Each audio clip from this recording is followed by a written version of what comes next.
Hello everyone! I'm TheNando and I'm back at casting some Age of Empires, and I have a good old friend here, old in more than one way. Hello Almantas, feel free to introduce yourself. Hello chat, hello chat. My name is almantasvt. I am a former professor. Currently I'm a VTuber. I am old. I love doing lots of old things. My main hobby, and what you may have seen me working on if you've ever caught me or seen me around, is calligraphy. I am a calligrapher these days. It is a very silly skill set to be working on, but people cannot stop me. So here I am. And I mean, you're not only a calligraphist, is that a correct term? Calligrapher. Calligrapher? Yeah. You're an ambidextrous calligrapher, which is even more We're getting wild. there. We're getting there. That's a work in progress. Yes, I have a slight repetitive stress injury in my right hand. It is on the mend. I feel comfortable doing a little bit of work with my right hand these days, as opposed to just trying to get as much rest as possible.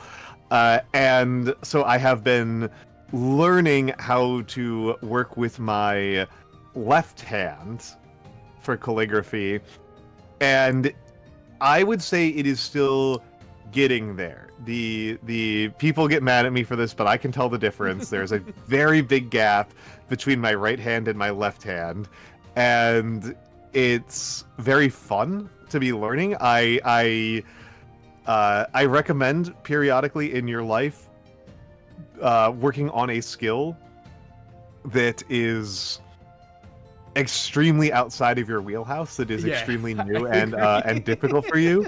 I think that that's a good thing to do. But it's Oh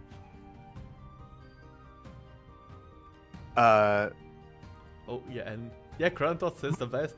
An unfortunate situation, the injury, and now you're making the most out of it, learning a new skill. Yeah, I've really enjoyed it, and I can say that I am not just doing it left-handed, because it turns out that like calligraphy requires kind of specialized tools. You can't just do it with regular pens. You kind of can, but it's janky and weird and sucks.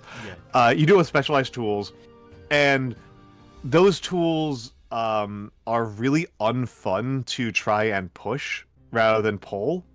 Oh, okay. So if you're doing the same, trying to create the same shapes with your left hand with a broad nib pen, that requires pushing them across the paper, which is really unfun. It's very unpleasant. Okay.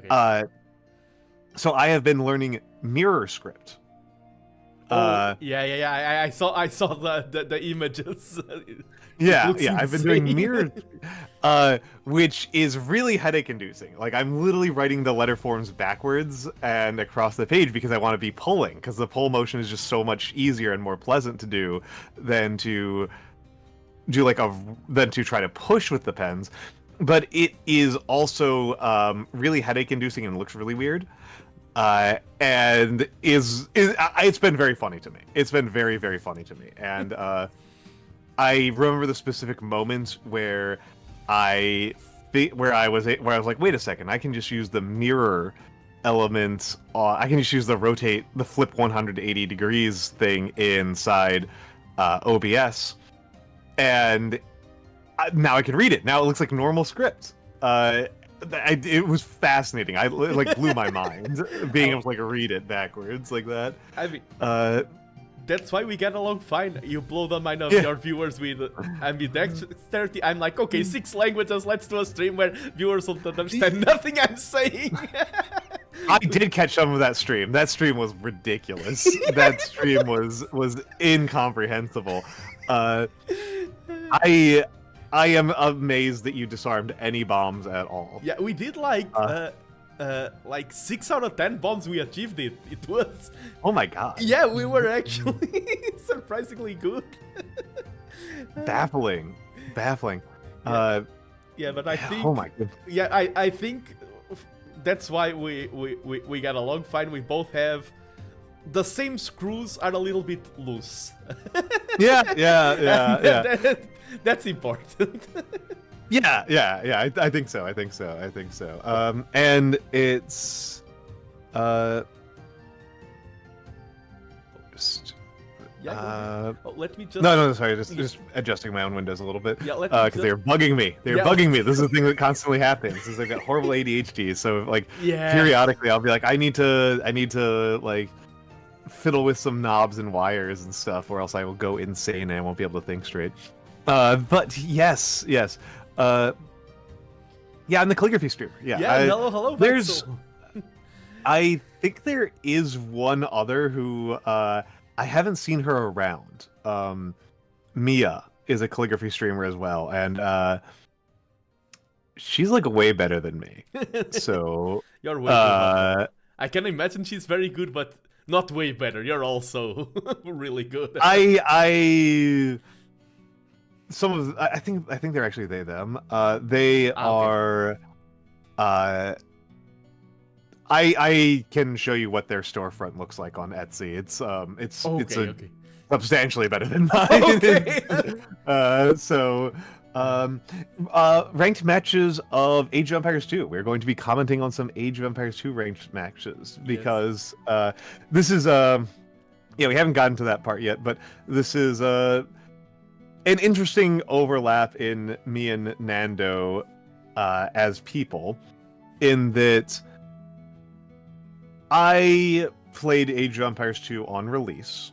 I played Age of Empires 1 not on release, but I did play Age of Empires 1 before Age of Empires 2 even existed. I have played it off and on for the last 25 years, and I actually like watching competitive Age of Empires. I actually rather enjoy it. It's the closest thing I come to watching a sport. Yeah, same. And I can't get into football. I just can't do it. It's too many ad breaks. And I am not good. Last time I was doing competitive Age of Empires, I think I was probably like ELO 600-ish. Okay. And that was like 2 years ago now, maybe. Year or two ago now. Nando, however, is actually kind of good. Yeah. Chris here in chat, he beat me in a tournament like 1 or 2 weeks ago. He's like, I remember that game I played against Chris. He's here in chat and he beat me. He's just messing with us. Okay. Yeah. So sure. I am kind of gullible. I am a little bit gullible. It is. Also that teacher instinct to just explain. Yeah. And I just wanted to bring out that it's really cool because I have Vexel Cafe here, who is a Go streamer on Twitch as well. And I like how he recognizes it from the calligraphy and everything. I like how the communities are interconnected. Just put it like that. And no worries, Chris. No. You got me. Which is merely funny. Don't worry about it. Oh, and no, Kratos, that was Squeegee. Squeegee is not a calligraphy streamer, right? Squeegee is just a professional artist. No. They are a professional artist. Yeah, EG is a character designer. Yeah, insane one, in a good way. Like, I mean, they're a professor. Yeah, exactly. Like, they're an art professor. Like, they're like this is stuff that they are extremely good at. They rock. Yeah, they are amazing. I agree. And yeah. do you want to hop into Age of Empires? We can keep yapping. Yeah, we can do that. We can do that. I mean, we're not. It's like we're gonna stop. Yeah. It's not like we're. Just to say, if there's any issue with the audio, things should be perfect, the levels and everything. But if there's any issue, please let me know. And yeah, I'm going to introduce the players, and then we can get back to the app. And Yeah. Well, let's. I'm just looking at this, right? Because I have kind of dropped off around the time they did the Three Kingdoms edition. Yeah. So, my knowledge of the Jurchens is pretty low. My knowledge of the Gurjaras is okay. What I'm seeing is we're looking at Arabia. Yeah, I wanted to start standard. We can go crazy later. Standard, yeah. I wanted to start with standard stuff. These gens don't look crazy to me. No, very. I've heard about the glitches. This seems very standard, normal. These look like solid. I mean, these are 1400s players. Yeah. Jackalopes? Hares. Okay. They're hares. Is that instead of chickens, or are they just? Yeah, they're like right? chickens. Yeah, they're. It's Okay. my first time seeing Chickens. them. I have not played with chickens yet, Okay. so I'm definitely behind on the times. I like how These are both cav heavy civs, right? Yeah, the Jurchens can go cav heavy. They also go for a lot of explosions. Okay, yeah, they got the grenadiers. The grenadier and less friendly damage. Like, so many things have changed drastically, and these are good civs to encompass that, because the Gurjaras are not new, but they have the unique start with garrisoning livestock in the mill. And on the other side, we have Jurchens. They are not doing this, but one of the Jurchens are the best anti-lane civ in the game, because their animals do not decay food. Yeah, so you can just kill everything immediately. Yeah, exactly. And not worry about it. And now the TC can kill boars, elephants. Yeah. Like, the game has changed so much. It's like, which change do we address first? That is one of those ones that has the ability for the town center to kill boars is a change that is like a little bit mind breaking to me, because like legitimately that was the thing that people talked about as being fundamental to the identity of Age of Empires as a game, was the possibility of accidentally overkilling your boars and deer and stuff like that. That was like, people talked about that as being like more important than the setting. Yeah. Like, so it's a really radical change. And this person still did the both of them did. Yeah, and did it the old way. Yeah, I'm already doing the new way. I've already played in this patch. I already take them down with the villagers, but I feel like a lot of players are scared still. Like, what if the patch doesn't work? Well, and like what if they take it away later, right? Like, and we got some scout warring, and they're being big micro. They're microing it like crazy, unlike me. And so I'm expecting pretty high skill level play. I'm expecting pretty standard openings. Yes. Of scouts, archers from these folks. One thing I don't know who's going to do what. Yeah, one thing that I need to point right out is that scouts and archers used to be like, either scouts or archers. Nowadays, men at arms openings are so common, and usually you play like one or two styles. It's like men at arms into fast castle or everything. Nowadays, you can open men at arms into anything. I think the buff to men at arms really made it so that we see a lot more opening options, and we see men at arms flood just winning the game even at DC low. Interesting. Okay, that's a change that is so radical. Yeah. Chris says that they cannot remember the last game that they saw scouts. That's Yes, scouts. Because now that infantry is better, I feel like archers and men at arms are the most popular openings. And interesting. Men at arms into skirms, I feel like is probably the biggest meta right now. Men at arms and skirms. Yeah. I have heard that skirm openings are very, very potent. Yeah, that is an interesting change, because there was a non-trivial, a fairly reasonable argument that even archer, the scout opening was the opening, and to a certain extent doing other openings, even an archer opening was like something of a mistake at one point. Yeah. Okay, and This is something I'm not used to seeing. Yeah, this is not common, but this is for this. As I said, I didn't skim through the match ahead. I have no idea these matches, some of them are being playing live and everything. But I was expecting this. This is way more common now. You talking about game balancing is always interesting. It's funny because scouts, I think, were the one unit that wasn't changed. I think scouts remain the exact same. It's just that infantry became better, and infantry is a natural play against the scouts, so scouts became worse, and then because infantry is better, archers became stronger, and because archers became stronger, skirms, which were already strong, became even more potent. Yes, okay, so this was the thing that neither of us mentioned. That the golds for both of these are pretty exposed. Yeah. Okay, we got some pretty mediocre quick walling. At this is not 1700. This is 1300. This is what I expect at this elo. I don't think this is the most. Yes, somehow scouts are still useless in a skirm meta. Fascinating. A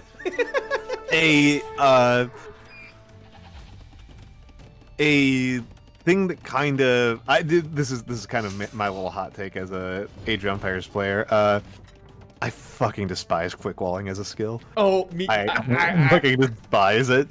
I think it's so dumb. Yeah, I agree.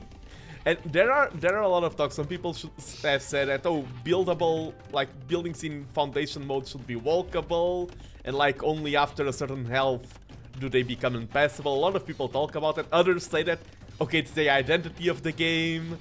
It is people put a lot of things on the identity of the game that are fucking stupid. True. I'm gonna be really rude about this one. Like, people talked about like scorpions not having ballistics as essential to the identity of the game. This is really bad for the Skajara player. They're talking about this immediate game. This is awful for Brunitsky. This is going horribly. Yeah, losing the goats on the meal. Yeah, and now if they get taken down, they will still drop food. Let me see that. Yeah, they are still harvestable. Another change. Even if military kills them. Yeah, and we see archers, and I'm expecting skirms. Yeah, skirms from the other side as soon as they see a single archer. Yeah. You want Fortnite mechanics in your RTS, you will not negotiate. True. Quick falling is I despise it so much. It interferes with so much of what I find interesting about strategy games, which is the part where you make strategic decisions. Yeah, it's like favors reaction a lot more than planning the quick walls. Yeah. I think it's a lot more elegant when we see a player scouting the opponent going scouts and they preemptively drop some short walls, and I feel like not quick walls, like preemptive walling. I feel it's much more elegant than quick walling and things like that. Well, it's much more interesting, and I guess part of it for me as like a viewer is like the way that quick walling tends to actually play out is that I could have ignored everything else that was happening in the entire game. Like it's so disruptive. It's like the part of the game that was like the cool part is something that basically is invisible to you as a viewer and uninteractable to you as a viewer, right? It's like a very like anti anything interesting happening mechanic. Or like this is I'm not gonna lie, looking at this right now, I am not feeling optimistic about Brunitsky's chances. True, Brunitsky is the underdog, but I mean 100 elo is usually not. I'm less thinking about the elo. If you'd asked me 10 minutes ago, 15 minutes ago, I would have. I'm like, yeah, but that's 100 elo. Yeah. It is them doing archers and just getting red very hard. Yeah, exactly. With the skirms, that's the part where I'm really unoptimistic. That's going into those battles and then continuing on to commit to archers. Yeah, I understand because I'm an archer player, and you just you feel like you invested into archers, and if you tech away, you'll just get behind, but you cannot go. So many losses here. No, lost though. Lost the meal. I mean, lost that, which is I Yeah. think that's equivalent to a 2 villager loss. Yeah. I think, which is pretty nasty.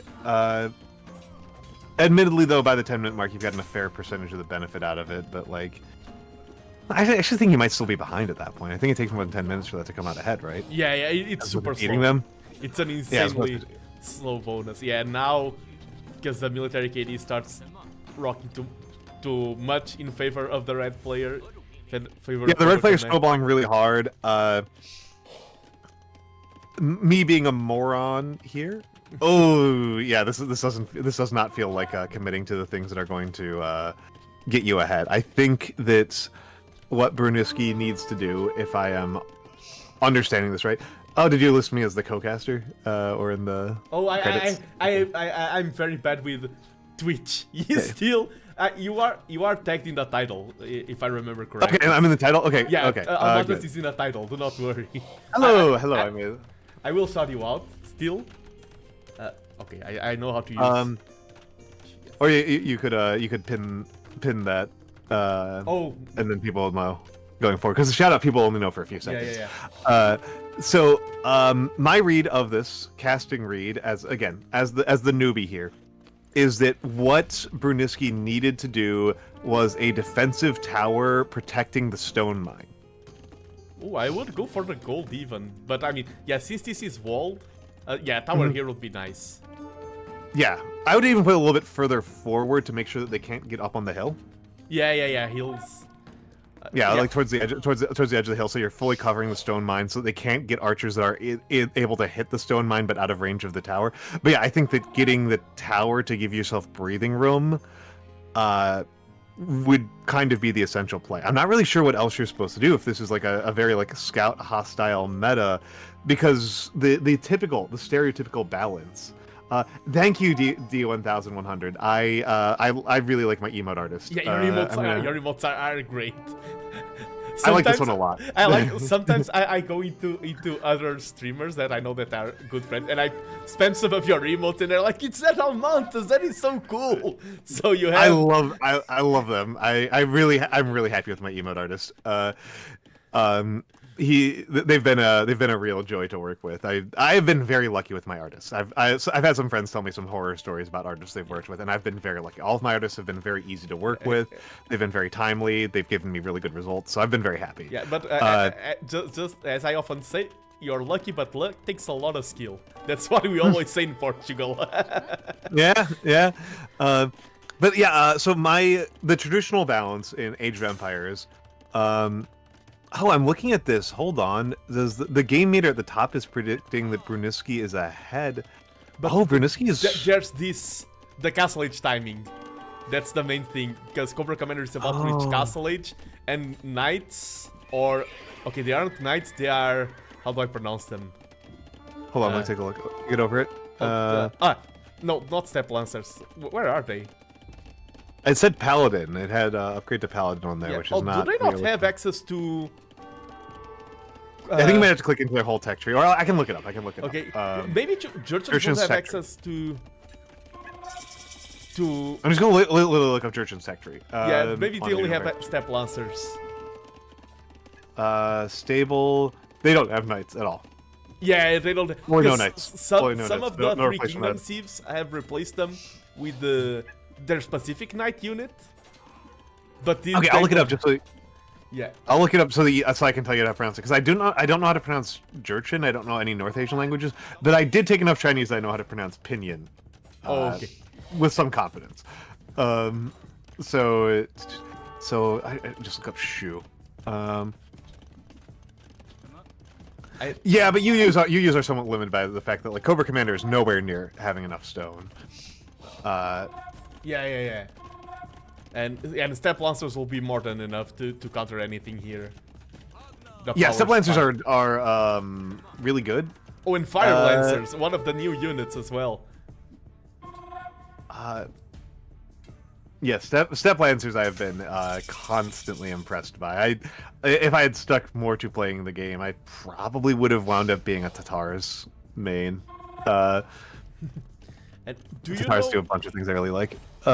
besides the charge attack, the gunpowder attack, do you know what the main difference in balance between the Fire Lancers and the Spearman line is? No idea. No idea. What is it? Oh, is that Spearmans are countered by skirms, but Fire Lancers counter skirms. That's one of the key differences. That's a huge difference. Yeah, Fire Lancers are pikemen or spearmen that counter skirms. And the cost is also different. They cost golden wood. They cost the same as an archer. So they complement cavalry really well. Yeah, no, that's potent. That's very potent. And you have grenadier. Like, imagine seeing a print screen of this being Age of Empires like 1 year ago. The Grenadiers and the Fire Lancers.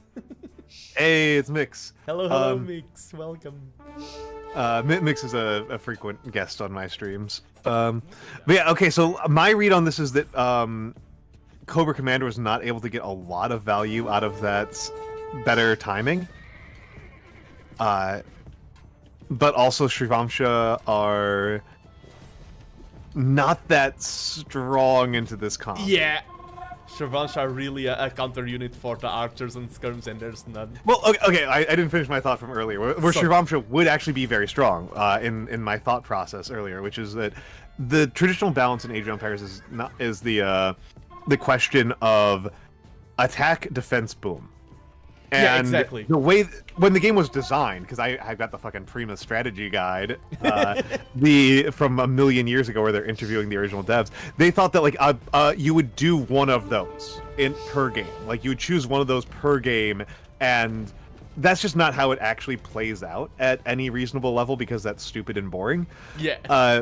What it actually means is that if you are placed on the defensive,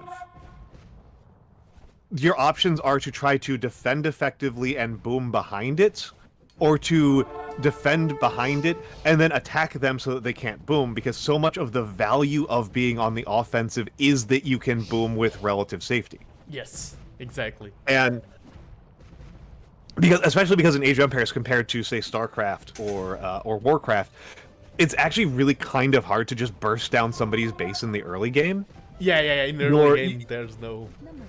That's not really, you can't really do it very well. So your options are to like go really hard into the attack and try to close out the game early, which is very difficult, or the much safer move of use the fact that your opponent needs to have all of their army at home to stop you from raiding them to try and to boom behind it. Yeah. The D1000 has a lot of it. D1000 has a lot of it. Defense greater than attack implies that the attacker spends more resources than the defender. And that is true if they're willing to go hard enough in that they're frequently fighting under the TC. But if they're not, then it's actually very dubious as a prospect. And of course, I was talking about how I felt like Shrivamsha might not be the right move, but looks like they managed to kill off some of the pick off some step lancers, and then it's free pickings. Yeah, I have a saying, I keep spamming this thing on my channel, which is the biggest counter of Age of Empires is more unit counter less unit. Yeah, I've quoted you on this several times. Yeah, more units counters fewer units. It's very true. It's very true. And I get it's probably that. I mean, it's the onager. We weren't paying super close attention, but onagers are a great equalizer in this game. As much as I kind of hate them. Yeah, they are the defense unit that the game needs. In a way. Oh, I mean, that's why I'm really glad that they changed Scorpions to why they buff Scorpions, because Scorpions provides a little bit of needed variety in that. Yeah. Yeah, and you're correct, D1000. You need a lot of resources, and this is a thing that I think of as just a dumb thing about older RTS, which is nobody really complains about other than me. Which is that the reality of defenses is that defenses like walls and towers and stuff are force multipliers on existing military in the real world, whereas in RTSs are almost always modeled as an alternative to building units. They don't pick up. Yeah, and you don't need an army if you have static defenses, which is baffling. It's confusing. Like how is it firing if you don't have soldiers, etc., etc., etc. However, because this has been the commitment of Age of Empires for so long, and now we're seeing what I was talking about as being like the alternative thing that Bruniski kind of needed to do, which is get Shrivamsha into the economy. Yeah, usually the players take a role, even though like I'm the aggressor, you're the defender, and if you're the defender, then you switch that role when your opponent least wants you to. You can get a lot of effective value out of that at any elo. Yeah. At any elo, and Shrivamsha are phenomenal at this. Like, I don't think that's changed, right? Like, that's still true. Yeah, the TCs have been buffed. They are better at hitting units now. They're not complete trash like they were. But the Shrivamshas are still a great raiding unit. Yeah. Even though that was not the best raid. I think Bruniski, I still feel like Bruniski is a much weaker player. I apologize, Bruniski, if you happen to watch this. But Bruniski has been doing very, like, single unit comps, which is semi-recommended, right? Like, this is, like the big thing. You're correct, this is a random rank game. That's the... Like, this is a common critique that experienced players have of less experienced players, is that less experienced players tend to make too many different units. The AI army composition. Yeah, exactly. Where you just kind of build, like, and, like, that means that they don't get enough... You can't really tech into it efficiently, and usually you're trying to create some sort of coherent strategy to your army. But all that Bruniski has really done is Shrivamsha, and so far one Mangonel. Yeah, and like, look, like, Cobra Commander's just reading into it, like, very straightforwardly. Yeah, this is not a battle you want to take. Yeah, this is really not a battle. I think this was the worst mistake I've seen in the game so far. You, like, just run away and try to engage the economy. You can't fight into and this. I mean, and these are, I mean, yeah, these are not good raiding units anyway. Yeah, GG was called now. Yeah, Bruniski just inted there. Like, that would have been... Yeah, D1000, that is my understanding of what a good comp is. Again, I am not a good player. I like watching, I'm not a particularly good player. My understanding of what a good comp is a power unit.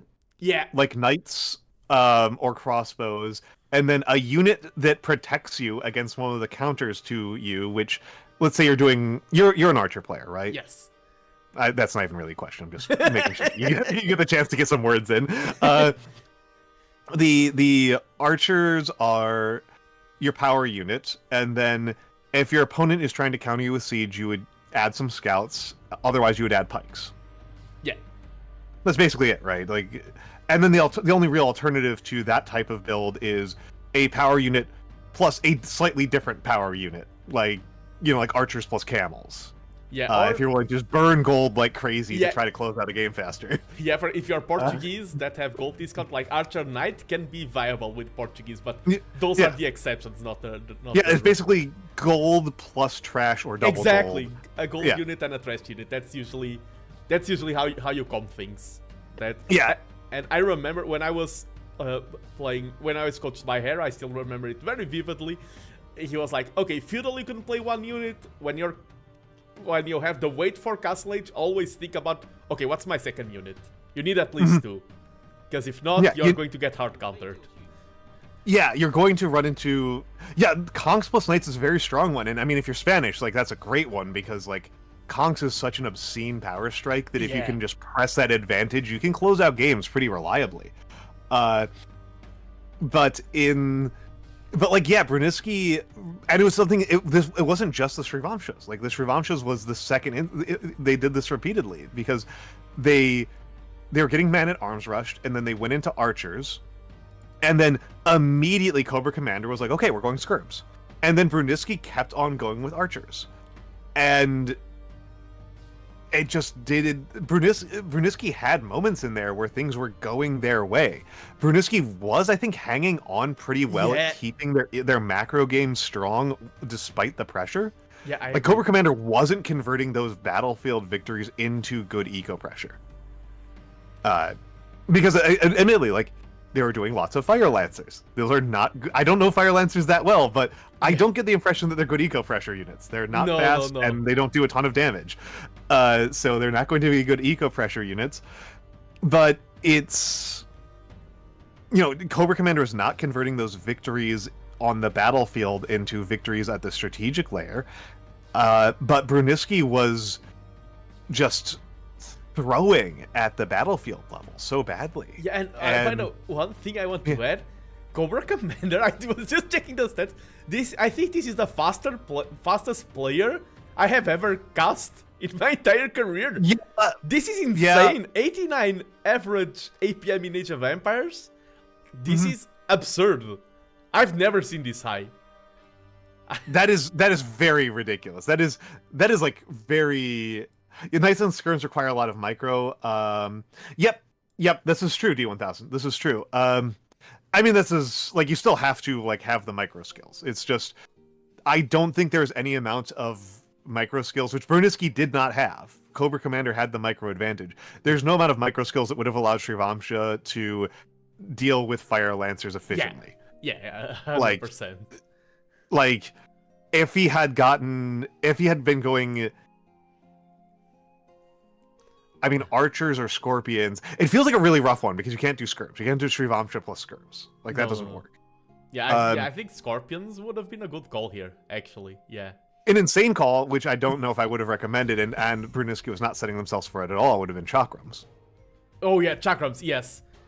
Yeah. The problem is chakrams from the get-go, like chakrams. They require a castle. Yeah, they require a castle, and they are very weak. Like in small numbers, they like. Yeah, it's not actually a very good call. Yeah. It's hard to take into them.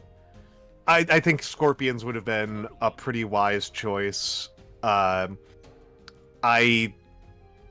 am not entirely sure what else, but like they didn't have the micro skill to do that, and they could have. Again, because Cobra Commander was doing a very bad job at converting those battlefield fights into actually killing any of Bruniski's villagers. How many? What's our eco KD? It's nothing. 8-7. It's nothing for both sides. It's nothing. Yeah. And Bruniski, if Bruniski had like not even put those Shrivamsha forward right there, if they had gone out the left side of their base and gone into the back, which Shrivamsha are fast as hell, and it's still open. The space is still open. Gold is so exposed. Yeah, the gold is so exposed. The farms are spread out. The wood line is not well protected. Like, they could have done an enormous amount of damage. We could have been looking at like by 38 minutes, we could have been looking at like 20 plus villagers dead. Yeah, I agree. And that's a very different game. That's a very, very different game. Instead, Bruniski attacked, moved into a hard counter unit. Yeah, and that's just GG. I'm going to. By the way, do you want to go higher elo, lower elo? I'm going to search. I can go either direction. I'm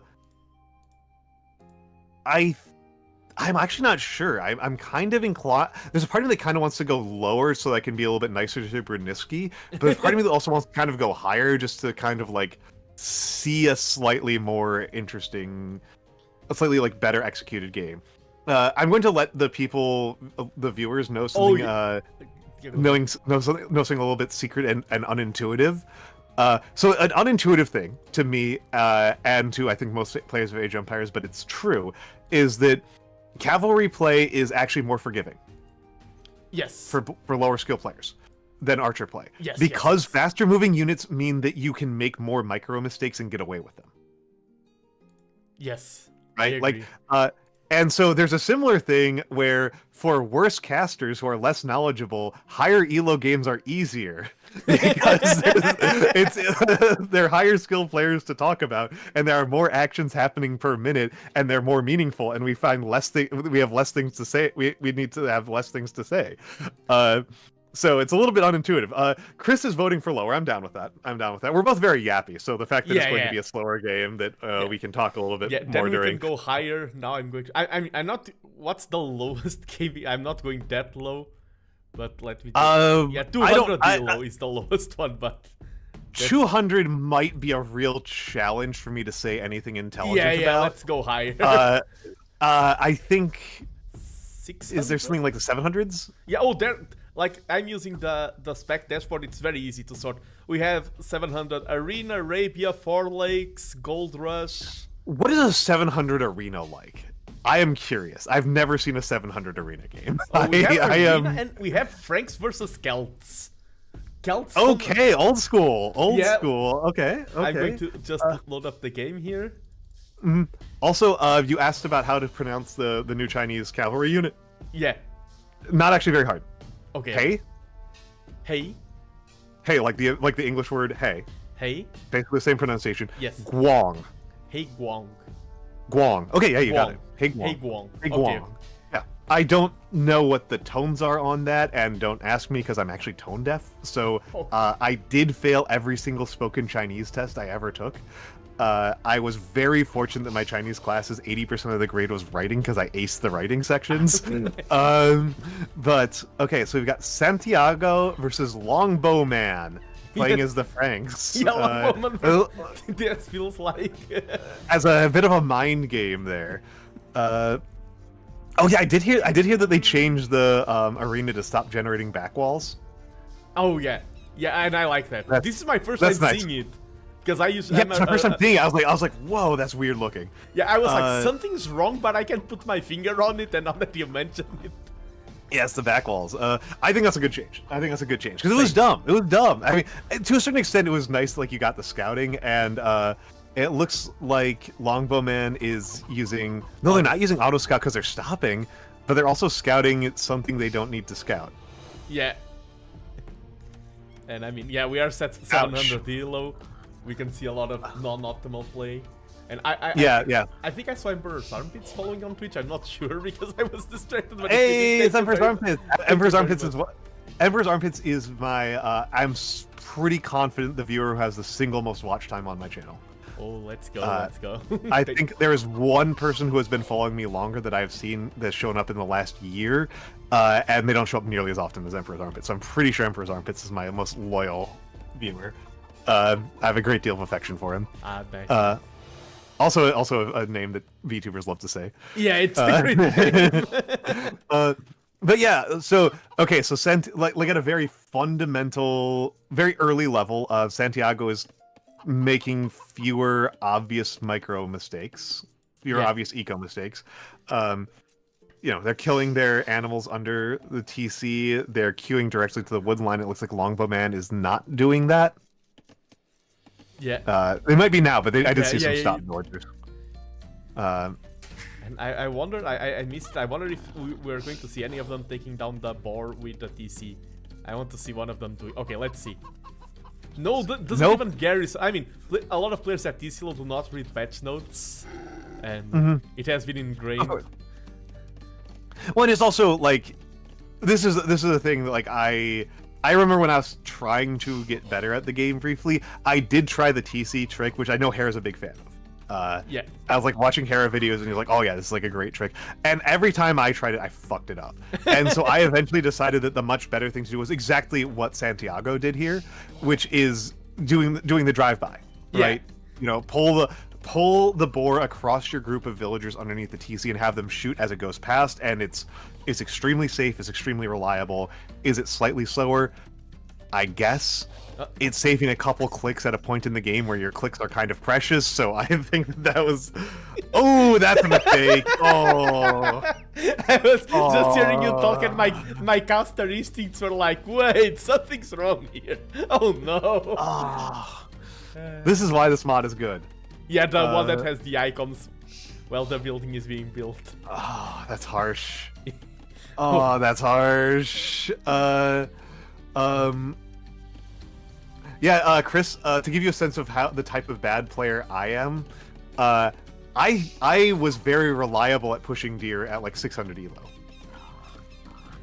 No.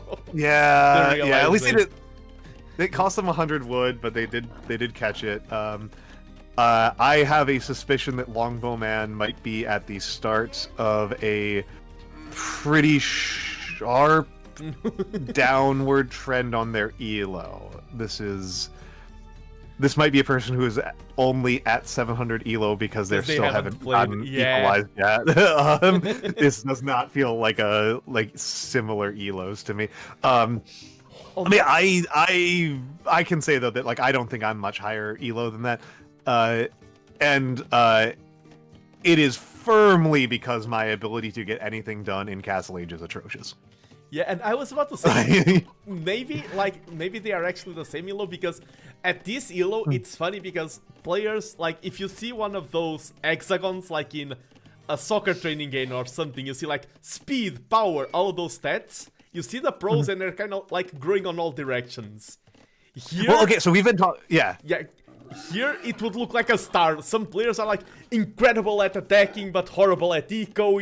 Like the well, and actually, I want to point out there's something that you can see. There's two different things you can see on screen that are telling you that my analysis that I just made a few seconds ago is actually deeply flawed, to the point of being misleading and even wrong. Yeah, I wonder if you can catch it, because I caught it. I caught it just a few seconds ago. Oh. It doesn't matter where you look on the camera. There's something on the screen right now. I mean, I see... Okay, I see both of them floating a lot of wood. That's bad. Longbowman's up 3 villagers. 4 now. Yeah. Longbowman's idle... Santiago's idle TC time is over 2 minutes. Yeah. Yeah, exactly.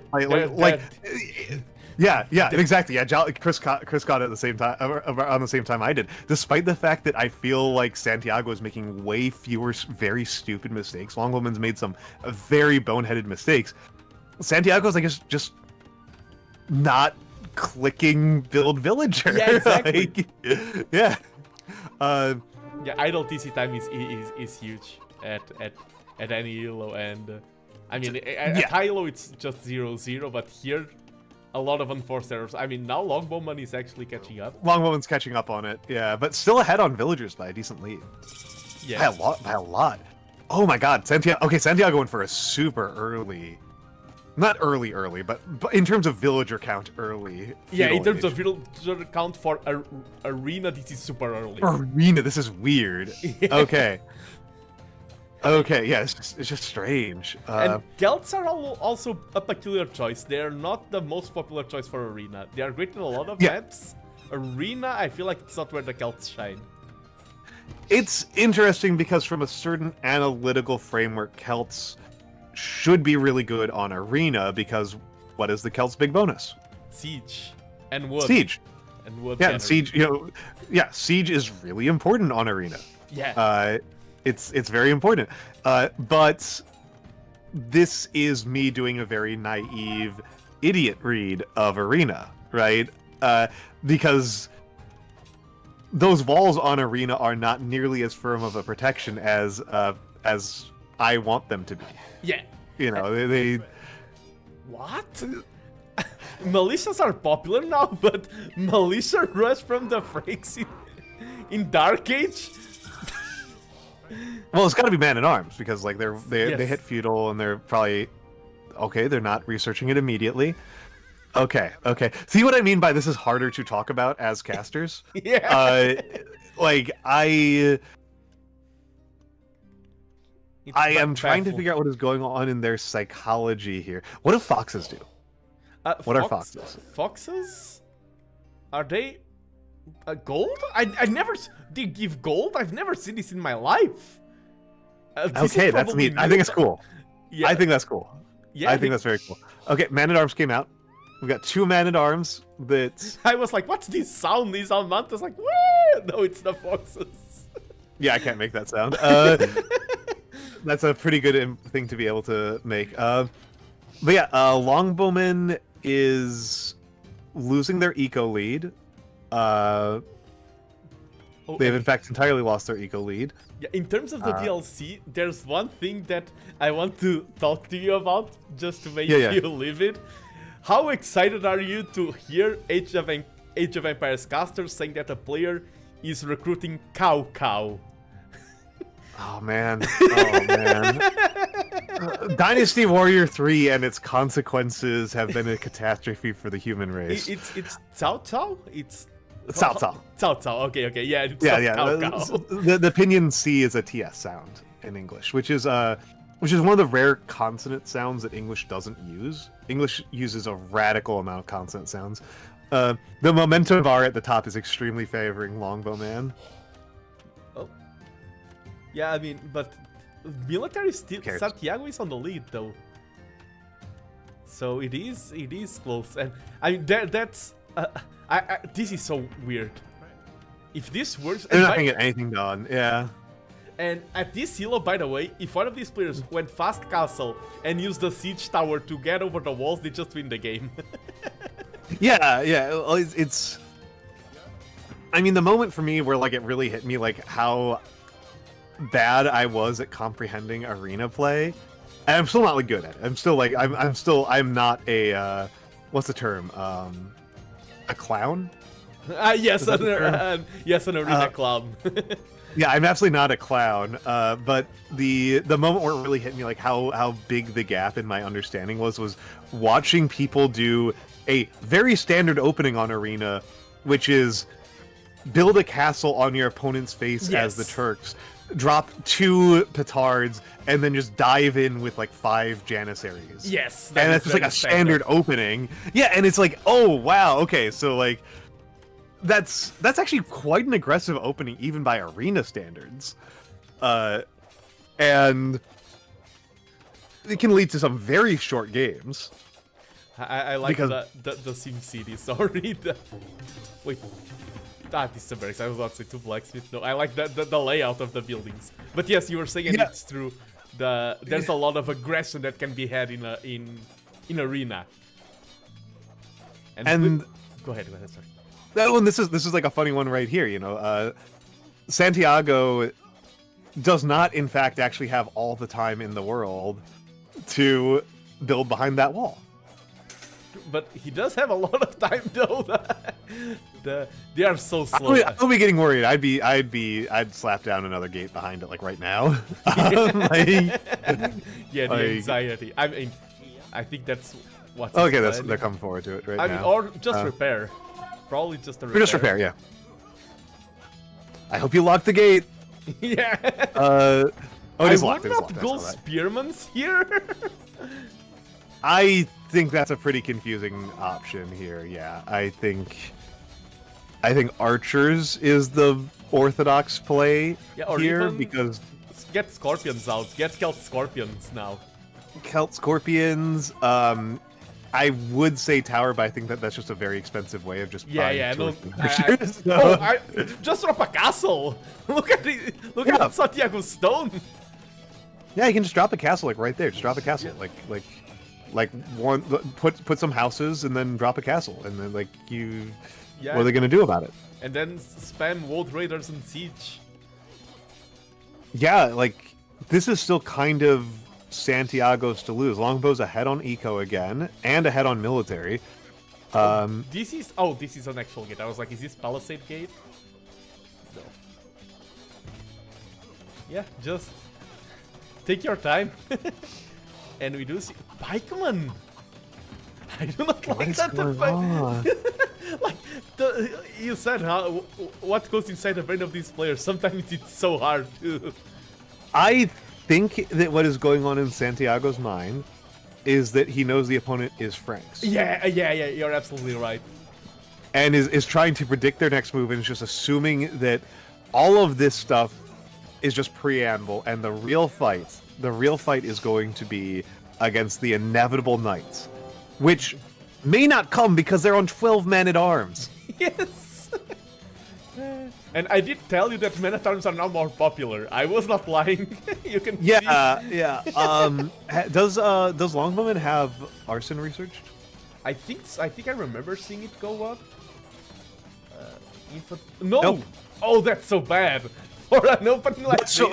That's not just bad for Longbowman, that's bad for Santiago, because that means that he's got a very, very radical power spike left. Yeah, true. This is not like the high point of Longbowman's ability with this strategy. This is still like the midpoint. And let me just drop my hellos to Nego, to Pico, to Emperor's Armpits, to everyone who's dropping by. Just contextualizing. I'm TheNando, I cast Age of Empires. If you're here, you probably know me. And today I'm joined by Almantas. We are casting some ranked games while just yapping about the game. We're just having a fun time. As an aside, I'm actually really annoyed at the fact that, like, we both said, like, yeah, just drop a castle. Why there? Yeah! True! Why there? It's not going to do anything. It doesn't even protect the eco if they press through.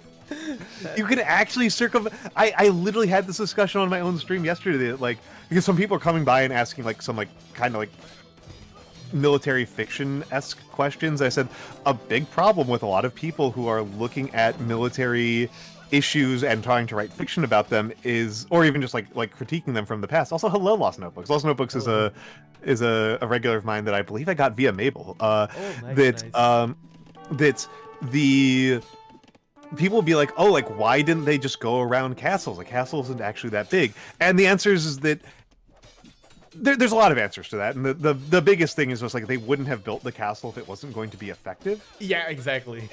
And if you're wondering why the castles were effective, castles historically were not firing platforms for arrows. That's not the actual threat that a castle poses to you as the attacker if you're trying to circumvent it.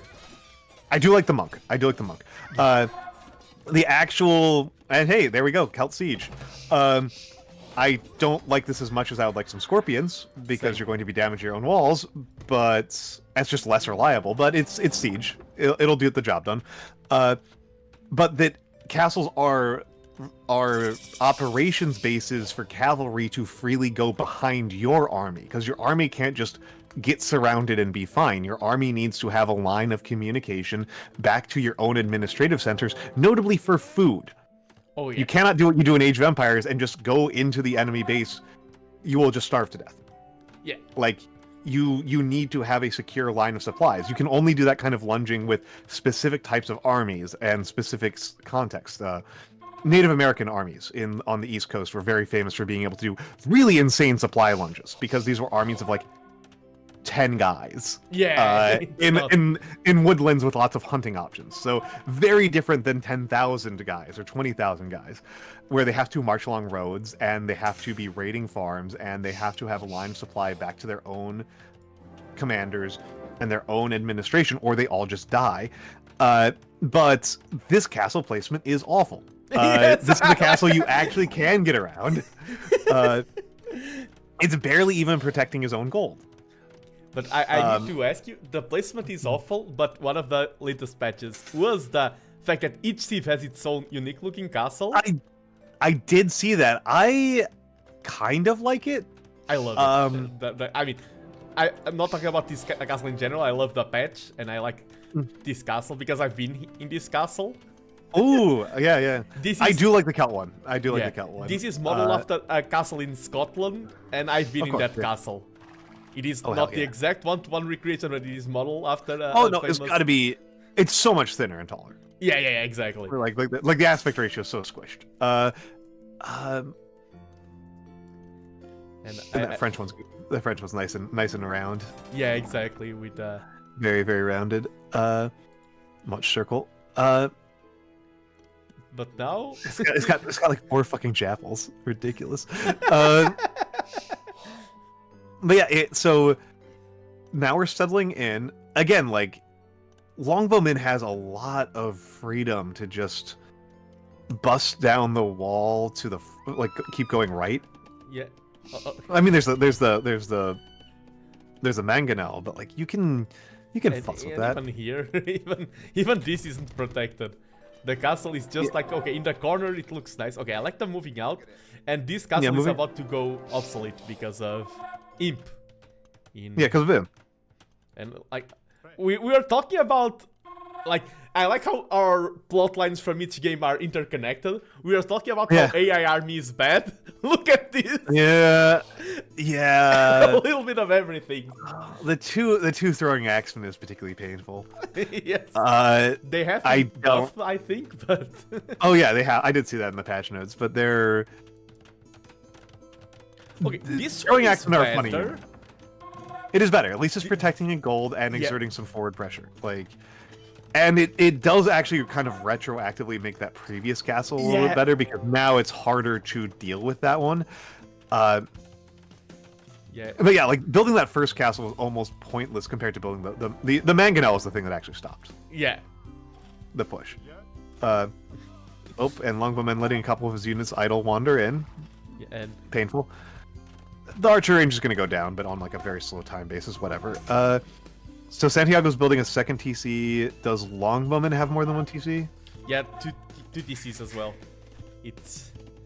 But I mean, they've got a third one going. Third one going on. Yeah, 3 versus 3 TCs. I forgot that I can look at that minimap. I feel very dumb. I can just look at the minimap. Because of my competitive side, like when you're playing competitive, the minimap is like your best friend.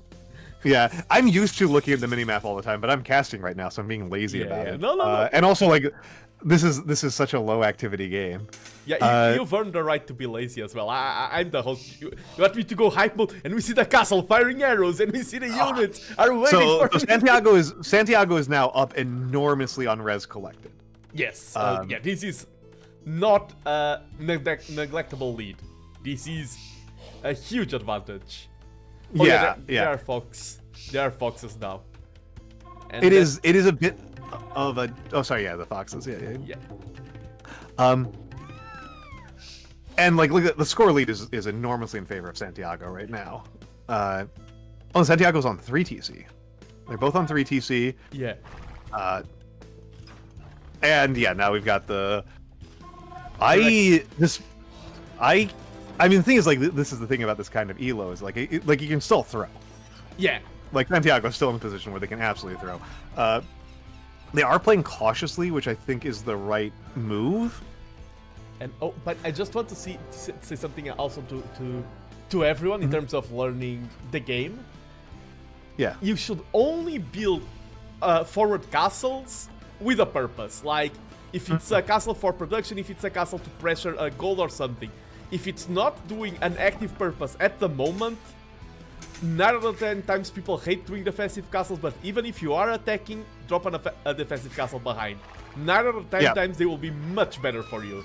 Yeah, this castle, I've been harping on how bad Santiago's castle was because it made me so mad that there's such like an obvious better place for it. But Longbow's castle was also horrible, just worse. For this simple expedient. Yeah, actually worse. For the simple, obvious expedient problem of it didn't even hit the walls. Yeah, exactly. It could have been doing chip damage this entire time, like 10 minutes of chip damage. It's only covering a berry bush, which is extremely unimportant. A forward berry bush is totally pointless. It's not exerting any pressure. Longbowman doesn't really need the UUs. Very dubious. Very dubious. It's not the engagement you want to take. Yeah, and I mean, at least I think I actually don't hate that, not because it's a good engagement, but because it means that there was a few moments there, and they should have stuck with it, where if you're playing dodge, if you and the Mangonel are playing footsie with your Skird, it's not destroying your rams, which are actually valuable, and getting things done. I don't think that bursting down the wall with rams would still get anything done, because now I don't think Longbowman has the kind of army that can actually get anything done. Yeah. I don't honestly know what Longbowman's route forward is. And for me, the main thing that hurts me in watching this game, for example, sometimes you see unit, but if it's this, like, seeing Bank as someone who is trying to play optimal, like seeing over 1,000 in all res, that's such a big Longbowman. Okay, now Longbowman's getting. I was about to say Longbowman is so close to getting imp. I kind of don't know what Longbowman's options are other than going imp for bombard. Yeah, bombard would be nice. Hey, and so this is the thing. The mango for mango trade. You know what that means? The ram. If he hadn't gotten his rams killed, yeah, he doesn't have any right now. He's got one in queue. But if he had sat back with the rams and done the mango for mango trade, he would be able to then break down the wall, and his knights would be able to get into the eco. And then Santiago actually has to do something different. The knights into the eco, I also still don't think are going to get anything done because Santiago's really walled up. This was a really nice wall. That I think there's a gap. That preemptive wall really there's no gap.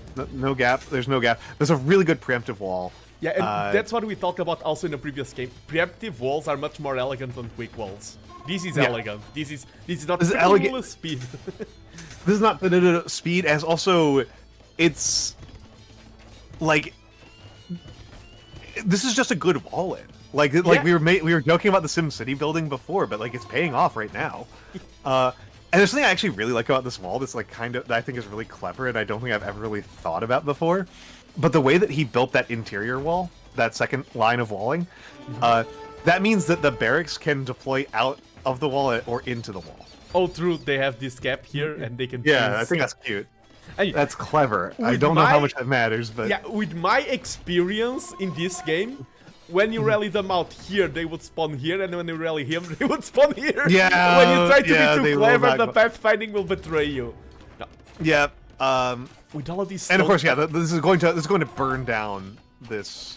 This is the problem with using siege workshops, right? Is that they've got a huge footprint per HP, so they're Yeah. going to burn this down real fast. Yeah, and you need to look at your bank. Like, just drop 2 castles here behind, and you're completely safe from this.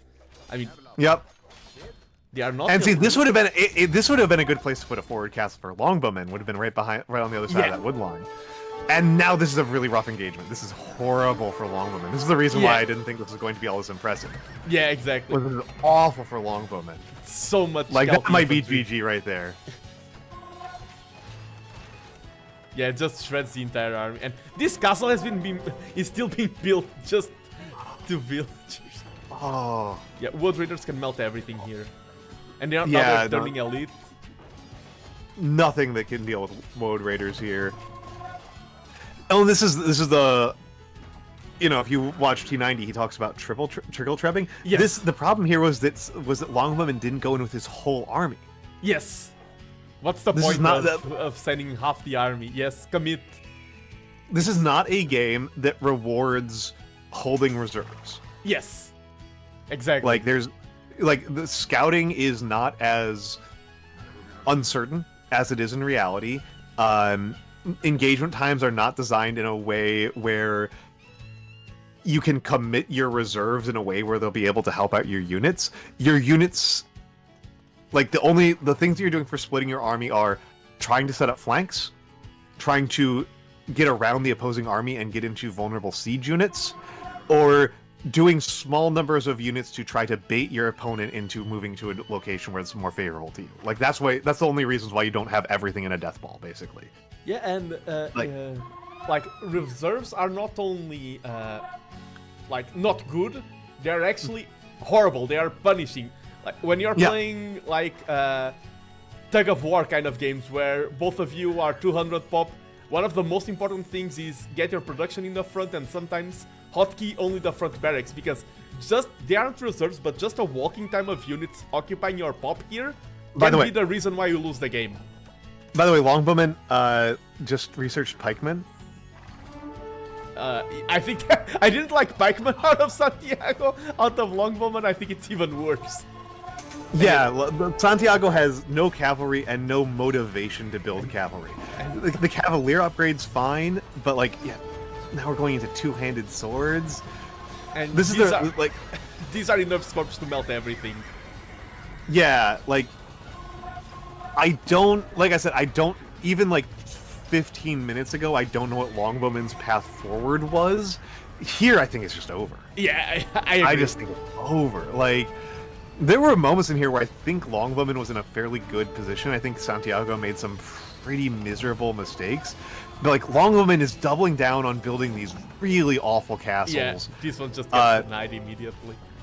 There's so little virtue in building those castles anyway. They're Frankish castles. Yeah, and like they are cheaper. They're cheaper, but like Frankish. What even are the Frankish UTs? Let me pull this up. Yeah. Bearded axes we don't care about at all. And chivalry, for at least it could be relevant in some games. In this game, it's completely irrelevant. Both the unique decks are completely relevant here. And to be honest, the thing is, like, Bearded Axeman is like a unit that's like a little bit goofy here, because like you're looking at what Santiago is doing with all these Woad Raiders. I'm pretty sure if you get a critical mass of they would counter Axeman. Yes. Yeah. Actually, I think they would counter the whole thing because I agree.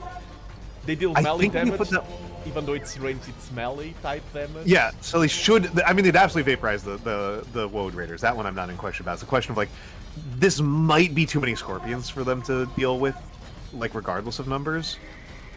Yeah.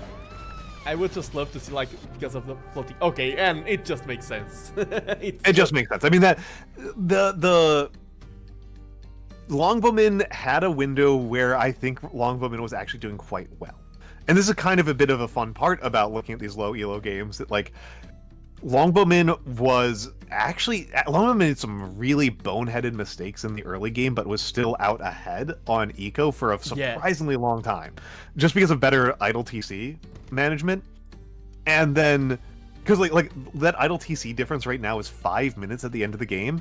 That idle TC difference was almost 2 minutes at the 10-minute mark. Yeah, exactly. Like Santiago's idle TC time was horrible at the start, but then, like, I actually don't think the res collected mattered nearly as much, because that entire if Longbowmen had spent all of their current bank, they would still have more resources out on the field. Yeah, exactly. Yeah.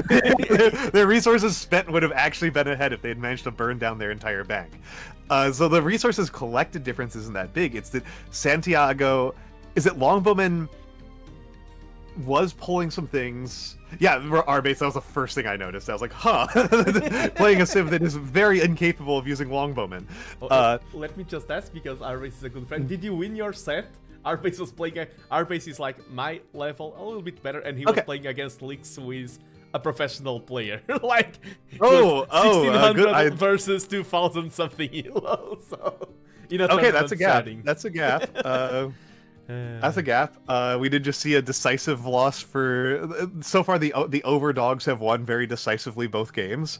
I feel like Longbowmen, honestly, made the kind of mistake that I make in these games, which is had a plan through Feudal Age, and then when that plan didn't completely win the fucking game, just kind of ran out of ideas and just kind of did random nonsense. They have crop rotation.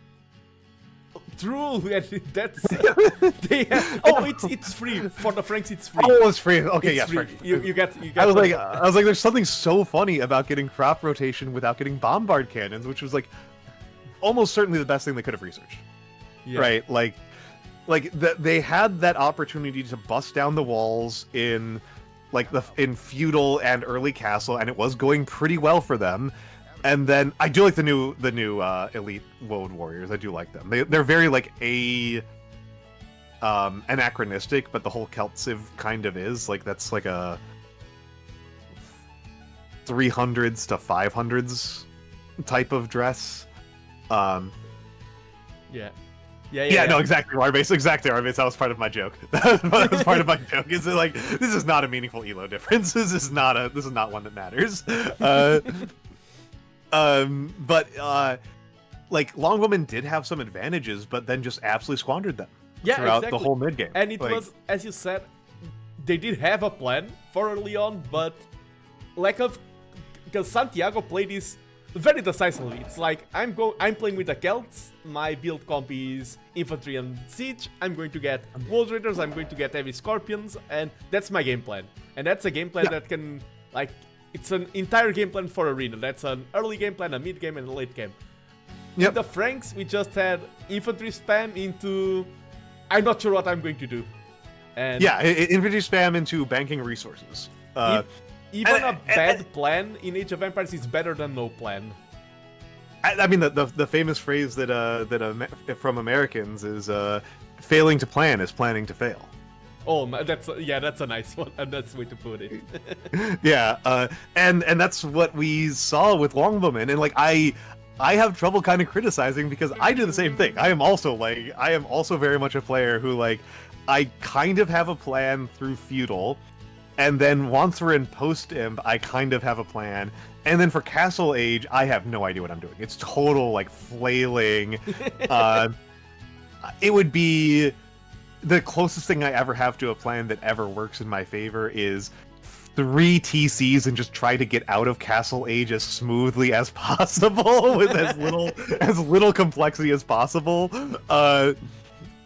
But like, if I actually wind up in like a back and forth fight in Castle Age, I just completely decompose, as I'm like, is like crossbowman good at with my tech level? Like, does my Civ even have decent knights? I'm just like completely out to sea during Castle Age. No, Unless I'm playing somebody who, like, I really have a Castle Age plan very distinctly. Like, Bohemians, I have a Castle Age plan distinctly, because Bohemian Castle Age plan is extremely funny and easy. It Yeah, is, Bohemians. you are actually an Imperial Age. Yeah, the Cavaliers, right? Yeah. No, that's Burgundy. Oh, that's Burgundy. Yeah, Bohemians. Yeah, Bohemians is gunpowder. you have gunpowder. Yeah, they have gunpowder in Castle. You just are playing. Yeah, I don't even know every text. This isn't even my main game, our base. This is not anywhere near my main game. I am not even really a gamer. I'm a calligrapher, but so I don't feel much shame about being bad at any game, but particularly not at this game. This game is very high skill set. Our base kind of works. With, I'm just special. Works with T90 and everything. You're better at pronouncing names than T90, so. Yeah, I did notice this. Yes, I'm not. I didn't want to make fun of. I hope that he doesn't catch this and make fun of me. But yeah, Longbowmen, like, this wasn't kind of an interesting one to watch, right? Because again, like I can see enormous mistakes that Santiago made, and but like Longbowmen made the fundamental strategic mistake, which was my plan didn't work. Now what? And the thing is, like, you're Franks. This is the reason why we recommend why more experienced players keep on recommending Franks, is because the Frank plan. Well, what's the Frank plan for late game? Paladin, easy. Yeah, Paladin. It's not a question. There's not a lot of complexity to it. And I think if he had spent 5,000 total resources on just dumping paladins everywhere, this would have been very different. Yes. I think that even with that number of scorpions, they would have struggled to deal with 5,000 resources worth of paladins. Yes, paladins will melt Vikings. Frank paladins are so strong, yeah. Like, he could have, like, it's like, okay, you just kind of like fall back until really this point, because then you're outside of the castle ranges, and then how many paladins? How much does a paladin cost in gold? Okay, 70. I think. Yeah, we can check. This. Oh no, this is the cost of the tech. I think it's like 60 food, 75 gold. So 75 gold is the limiting factor. There's 2,200. Let's just round it to 70 so that we get 30. Yeah, 30 paladins on the field. They would. Let me just make sure I'm doing that right. I'm just gonna actually. Why not use a calculator? I'm literally on a computer. Literally on a computer. 30, yes, 30, and by the time 30 paladins, 30 Frankish paladins into this, like, yeah, I don't think they survive. I just don't think that army is going anywhere. Yeah, maybe give up 5 of those paladins so you can get all your blacksmith upgrades, because the Longbowmen did not get blacksmith upgrades. Yeah, and like it's a very different game when you've wiped out like 15 scorpions and 5 plus trebuchets. Like, yeah, exactly. And then the momentum switches and everything. I completely agreed. Yeah, the Longbowman was not screwed here. They just didn't know what to do, and it is just kind of interesting that, again, Franks is, if people, like, over the last 25 years, when people are like, I'm a new player, who do I play? Franks. There are 3 civs. Yes, Franks. It's Franks, Britons, and Byzantines. Yeah. Because they all have incredibly simple game plans. Franks is paladins. Yeah, I was about to say, Byzantines can get... It's actually a complex civ at higher level, but at lower level it's very simple, yes. At lower levels, I mean, Byzantines play into a completely different play style, right? It's a completely different psychology to be a Byzantines player versus a Franks player. I'm not a Franks player. I do not like playing Franks. I am much more on that Byzantine side of things. Byzantines is much more intuitive to me, but the Byzantine game plan is ultimately very simple at a low level, which is, what unit did your opponent build? Here's a table of what unit you build in response to that. Have fun. Yeah, exactly. Like, it's... It is one of the best civs to learning the game, in my opinion, because you get to learn all the content. Yeah, I think it's the best one to learn on. Yeah. But one of those things that's kind of funny on my Discord is that there's a low elo legends one trick goth player. Oh, I know. Yeah, that Nando's had some fun with, where he's completely misread balance changes. He's like, "Oh yeah, this change is gonna make Goth so much better." And Nando's like, "No, this is actually a nerf to Goths." Yeah, because like, I feel like a lot of the new changes made laming a lot worse, and he was like, yes, TCs and military can kill, and now it doesn't spoil. Goths will be much better at laming early game, and I'm like, no, that's the opposite. Goths are now, this is so bad for the Goths laming, the new patch notes. Securing our he's not laming, right? He's not laming. He's like 500 elo, and he's just spamming Huskarls. Like he's just having a nice time. Like, and it is. But my point with this more is like Goths might be the worst civ to learn the game on. I think the worst one is Huns, because you get used to the no houses. The Huns for I love Huns. Huns play very well for my type of play style, and they are very good at making up for my biggest weakness, which is not knowing what I'm doing in Castle Age, because the Hun Castle Age plan is extremely effective and good. Yeah. And forgiving, which is you can actually start spamming horse archers in Castle Age, which is I think normally kind of a bad idea. Yeah. But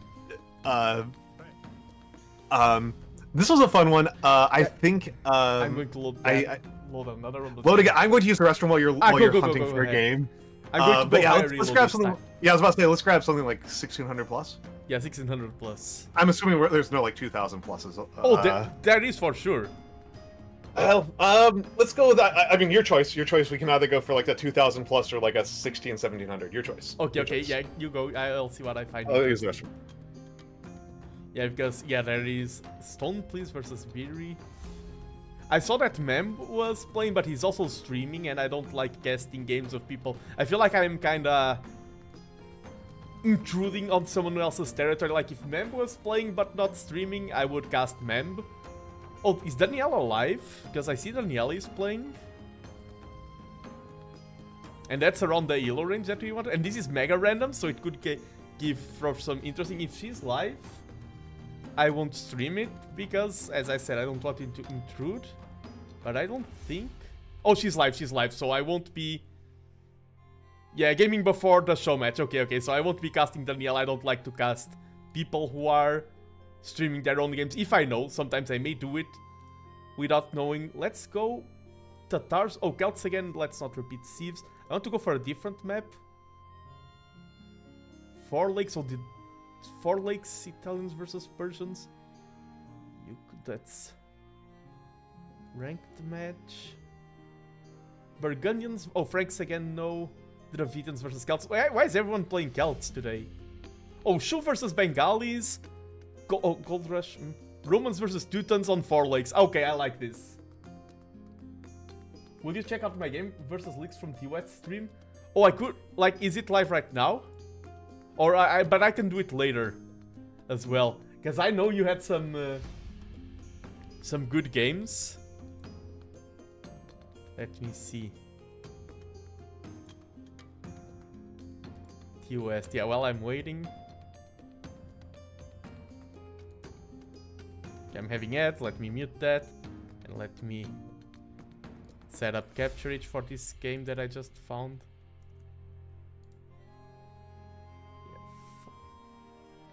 1800 elo on 4 Lakes. Romans versus Teutons. I think that's... He casted it in the vault. Ah, okay. I will... I am very curious about that. Okay, let me just... This was already zooming away.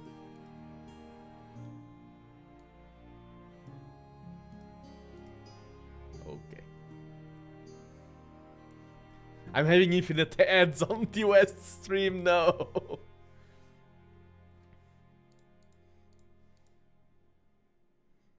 I am also very curious, Arbase, because me and Arbase are competing in the Secret Desert Cup. That's a current competition hosted by Zardos, where we are playing with hidden identities. Maybe I'm still in the cup, maybe I've already been eliminated. No one knows. Except us. Maybe Arbase is still in it, maybe Arbase is gone. And I am very curious to see how that goes. I am good. Yeah, okay, you're back. Okay, I was browsing around and I found... So Sorry, I'm still here also watching it. Do not worry, Arbase. I am. Did Arbase want us to cast one of his? Yeah, we can do it. Yeah, if you're up to it, it is a tournament game, but we can do it after this one if you're. Yeah, sure. I mean, I think that's fun and cute if Arbase has the patience. But I just think it's fun and cute to cast a game from a viewer. I think that's neat to be able to get the chance to do that. Yeah, it's a little stream interaction I don't get to do. Yeah, I've loaded up again. Will you still be here after this match, Arbase, or do you prefer for us to jump right into your match? If you can wait, I've loaded up one. If not, I can go straight to yours. I think just go straight to his. Yeah, let's we go can straight come back to his. Yes, yeah. Okay, yeah. okay. It's not like it's that big of a cost to go load it. Yeah. It's not like it's that expensive. I like how I was being all like to Arbase. You were being Pennywise. You were being Pennywise. I was like, I have a guest Arbase. It's like I want to be professional. Pennywise and Pound. It's Pennywise. You're trying to save money on trying to save resources on the load time. Load time's not the big deal. Okay. Like if you can find the game quickly. Oh, I can. I'm already downloading it.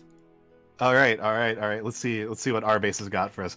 So let me just ask Arbase. Arbase warning. I'm a moron. So do I need to get any logo, Arbase? Because this is a tournament game. That's the one thing I want to be careful, because sometimes like there's rules like, oh, you're casting a tournament game, you need to have the tournament logo showing up. Oh, that's a good point. Oh, it's on the last patch. No. Okay, we're going to. Where's the code? Let me get the code. Sorry, it's going to take a little bit longer to set up, but we can do it.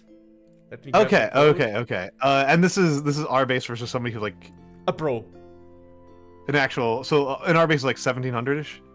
I think so. It's 1700 right now, right? Arbase, I just have to. I'm trying to give you space to get the loading done, so I'm asking Arbase. Sorry, focus on getting the. I'm trying to cover. I'm giving you covering fire here. But yeah, so I am curious. I am assuming that Arbase wants us. I'm going to be a little bit metagamey here, and assuming that Arbase, because Arbase has been very specific about this, that this is either an upset, where Arbase managed to pull off a win against somebody who's like 600 plus elo over them, which for people who are less familiar with Age of Empires, which I'm guessing isn't too many people watching this. If we were simulcasting on my channel, there'd be people who have no idea what the hell we're talking about. Yeah. Like if we're looking at like once you get above 2000-ish elo, elo kind of starts to become a bit of a fake number in Age of Empires. Because unlike in, say, chess, elo in this game is mostly done via the ladder. It is not primarily affected by tournaments, whereas in chess, your elo is primarily from tournaments. And most of the best players treat the ranked ladder as kind of just like a for fun place, and tournaments as like the real deal. Yeah, 100%. Especially because if you have a record of like getting wins at tournaments, you could be 500 elo on your main account, but if you've managed to like pull wins off against Leary, like people aren't going to forget about that. Yeah. like people are not going to like you're still going to be getting invited to tournaments. You're not going to like lose your ability to join tournaments because you went on the ladder and spent 6 weeks in a row trying to see how many times you can win by douching with like 2 minutes of idle time on your TC or something like that. Like you're going to be fine.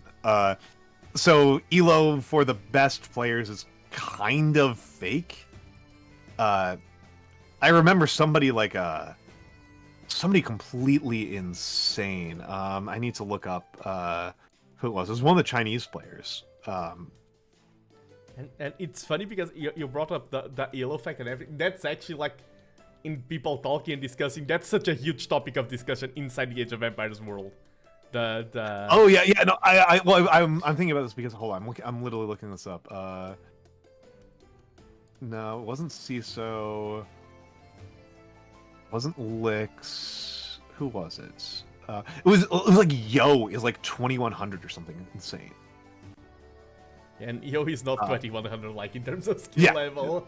Yo is not like Yo is like incredibly good. Yo is not a like Yo is my favored player for the person who will finally break the Hera curse. Oh, nice. It could be. I'm mostly saying this because I like Yo's playstyle more than I like Leary's playstyle. I don't like Leary's playstyle at all. I hope it's not Leary who manages to become the next god. Because I do not like his playstyle. I think it's really unfun to watch. Whereas Yo, I think is really fun. But like Yo is like a real contender for the second best player in the world. Note that I did not say best player. But yeah, Lix is very good. Okay. Arbase, can you just send me the tournament logo? Like in that's the only thing I need. I was just confirming I need the logo. That's the only thing I need right now. If you have it at hand, I want to follow the rules. I can try to hunt it down as well. Which tournament is this? Sudden Disaster 2. I think I found it. Okay. I was like, what the... And I was reading the name out of the logo, so... Oh my god.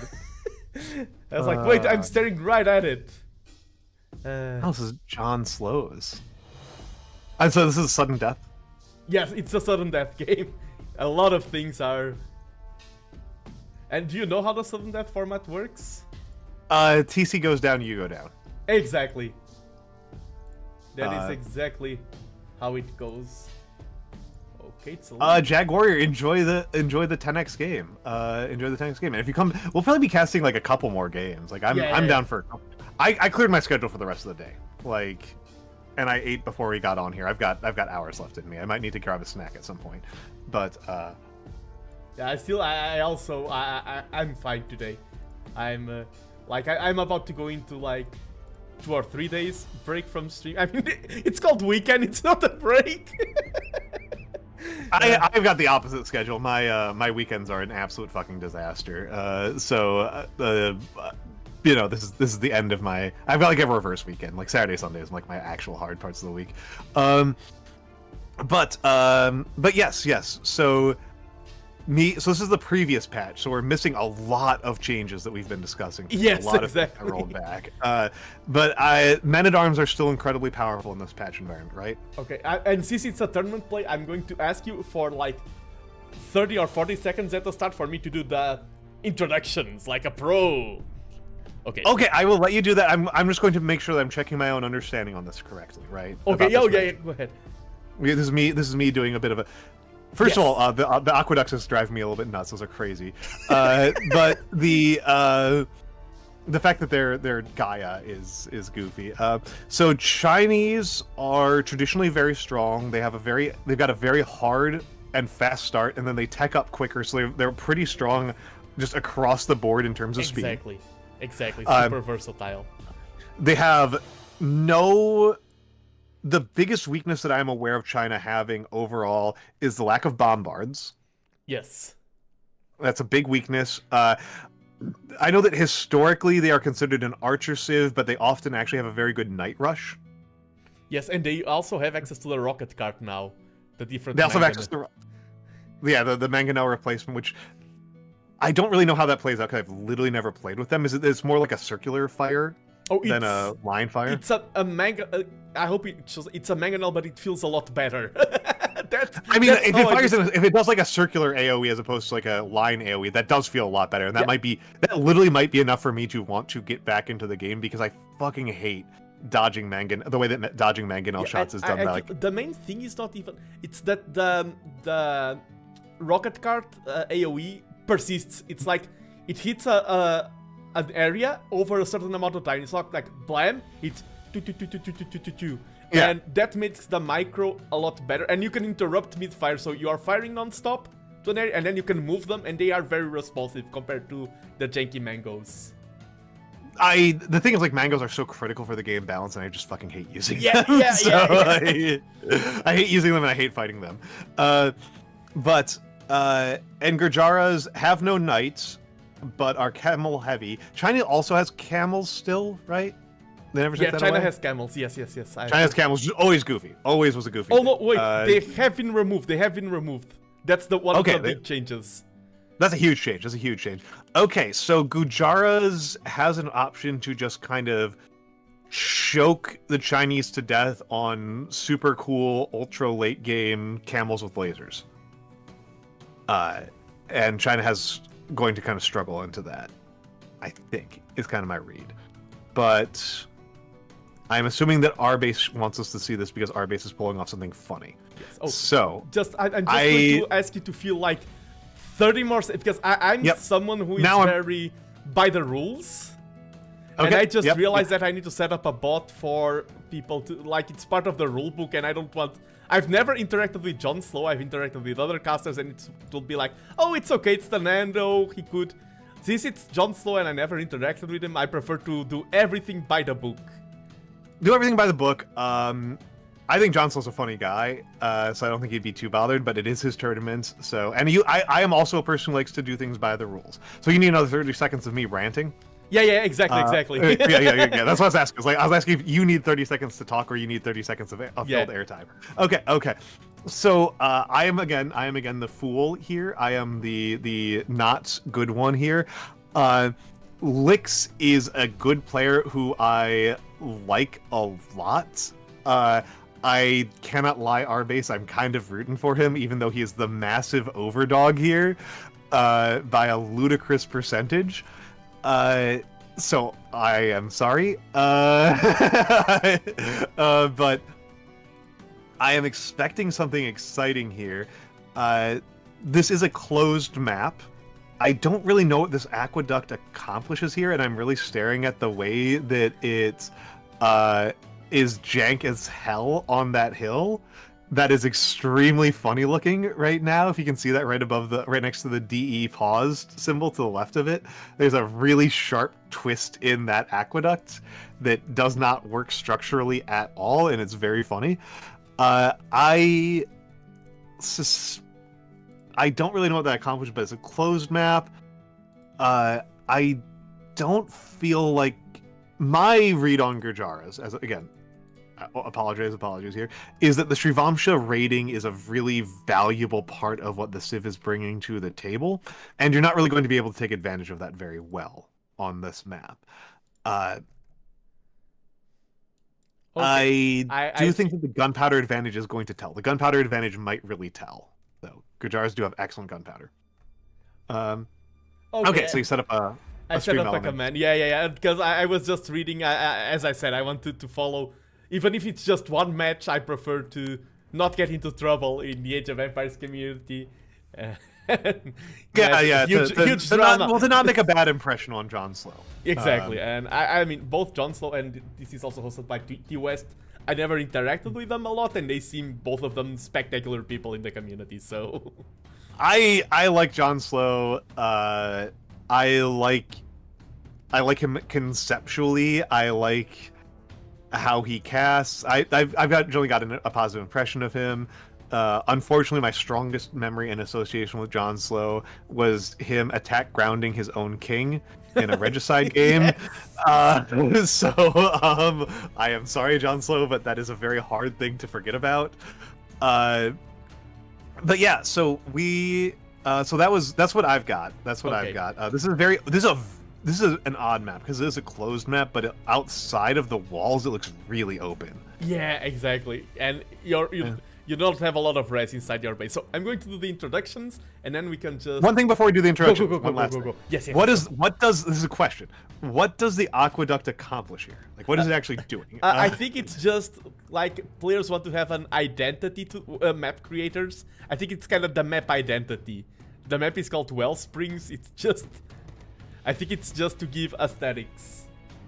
If you destroy one tile... I was wrong. Okay, I was completely wrong. Okay. But I mean, what does that because I know aqueducts, there's something weird about aqueducts where some units can move under them or something like that. There's something weird about aqueducts. And there's a lot of fish at the end. Oh, there's fish under the aqueducts. That's funny. Yeah, people are creating crazy stuff in this game. Of course. I mean, why not? Okay. Now I'll let you do your introduction. Okay.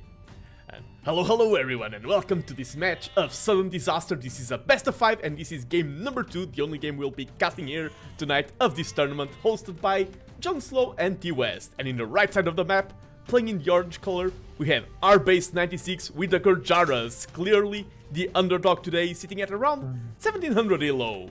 And on the left side of the map, in the blue color, we have a professional player, we have Lix with the blue Chinese at his command. And yes, that's the introduction. We can now talk normally. I just like to do this in tournament sets. No, you're allowed to. You're allowed to. It's fun. It's fun to do a little bit of that ritual, especially when it's not like a normal part of what you do. It's kind of fun to cosplay the priest. Yeah, it's the gap moe, as they say in the VTuber industry. Yeah, I love that phrase, the gap moe. Okay, so this is an advantage I didn't think too hard about with Gurjaras because I'm a dum-dum. That, like, if you knew about the fish, then that means that you have a very good excuse to not eat any of your sheep. Yeah, and our base, our base is probably the single player in the entire Age of Empires world that I've played the most with. I say that very confidently. And he's someone who has a lot of game knowledge. Like, he knows the maps, he knows the civs. He's like a nerd, using the correct terminology. I think the way that the nets look when they go behind and they turn highlighted orange, I think is gorgeous. I love that. I really like that. That's very pleasing to me. I just call him a nerd, and he's like, "Yeah, fair. I'm not going to." Yeah. That's me and Nanomancer were talking about that the other day. That, like, the most devastating thing the most like devastating admission of defeat that a man can give is, yeah, that's fair. Yeah. And for me, I don't think it's infinite fish. Oh.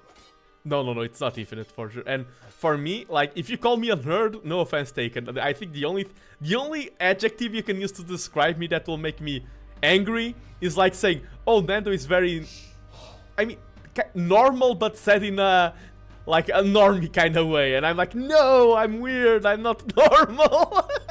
What if somebody said you were Spanish? I don't mind. I know a lot of Portuguese would get very livid. I don't mind. Okay.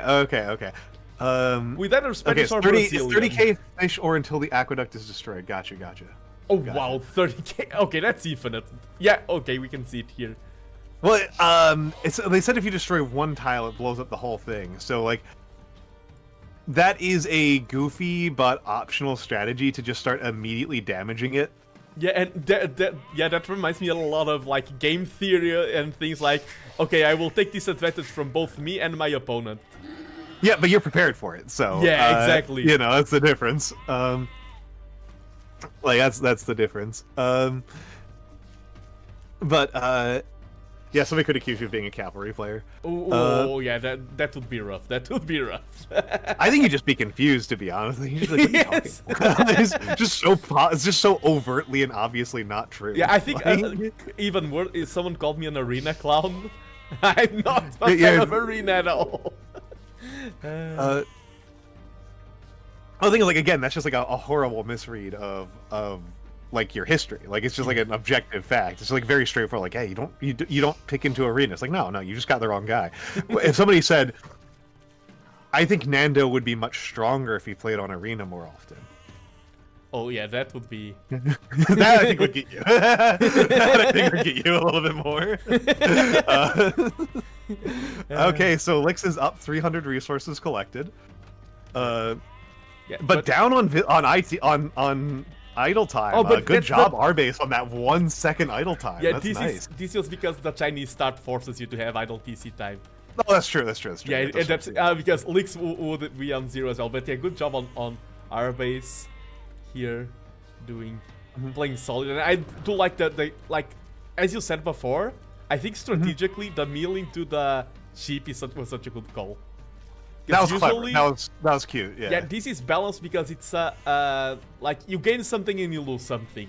This just removes all of the lost that you have from this decision. He hasn't even touched his starting berry bushes, right? It's not even like the standard way of dealing with it. So like you said, he's a nerd because he knows he knew what the map was all about, and this is a pretty non-standard map. Yeah, and he's someone who practices like for events, practices the maps. He's someone who codes the maps, our base. He's someone that's very deep into this, and we see Lix right away. Lix is going for an aggressive opening. Hold on, what's he building there? A tower already. Yeah, a tower. that's what I thought. Yeah, I was like, what else would that be? Okay, so Lix's. This is a full court. This is a full spectrum attack. Yeah. And the villagers, after building the tower, they have bonus damage versus buildings. They will help better down that gate a lot faster. I mean, bonus damage versus stone defenses. The only other thing that he would do with them, right, is go collect that gold. But I don't think that's what he's going to do. Yeah, at this point, maybe later, but I mean, maybe I think for the archers. Oh, yeah, not even attacking the gate, attacking the stone wall. Yeah, it's got less HP. He's only got. There's always so much frontage. He's going to be getting archers. He's not going man at arms. So yeah. He doesn't need to worry about the fact that he's going to have. He only has 4 frontage against it. Our base going into the early market. Yeah, right up. Clean, very clean, fast castle. Yeah. Yeah, very clean. Yeah, the I can see the blacksmith going up as well. Okay. Yeah, already clicking up to castle. Yeah, this attack is it's going to be a little bit late, but archers are the best unit at dealing damage in Feudal Age. Yeah, they are. Yeah. Oh, that's cute. Yeah, using the village on the left. Okay. So this is what I mentioned earlier. Yeah. That like, what do you do when you are attacked, when you're on the defensive? And one of the things that you should be doing is figuring out a counterattack. Yeah. Oh, this is not walled, but I mean the tower here is a good goal. I would like to see it even earlier. But it's gonna go up. Yeah, and there's gonna be some losses. Yeah, archers are horrible at dealing with towers. Yep, they are. And it's at a pretty good forward position. It's going to be hard for. Oh, and a lot of the issue here is that because of these fish, that means that this tower functionally protects the entire food eco. Yeah, exactly. It's so centralized. Like normally somebody can't defend this much of their food eco with one tower. Like you would be at this point in most games farming, and those farmers, like, they're inside the TC range, but like the archers can just kind of circle around and take pot shots. Okay, Lix sees this. Like, Army's like, Nano, go back, you missed my quick wall. Sorry, buddy. We keep going forward, but yeah, quick walls here by our base. The cute quick walls. What is our base's plan here? Yeah, now he's up to castle. He's up on castle. He's up on castle, and Lix is just on 3 archers. So this is the thing that I think is like a good sign on Lix's front, even though again I'm predicting that Lix is going to lose this one. Is that Lix built 3 archers to help burst down that wall, and it didn't work, and I'm pretty sure he's just going to go up to castle. Yeah, that's something that a lot of, like, even medial, I struggle with this. Okay, the plan is not working. Shift the plan. Do not keep pressing the wrong key. Do not keep bashing your head against the wall. I've struggled with this. I think, yeah, just 3 units, because you think it's like the sunk cost fallacy. You already built the archery range, and you think, oh, I need to get more archers to get the value out of this archery range, and then you're just falling further behind. He's building more archers, so I may be eating my words here. But he already clicked up. I think that's... He already clicked up, which was the important part. Yeah, and now he can afford to spend the eco. I think that's the main thing. The rush was like, I don't want to have my opponent being in Castle Age. Well, I'm not for a long time. And you said it before that. Oh, armored elephants. Yeah, rams that are elephants. Yes. Yep. Yeah, we're gonna get a ram push out. Like I said, Lix is a player who I actually like quite a bit on this front. I like that Lix is a responsive player. A responsive, thoughtful player. Yeah, and it does appear that our base. I'm guessing that this was our base's plan from the jump. Yeah, everything feels very deliberate. That this was always a planned siege push, and I think it's kind of interesting the use of the forward barracks, because that told our base a lot of information, and that information was misleading. Yeah. I do not think that Lix was expecting to run into a scorpion and elephants, right there. Yeah, exactly. And now you have a timing window where Lix has nothing that he can do. Oh, you want to have the forward workshop too. I think that the back workshop worked out in your favor because it means that Lix was completely flat-footed on these ramps until just now. Yeah, I agree. I think otherwise he thought you were probably going for something more more infantry focused. I've also always liked this dates back to like when the game was first released, but I've always liked that the Roman ruins they use is the Age of Empires 1 barracks. Oh yeah. Oh, let's see. I want to watch this. Watch this. Yeah. Because they said it explodes if you destroy one tile. Oh yeah, we see all of it crumbling, and the fish is gone now. The fish is gone, but also you're inside the base. Yeah, true. I didn't know it. Yeah, it actually blows up the segment of the wall adjacent. And yeah, Okay, this is messy for you.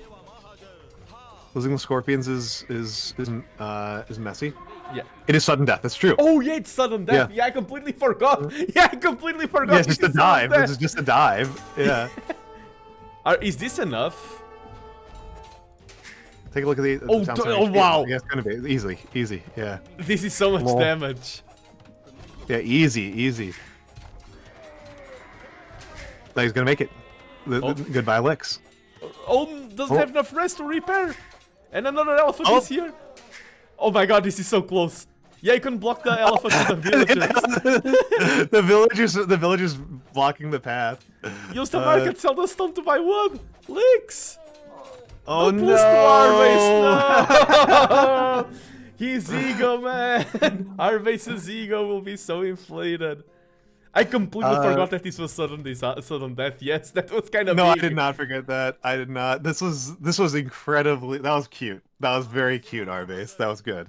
Yeah, we were talking in a 1930 previous game about the importance of a plan, and this is why.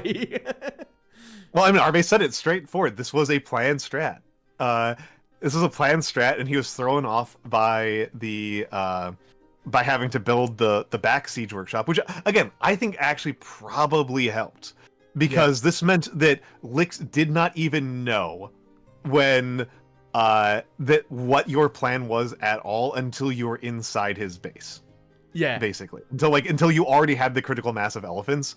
Like, he didn't see that you even had a siege workshop until then. I think that worked out in your favor. I think that if he had seen the siege workshop in the forward position with that scout or with the archers earlier, he would have been more prepared. Yeah, and that's a thing because I'm used to casting and everything, and sometimes when you're playing, it feels like your opponent knows your every move. Sometimes it feels like hiding your moves is pointless in Age of Empires because it feels like your opponent knows everything. But it's actually not, and I agree with you that this, having the further back setup and taking more time was actually beneficial for our base. I agree with you. So the game after this was Socotra. That is a map where you actually cannot hide anything. Yeah. that one. There is that one. It's a good versus. Yeah. Yeah. I would not enjoy that very much. But yeah, this was very cleverly planned. I think that the only way it could have gone any better for you is if he hadn't seen your elephants until after you blew up the aqueduct. Yeah, that was then that would have been even stronger. Like, he did catch he did catch you on the move out. With his archers, and if he hadn't caught you then, it would have been he would have been caught even flatter-footed. As it stands, it was a very clever win, very very close. I don't want to oversell the fact that like you did very nearly lose that. Yeah, no, I mean, yeah, a near loss is still a win. Yeah. And but a very thin margin. I do want to say because criticizing our base is kind of like, it's the community's favorite thing to do. Like, annoying our base. I don't want to be mean. But I'm just saying that I do want to take a moment to say congratulations to our base, and especially because by transitive properties, I have beaten our base quite a few times because we play a lot. So I've indirectly beaten Lix. You've demonstrated that you could be a better gamer than Lix at some point, maybe. Yes. Oh, that's fair, Arbase. That's fair, Arbase. I mean, Licks. I'm partially saying this because it's entirely possible. It's like I know a couple people are watching this from my community who probably are not familiar with age vampires and professional age vampires. Licks is really good. Licks is really, really good, even among pro players. Yeah, He is a pro player that I find really, really impressive. I'm looking at the tournament bracket, so I actually do know how the rest of the series went. Somebody in here has -3 wins. Oh, maybe it was something like an admin rulings. It can happen, maybe. Okay, maybe that's how they are marking like a no-show or something like that. Yeah, probably. Or Probably technical default. Two people. Tomo and Hugs. So Tomo Zeznati, I don't quite know how to pronounce it because it's a Czech letter, has -3, and then the other one that I saw is Prisma has -3, Prisma 09, and the one that I saw was a Syscon. Oh, I think Syscon. I think Syscon had an admin loss. I'm very confident that Syscon, because I think if I remember correctly, it was Syscon that was streaming. Let me confirm before I say something. Mm-hmm. Yes, Syscon received an admin loss due to having no stream delay and interacting with chat. Prisma gets an admin loss. Player Tomo Zesnati had to forfeit the game due to unforeseen circumstances. Shulk has withdrawn for the event due to unforeseen circumstances. I have the list here of admin decisions, and they all line up with the names you were saying. Okay. So Syscon was functionally cheating, unfortunately. Yeah, whenever something like this happens, there's always a lot of debate, because it is common. That's going to be a lot of debate, because Syscon's not like a nobody. Syscon's like actually like established. That's somebody who I recognize. In a lot of tournaments, like, people are used for tournaments are usually very lenient, because for a lot of, I think it was Yo, if I remember correctly, I think he has streamed without stream delay and things like that, and people know, like, there's language barriers, and there's no malicious intent, and often they are not reading chat and things like that. But now with Microsoft sponsorship and everything, and it is like a lot. We are talking about patch changes. If we want to talk about adminning tournaments, rule books, decisions, oh boy, that's a topic for 2 or 3 more streams for sure. Well, it's also not. I feel like we need to set ourselves up a little bit differently. Oh, yeah. That's I think a kind of more interesting structured debate that I'm definitely not prepared for. It's kind of what I'm really getting at. Is it like, I think that how you run a tournament and the decisions you make in tournament running are really important, and they really define a lot about what a game is. Because backing out here, let's get game theoretical here for a second, even bigger than Age of Empires. What is a rule? What is a game? Right? Games have rules, but those rules are kind of philosophically complicated, and video games actually give people what I would consider a false impression of what a rule and what cheating are. Because people in video gaming tend to think that cheating is when you violate the code, the physical code of the game. No, our base set makes them more important. It does not stop. What is a rule becomes more important then. And it usually becomes very explicit, right? It usually becomes very, very explicit then, and it stops being an interesting debate and starts being a pretty clear-cut debate. But it is still something that is worth keeping in track, because, like, board games, right? Board games have no programming, right? There's no computer programming for you to hack. Yes. With a board game. A board game exists in the ability of the players to execute the rules according to the writing as correctly as possible. But people would still say there's cheating in a board game. Yes. There's still absolutely cheating in a board game. And then on top of that, there are also, like, social rules, right? And there's explicit rules, but there's also social rules, which can be interesting. One of the ones that I never get tired of. I never get tired of talking about this, and I really need to know more about it because I only know from like listening to like a couple of podcast episodes from medievalists. I haven't actually read any real books on the subject, and I really should if I'm going to talk about it as much as I do. Which is throwing in chess. Yeah, board games are incredibly easy to cheat in. Exactly. In chess, in medieval European chess, it was actually really important to throw. Throw like in... Like deliberately lose. Yeah, okay. Because like if you are playing against your liege lord... Oh, yeah. Like, you don't want to make him look like a clown. Yeah. And there's more complicated rules to that because there's also throwing if you're like flirting with somebody. Oh yeah. And... Because chess was not a man's game; it was a men's and women's game. It was an all genders game. And so if you're an aristocrat playing chess against a lady, you might throw as a way to indicate your interest in her.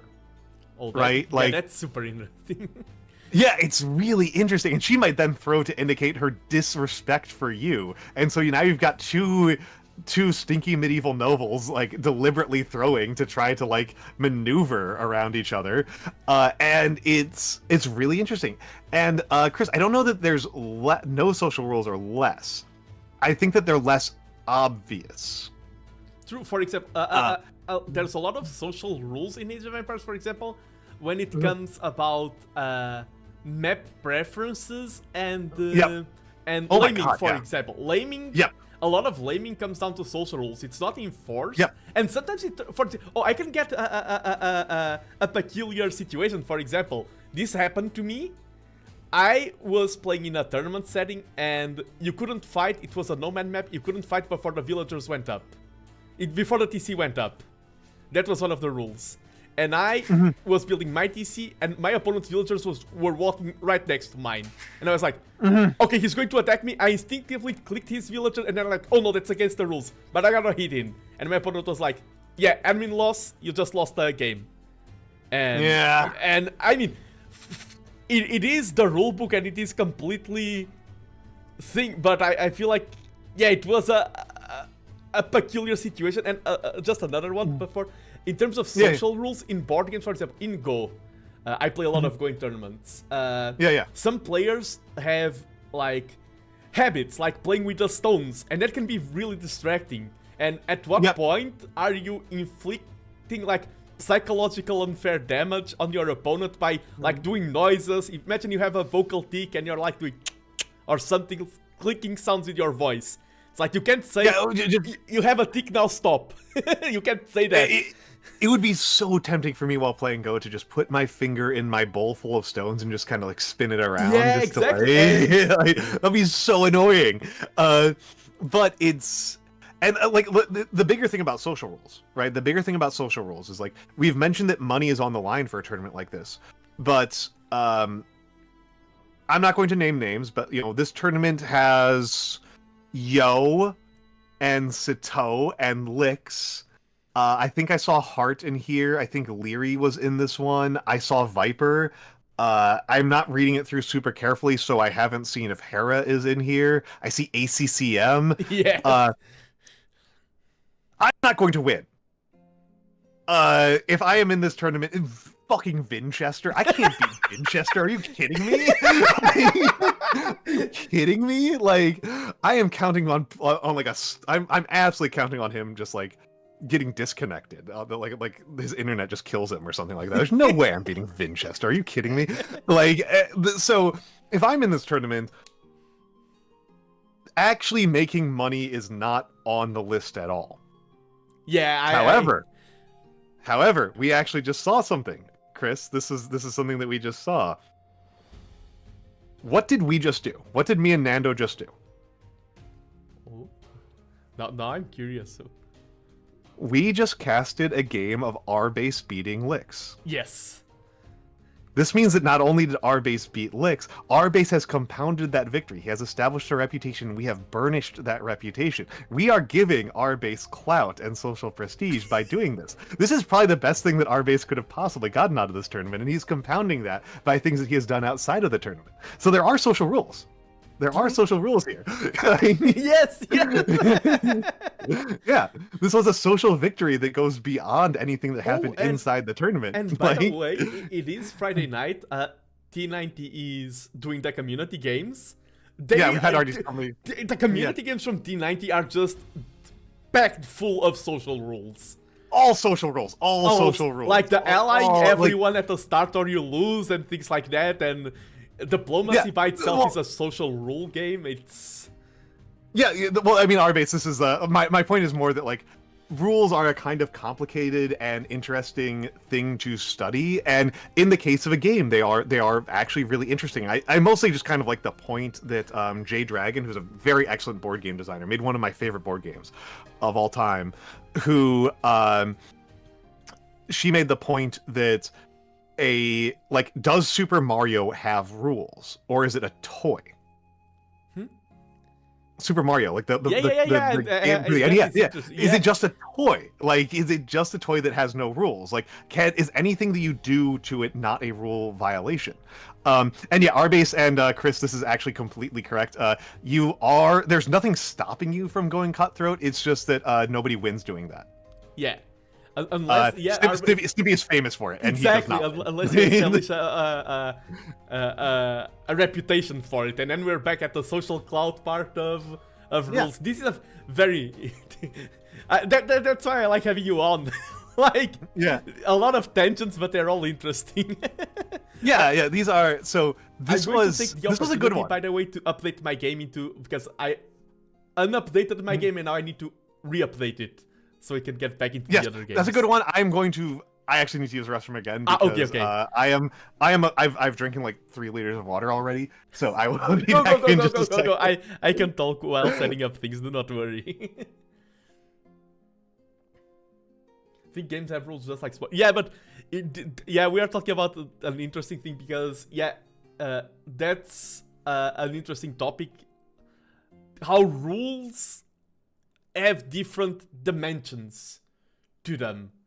And for example, Almantas is not here to counteract my point. In Super Mario, do you have rules or do you have constraints? Because you're set into a world and everything that you can do inside that world is allowed. I mean, if you enter like a speedrunning competition, there may be some rules, but the game itself doesn't inherently have rules, they have constraints. I think that's what it means by being a toy. The world sets constraints, exactly, and constraints are not rules only when they become competitive, I think, and then rules are a social aspect. I think you are the only autonomous person there to carry the single player. We are talking about how rules are a social aspect if it's a single player game and not competitive. Yeah, there are rules you can choose to play by. Exactly, and then comes the flexibility. Oh, I need to update my game. I was just yapping about it. Let me re-update my game. And see, Arbase, you are allowed to say that I'm a horrible friend now. Because I was like, oh, your set gives me... Like, I have guests over, I won't cast your set, and my guest's like, oh, Arbase is here, let's cast his set, yes. No, I was very happy to cast your set. I was very happy to see this one. This one was really funny to watch. And again, like, as I said up front, I am rooting for licks, but I'm pretty sure you didn't care about showing us a game where you get killed by licks because that's pretty normal. So I was pretty sure this was a game where you managed to pull off an upset, because otherwise you wouldn't have made a fuss about it. Any of the other 3 games, I was about to say I've got the tournament bracket open. I can see that 3-1. Well, sudden death is this is the thing about like fooling around with rule sets. Is that they can produce alternative results, and sudden death, this is one of those things I like. The only time I've talked with Hera at all was like via Reddit comments, was about like what are some things about messing up settings, and because he had just been playing is it Wandering Warriors, the all nomad tournament? Yeah, Wandering Warriors, exactly. I don't think there is an all closed tournament. No, I do not think. Maybe there is, but probably not like something prestigious or big. There is Valhalla. Nice. Oh, okay, nice. okay. I'm surprised that John Slow doesn't do it, because John Slow is just like the clown's strongest warrior.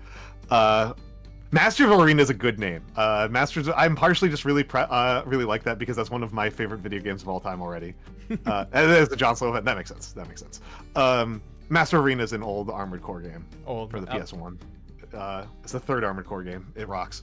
But yeah, it's I asked about and I'm kind of curious. I'm still curious about it. I'm still really curious about it. What if for one of the latter map sets they didn't have Arabia?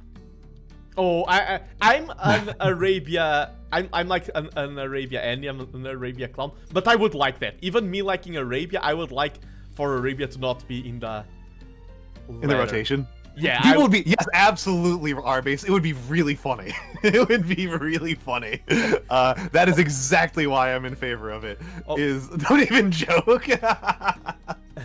I mean, R-base. This is the thing I think about with gamers a lot as a community is there are multiple different types of gamers, and there is definitely a type of gamer who wants their games to have as little variation as possible. There are absolutely a community of Age of Empires players who the game is Arabia to them, in the same way that Dota is actually just one map in Warcraft 3. Like... Yeah, exactly. So, do you want to go, what elo? Just... Let's go for a 1700, so we've got like the 1700. I don't really care what map. Maybe Nomad if there's one around. I don't think there's Acropolis and Four Lakes. I see quite a bit. I see either one would go. 1600. I'm gonna do Acropolis and Four Lakes. For some reason, Four Lakes annoys me. Okay, Acropolis then. Yeah, I don't know. Something about Four Lakes just rubs me the wrong way. It's like a, I don't know, something like I already kind of don't like Arabia as a viewer. I think mostly out of contrarianism, but somehow like Four Lakes is like idiot Arabia to me. I just like really don't like it. Yeah, the Final Destination Smash Bros. But yeah, like the Final Destination Smash Bros. Particularly drove me nuts because it's like literally like Final Destination no items in Smash Bros. Is just like playing Smash Bros. Without the Smash Bros. We saw you like Smash Bros. So we took out the Smash Bros. Of your Smash Bros. And now we're just playing bad Street Fighter. Like it always bugs me.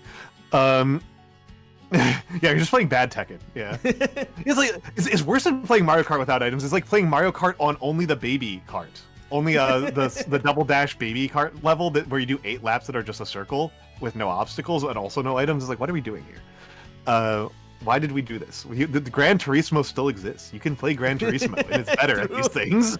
Like, I actually do kind of like Acropolis. There's something that's aesthetically pleasing about it, even though like actually playing on it stresses me the hell out. I'm really bad at it. I love... lately, I've been growing to love there's like a lot of Acropolis clones in tournaments. I love this style of maps. I mean, you love Arabia. You're in Archer's open. You want to stab people in the face with your archers. Exactly. You like where you can't wall to the map edge? That's fair, R-base. That's fair, R-base. Okay, I understand where you're coming from. Yeah, there are tournament versions where the back is also heals and you can't wall to the back. Yeah, a lot of tournament versions. So here's a quick little weeb question for you. Do you know what the blue player's name is? You're asking me or chat? You. Can you say that? Chance. Yes. You speak some Japanese. Yes. I was speaking Japanese stream. Yeah, I was speaking Japanese. I know. Yes. If this was kanji, I've seen your kanji. Like, kanji is the bane of my existence. I know around. Kanji's my favorite part. I love kanji. Yeah. I'm a total sicko. Another Gujara's game. We've 3 games in a row with Gujara. I was trying not to repeat Sieves. I saw Cuban. I just noticed, yeah, Gujara. That was not intentional. I was trying to avoid. No worries. I was just going to make a brief moment here while we're still at the part of the game where nothing happens. Chance, is yeah, it's probably random, but we know that it's not random. We know what it is. We got to ex post facto Let's choose. go! He took down the board with the TC, sorry. Yep, he did, and with under villagers, with only 5 instead of 6. That's an interesting change. Chance is from the English, right? From the English for chance, and Japanese is a language where you can kind of do things a little bit differently than English. You don't have to say, you can just say chance, and that's kind of an understanding of like, this is my chance. You don't have to say, this is my chance. Like in English, you say, chance. Like that's just like incomprehensible. That means nothing. But in Japanese, chance does, like, you can just kind of say that. It will be the word alone is enough to form a sentence, a meaning. Yeah, which like you can do in English with some words, but this is not one of them. This is not one of them. It's incomprehensible to us as English speakers. I mean, as someone who has English second language, I feel like you can build 200 different sentences just by using the F word alone. And I don't mind saying it, but right now it felt a little bit out of context. But just by saying fuck, you can build 100 different sentences. Well, there's a really famous, this is the very famous philosophical thing. Like I'm not kidding. I'm like, this is like a very serious moment in philosophy of, from Philosophical Investigations by Ludwig von Wittgenstein. That's if you go to a store, an old-timey store where you didn't have shopping aisles, where there was a clerk, you go to the store and you point at the apples and you say 3, and then the clerk, puts 3 apples on the counter and says 25 cents, and you hand him a quarter. Everything was effectively communicated there, despite breaking like every single rule of English grammar. Oh yeah, I get what you. Yeah, like everybody understood what happened there, except for a person who is obsessed with making grammar charts. Yeah. And yesterday it is funny because I was doing the language stream and we were talking about how different people approach languages. And a lot of people, the first thing they care about when learning a new language is what are the rules. Yeah. We go back to the like what are the construction. And I'm the kind of person, I'm the opposite. I'm like, I'm good at Japanese in my classes, and my colleagues are like, oh, how did you know it was that verb? It was because it was transitive, intransitive, and I'm like, I have no idea what transitive and intransitive verbs are. It just sounds correct. Oh, see, I'm a very mechanical person. So a lot of why I like Japanese is that like Japanese is very mechanical, clockwork-like grammar. Yeah, so I will say I am coming from a slightly different perspective because I'm a former professor. I'm not a current professor. My actual job these days is that I'm an editor. I'm a nonfiction editor. Good. This Chansu is not having good luck with this deer lore. The deer are trolling him. Yeah. But the thing about that I say about learning the rules, because I weirdly, I had a bunch of people come into my chat asking for writing advice, and I don't think I gave them any of the advice they were looking for, because I'm actually a big believer in learning the rules to writing, and like even the rules that aren't very important or even particularly good rules, because knowing those rules means that you understand what happens when you break those rules. And really memorable writing is writing where you break the rules in clever ways. Yes, and the same for like when you see, I think in any art form, you need to be really good at any art form to break the rules in a meaningful way.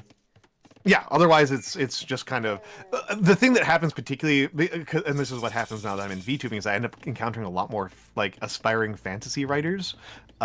Sorry, Nando, if I'm getting a little bit danger close here. But a thing that I encounter a lot, particularly with people who are aspiring fantasy writers, is they want to just not know the rules and ignore the rules and then just like somehow invent interesting things.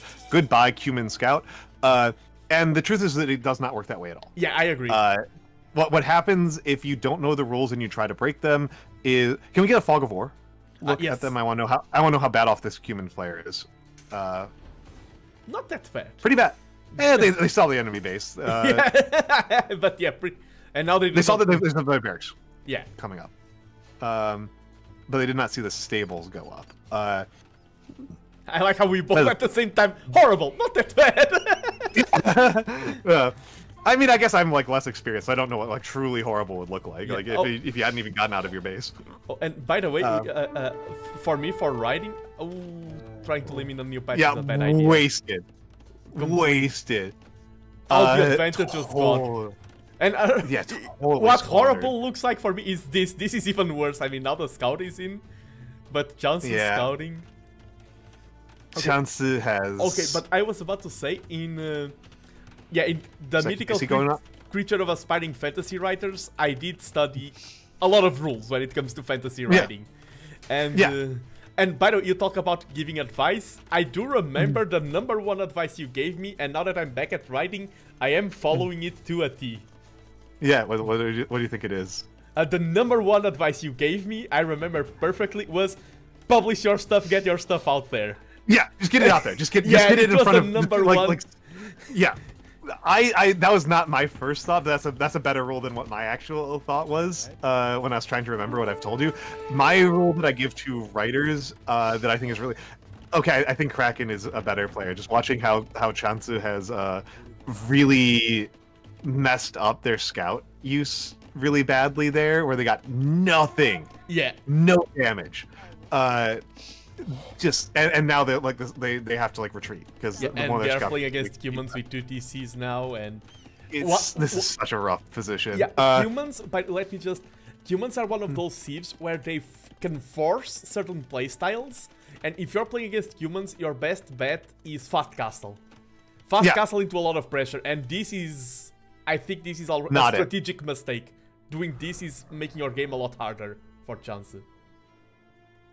Yeah, humans are the best civ in the game or the worst. Humans kind of drive me insane. I'm not gonna lie. Like I kind of want their bonus to go out into more other civs or something, just because like otherwise it's like the game works this way, and then there's a special secret exception if the humans are in the game. I agree. When they added the meal cards, more than one civ have meal cards, and I think more than one civ should get access to either no civs or 2 or 3. I think having only one, I agree. It is. I'm in general, as a general thing, I dislike about Age of Empire 2's design, and I know it's not like a popular one because it's like a me having like an aesthetic preference about it. Yeah, one civ has farms that don't drop off. That's less of a change though than getting a second TC in feudal. That's like a radical one.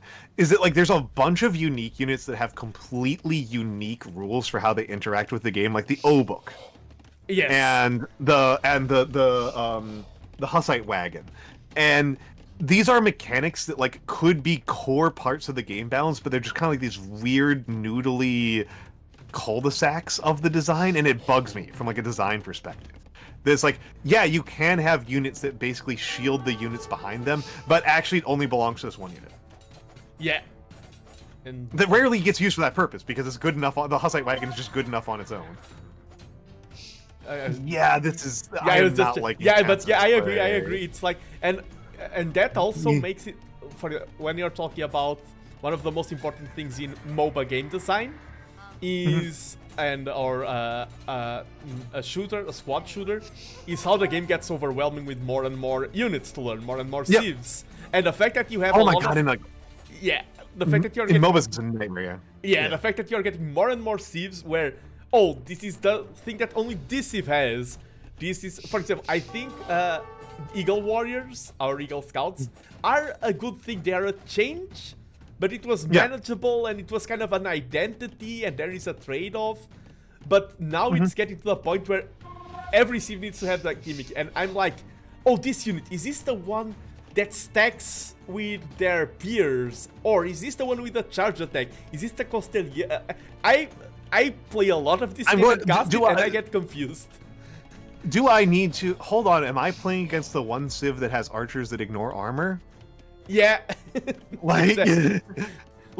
skill issue. It is a skill issue, but it's also like, is this a skill that I want players to have develop and be like the skill expression that I care about? And the answer is I don't want it to be the skill expression I give a shit about. This is a good wall-in on Kraken's part. I think that this is going to be the real struggle for Kraken, even with the added even with the extra TCs, is the fact that there's like no safe wood on the progress. Yeah, and by the way, do you? This is a hard question. You want to know what the biggest mistake Kraken is doing here? I'd love to hear it. I'm not sure, but I'd love to hear it. You never The open want farm? to have. You never want to have above. Yeah, not enough farms. You never want to have above like 400 wood. Is already a lot in feudal. Yeah, no, this is I'm your cursor isn't showing up on the screen. Sorry, yeah, on my end. So yeah, no, it's an insane amount of wood float. So actually, that's actually a good point. I was worried about like their wood eco getting shot down, but like they could just stop having any woodcutters for several minutes and just focus on walling up, and focus on getting out more spearmen. This is not a good play by Chance. No, it's not the worst play because he's at least getting in damage, which is better than he's been doing a lot. Yeah, the scouts were finding nice damage, so that was actually better than some of the previous ones. Like he has dove in that wood line and gotten nothing done multiple times. Yeah. Yeah. Okay. Now we see the farms. They can get doinked, and they are getting doinked. Yeah. Okay. Nice cancel. That was cancelled. That was not a doinkage. That's my favorite fictitious verb in the English language. It is the verb to doink. Doink is a good verb. Is it? Well, here's the fun one. Is do you know boink? Boink? Boink. No. What? So boink is when used intransitively, it's just like bouncing. Oh yeah, the like the onomatopoeia of like boink. Yeah, but used transitively, it's an extremely casual way to say have sex. Oh, I did not know that at all. Yeah. If you boink someone, you had sex with them. Oh, I had no idea about that. yeah, it's very strange. And it's not like romantic or even like erotic at all. It's like a very like it's like a goofball thing to say. It's kind of like demeaning. It's like to like everybody involved. It's you're like making fun of your friend for like having sex at like an inappropriate time or something like that. Yeah.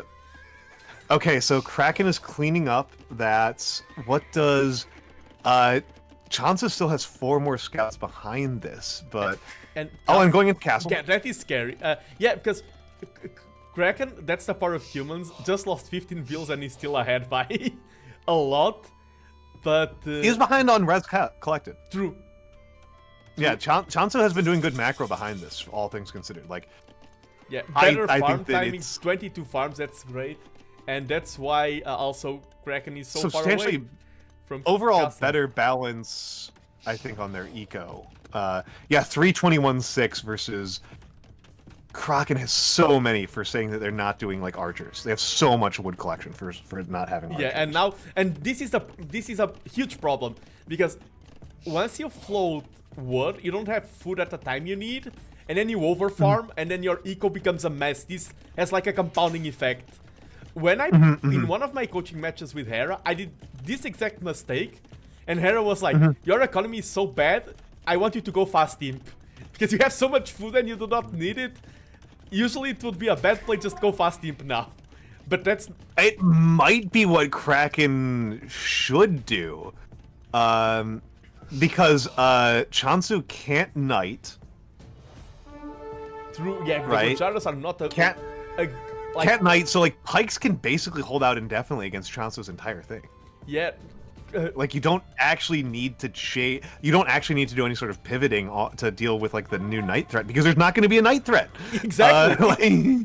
Let us see that has a smaller power spike in Castle Age compared to others. Just a lack of knights is enough to make the power spike smaller. Good micro by chance. Always getting the one cav. Okay, now dodging the arrows. Yep. Good micro as he starts trying to punch the TC with Sriramsha. Caster curse. So here's the thing, right? Like here's the thing. He did just completely bowl over Kraken's defense, and then he still couldn't find good damage. Yeah. He still lost a ton of units there. And as I said, look at Kraken's eco. This is gearing up so well for a fast team. He might do it. He might do it. Like, look, he's floating 1,000 food. that should be the play here. Okay, step lancers can also. But yeah, I would think fast imp here, just because I've made this I think mistake fast imp is the better play. I think this was... Because, like, what he should do is, I think, finish the wall in. Or make it worse, right? He doesn't need to complete it, because it's Acropolis. But I think, like, wall in a little bit better, and then fast imp. Like... Yeah, I agree, and step what lancers... is Chauncey going to do about that? Like... Yeah. And step lancers versus the Gurjaras, the camels are the best unit in the game by far against the step lancers. Yeah, I don't like the step lancer pivot. I don't like it at all. I that's a hard thing for me to say. I love step lancers. It is a hard one for me to say. And expanding just opens you up to more. I'm with you. I really do not like the not going for fast imp here.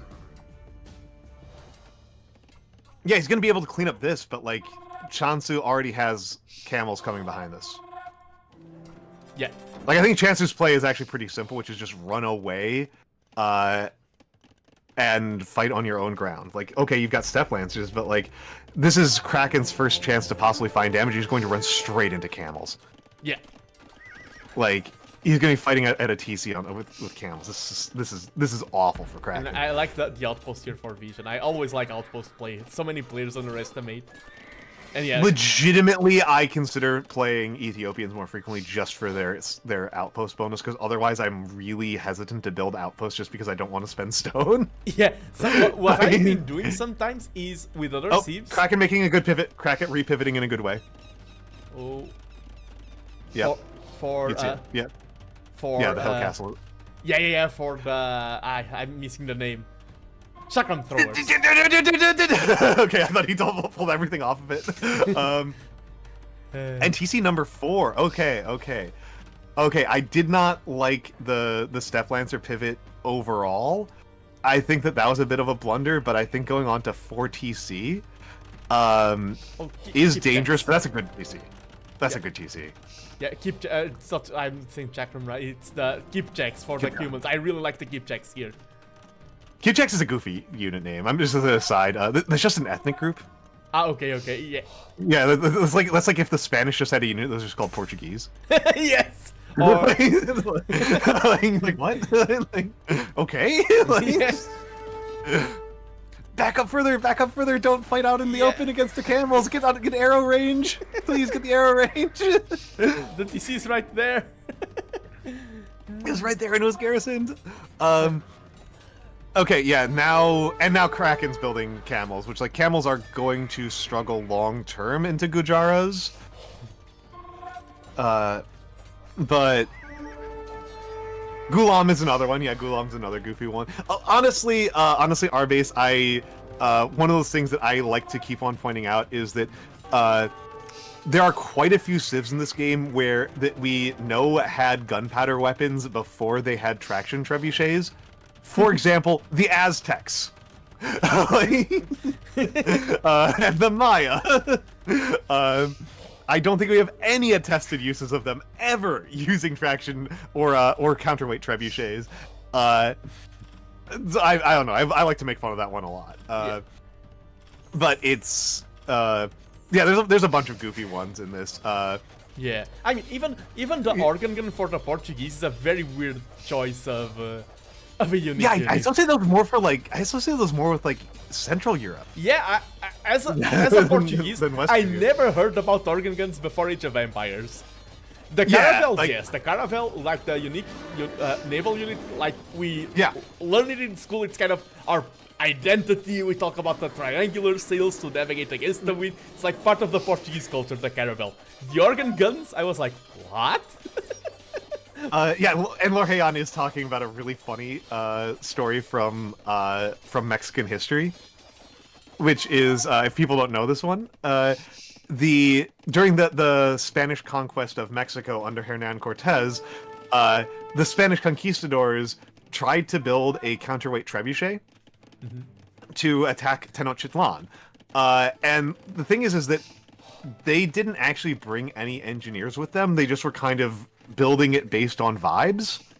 And so they built a counterweight trebuchet, which is an expensive and difficult thing to build, that shot straight upwards.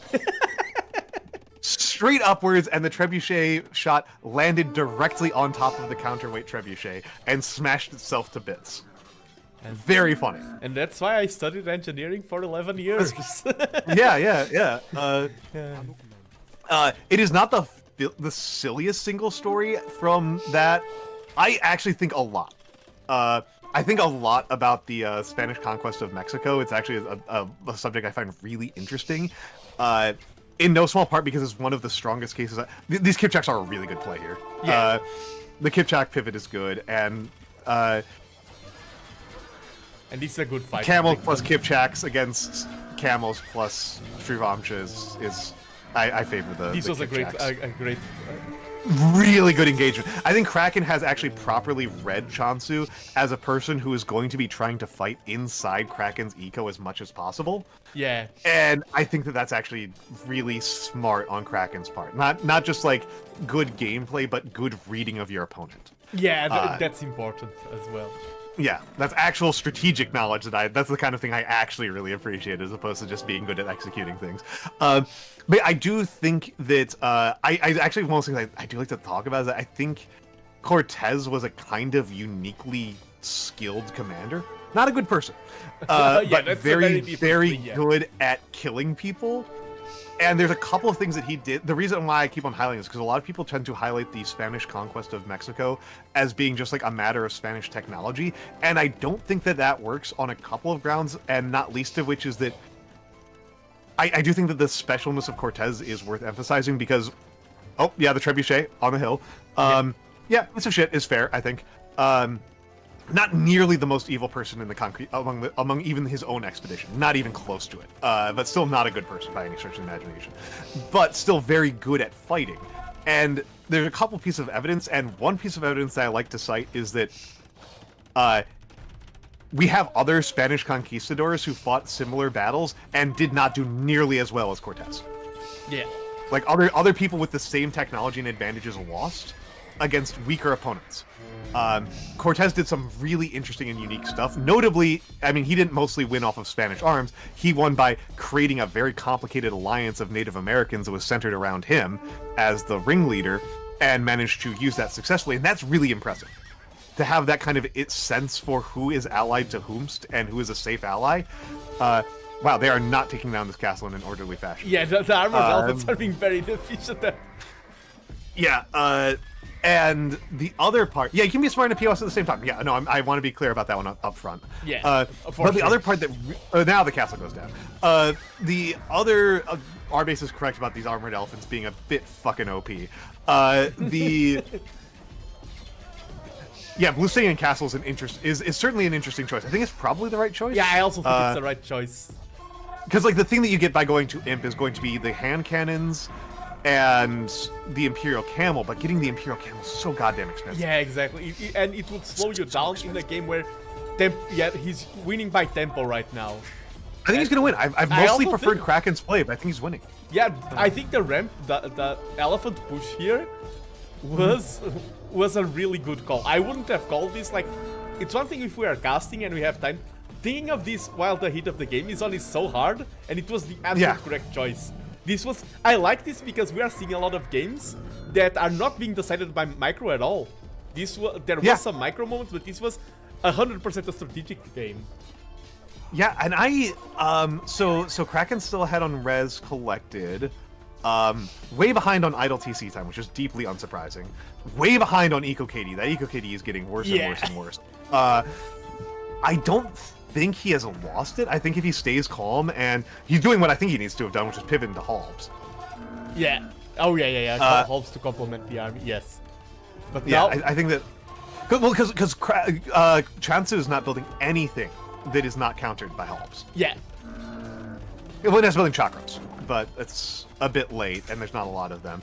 I still think Step Lancers is not the right choice, though they're doing really good at this part, which is killing random villagers. I do think that losing that defensive castle was really brutal, because I think that a Kipchak Halb comp would be very strong here. Yeah, I agree. And now it was so much damage to the economy of Kraken. Yeah, that was this was kind of interesting because like Chance's overall strategy was not paying off super well of like just diving the eco over and over and over again. But by maintaining the offensive tempo in their favor, Kraken was not doing a good enough job at building up the kind of defensive advantages where Chance would not eventually break through. Yeah, no, also like Castle's a good play. You are correct, Arbase. That's a good play on this. Admittedly, this town center has kind of done its actual job, which was getting that stone and gold. Yeah, but yeah, if he went imp, he died. Yeah, you're correct on that one. I think now he can. Well, he's going imp right now. Yeah, I think now it's a great call. Yeah, now, like you had the tempo, you took advantage of the tempo advantage, and now that the game is slowed down, like if he keeps pushing now, he can start eroding his advantage. This is a great call, in my opinion. The eco, he now has an extreme eco advantage. Yeah. And after a very long time of being behind on eco, I do actually think it's going to be very difficult for Kraken to win at this point. Yeah. Not impossible, but I think it's very unlikely. Yeah.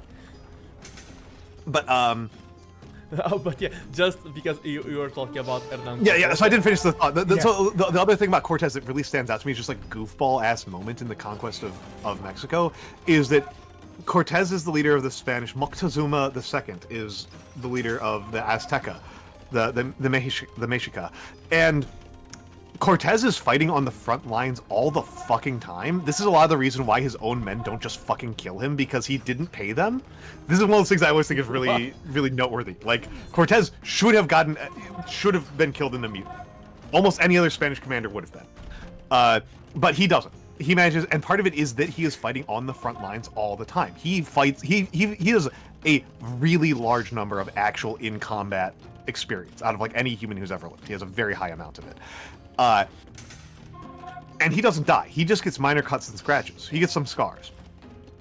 Moctezuma doesn't fight in combat ever, and he gets killed by getting a brick thrown at him by one of his own people while giving a speech. I had no idea about that. Like, it is insane dumb luck that Cortez didn't die, and it's insane dumb luck that Moctezuma died. Like, both of those are insane dumb luck. Both of those are insane luck. Like, that's like so contingent, so arbitrary. Yeah, this is why Cuauhtémoc is the leader of the Aztecs at the end.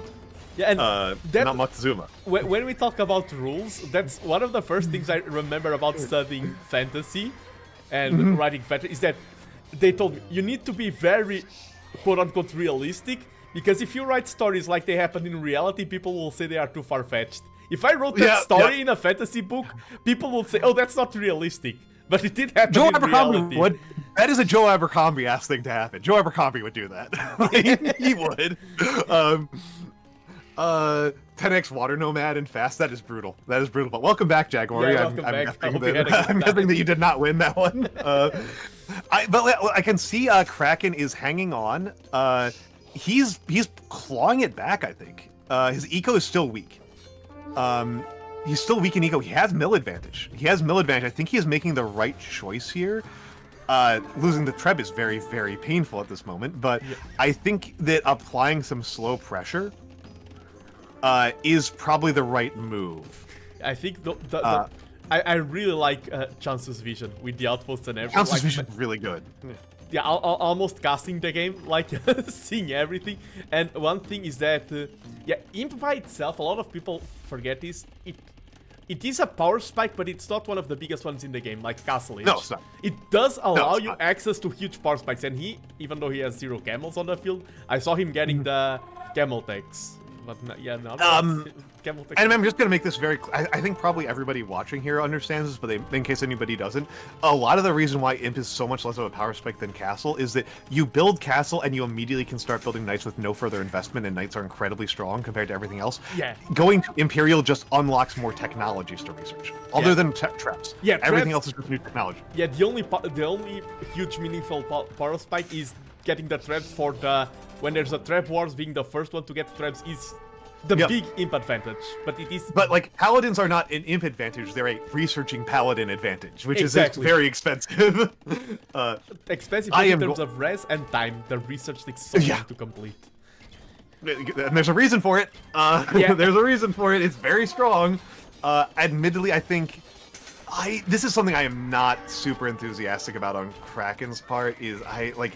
this like very gold cav heavy army into somebody who's got fucking Imperial camels is very dicey. I understand that like you don't want to be doing something goofy like foot archers as humans, but like I do think Kipchaks are very strong here. I'm going to use the bathroom, but I'll be right back. Go ahead. Yeah, don't worry. Yeah, but we see. I'm surprised that, as I said, Gurjara's tagged into heavy camel. No, they already have Imperial camel, and ever since they got the tag, they have built 0 camels. Okay, now it's okay. They're only heavy. Oh, because they start with the Scout Camel. They don't have Imp. Imp Camel is another seed. Scout Camel, then Heavy Camel. It makes sense that it's 3 tags. Okay, but now we see some camels on the way. They are just going Frisbees, and I agree that Hussars and Frisbees are also a good option. Getting another... I don't like the forward castle now, because your opponent is producing a lot of traps. I don't think you have the military presence. If you're uncontested in Imp, it's one thing. If you're both in Imp, a forward castle... I mean... Yeah, without military support, this is just waiting for a disaster to happen. Then Gurjara's got a buff, they turn into Hindustanis. Welcome, Wasabi, yes. I do not know my Hindustanis, Gurjaras, Dravidians. A lot of quote-unquote modern Age of Empires blends together in my mind. I need to double-check it all the time. I know I do not like to play against Hindustanis. That's enough info for me. Alright, I'm back. Okay. Okay. Yeah, this is... Actually, hold on, though. Kraken's up to 91 eco from being down to 50. Yeah, I'm surprised at that. Well, I mean, this is... Yeah, I think that both players have kind of had the same instinct, which I like, which is to not ease up on pressure. Yeah. Right, like they are only easing up on pressure long enough for them to, like, collect a critical mass of units, which Kraken did not really have right there. But I like the instinct, even if I don't think it's ultimately going to win out. Still thinking that Chance has probably got this. Yeah, and right now, not collect. I think that's the last goal. That's the problem with map control, is that often it doesn't affect you immediately, it's something over time. And right now, okay, Kraken only has this and this goal. Both are quite exposed. They're quite exposed, and Chance has been very aggressive, and Kraken's been doing very gold-intensive fighting. Yeah. Oh, yeah. Which I do not like, because Chansu has not set himself up for success on dealing with Halbs. Yeah, oh, and by the and Chansu, the Gurjaras are great at this type of game because of this unique tech. I keep forgetting. Military units cost less 25% food. In long games, this is huge. That adds up. Yeah, in trash wars... I think... Go ahead. Does he have Frontier Guards researched? It doesn't have neither of them. Neither of them. Because Frontier Guards is, with the way that Kraken is playing, Frontier Guards is going to be really strong. Yeah. Like, it's just, those camels will just turn into an absolute wall. Yeah, I agree. Like, again, because Kraken is, like, I think that Chance is probably clever enough to pivot to different unit comp if Kraken did it, but, like, the unit comp that's going to work here is Kipchaks and Halbs, and he's never building those in critical mass. He's building a few of them, and then he builds like 30 Cavaliers. Yeah. And the Cavaliers are not the play. No. This might be it right here. It's 44 mil versus 15 mil. This might be it once this castle goes down. Yeah, no, I agree. And like as I said, now the lack of res access will start to affect. And now Kraken's 20k resources behind. Yeah, and Chansu, by the way, look at this makes me so happy. How none of the res are above 1k. That's good play. In a game like this, managing your economy... Kraken's been floating wood like crazy. Yeah. That's also the thing. If you're the one applying pressure, it's a lot easier to balance out your thing. I love... This is something I like when you're behind. Yeah. Yeah. No, I think that both of them have had that instinct.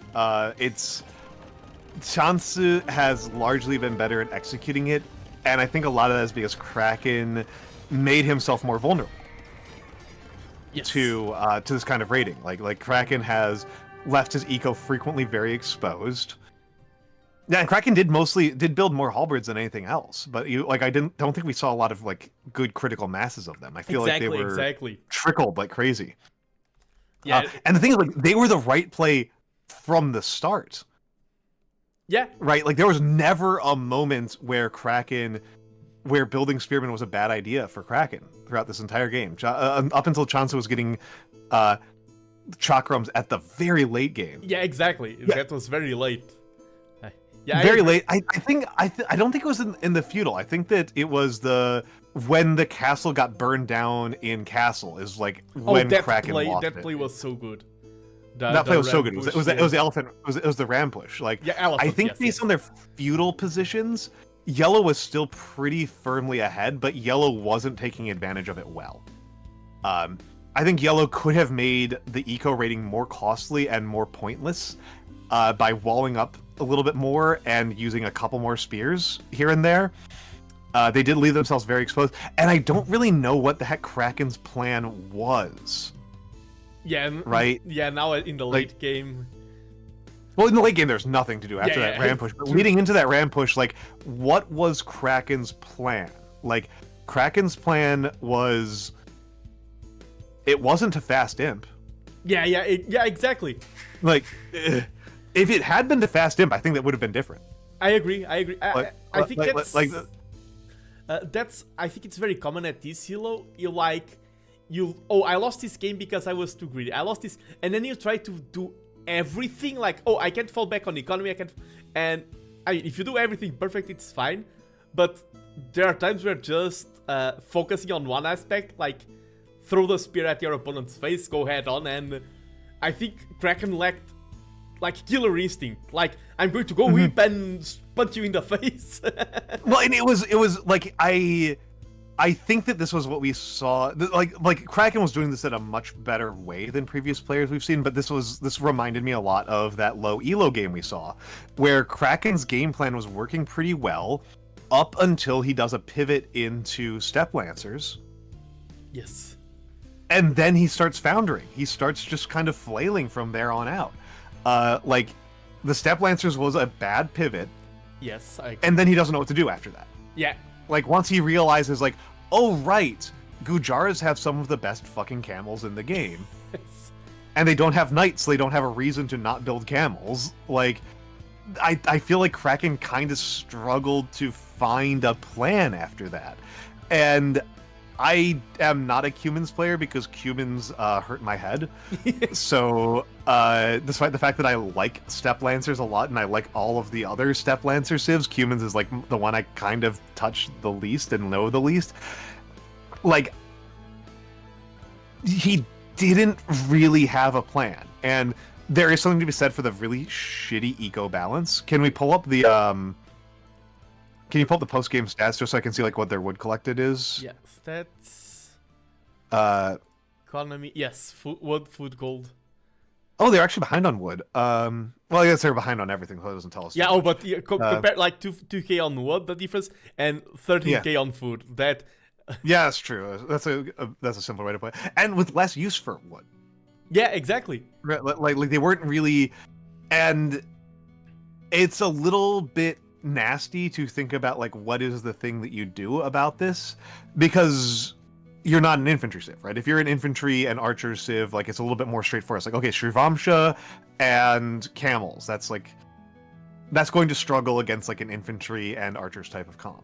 Like, what is your cavalry comp against? Honestly, what is your cavalry comp against anything that's using camels? And honestly, again, the answer is you have halbs. You are a halbed civ. Like, you're not actually stuck with pikes. Yeah, halb. It's... Yeah, I don't care that you're not an infantry. Exactly, Arbase. Exactly. It seems like he didn't... And I don't think he understood what he was doing as a game plan. Because he was setting himself up for a slow, turtley game style. And the advantage of that is that you get to build up a huge mass of your favored unit. Yeah. Which admittedly, like, again, this is the thing that's generally true about Age of Empires. It's not nearly as much of an advantage as it might be in other games that are designed in different ways. Yes. The offensive player does generally have a lot of advantage on this front. But Chansu was taking a lot of high-risk plays with his and throwing away a lot of units to get that initial 10-0 KD. The Eco KD, he lost a lot of units in that early game, and he wasn't getting particularly good results. And your Cumans, you can tolerate those Eco losses a little bit better than most people. I don't really know what the ends. I don't know what. I think if he had gone Fast Imp, because he set himself up for Fast Imp. Yes. He just didn't do it. He set himself up for Fast Imp. He could have gone Imp like. What, like. Actually, I think he could have gone Imp instantaneously on finishing Castle. Yeah, almost. Yeah. He had 1,000 food when he finished Castle. He didn't have 1,000 gold. He didn't have the 800 gold, but I think he had like 600 wood. Like, it would have been like seconds. Yeah. Yeah. No, you were there. You were there. Yeah, this is the point where he. Yeah. Yeah, seconds. Okay, he doesn't have the buildings. But yeah, I mean, just drop a monastery to help you defend in the university. I mean, you have enough stone. Yeah, just drop a market, buy yourself a castle, and then click Imp. Look at. Yeah, click Imp. He could have gone Fast Imp. Then he has Halbs, and like Halbs are such a nightmare. Yeah, both the TC and the Step Blaster were huge mistakes at this point. Huge mistakes, yeah, huge mistakes. A total misunderstanding of what he actually has done and what his advantages are at this point. I understand why he did it, because they make a lot more sense if you are on a believer. The issue is you have 2 stables and you need 5. Yeah, he didn't set himself up for the actual. He set himself up for one game plan and then he pivoted to a different game plan that he wasn't set up for. Yeah. Oh, by the way, I'm going to go to the bathroom real quick. Now it's my turn. Yeah. I will leave you. Yeah, absolutely. I'll leave you live. I won't go for the break. I mean, our base is giving us some back and forth, and he just did not set himself up for the actual game plan that he had. Like, look at it. His eco right here is 9 wood, 31 food, 1 gold, and 11 stone. That's not a spam Step Lancer economy. It's just not. It's not going to be able to sustain that. And I think if he had gone Fast Imp and gotten Halb as the most important one, Chansu would have been facing just an absolute wall. He wouldn't have been able to do the ramp push. The ramp push would have failed. Which was, I think, the most important moment in this was that ramp push. The ramp push fails, and then now your Cumans, and Cumans I don't tend to think of as having the strongest Imp game particularly compared to Gujara's, but your Imp, they're not. I think that you've got some options. Like, I think you've got much stronger options than. Yeah, they have a very specific time. They have a couple. I mean, this is the thing that annoys me about Cumans, is they're very specific timing, but they have multiple different, very specific timings, so it gives me a headache. But, like, they set themselves up for even more important than their civ choice. Here we just go 4 stables instead, and we make sure to add camels and have better upgrades. That's also an option. There's a couple of ways they could have played this, and this was just not the thing they actually set themselves up for. I think it's actually also possible. Like, I'm literally pulling up the tech tree. I'm literally looking at this right now. Gurjara's. Okay, so Gurjara's would still have a very substantial advantage in camels in the early game, in Castle Age, if it's castle on castle. But I think if he had the stronger economy at this point. He had a much stronger economy, and I think if he just goes hard camels, I don't think Chansu has a lot of great options. Yeah, I agree. like you've got a stronger eco, and then it's just more units beats fewer units. Exactly, my favorite saying. Yeah. I think that there's a bunch of different options, and I think that trying to pivot into Step Lancers into Gujara's was like, Yeah. not the absolute worst option, but it's pretty high on the best. Especially on the against worst an option. opponent who is already in Castle Age. If you're first to Castle Age, you can always go Step Lancers. If That's you're true, not, that's true. Yeah, if you're not, then the things change.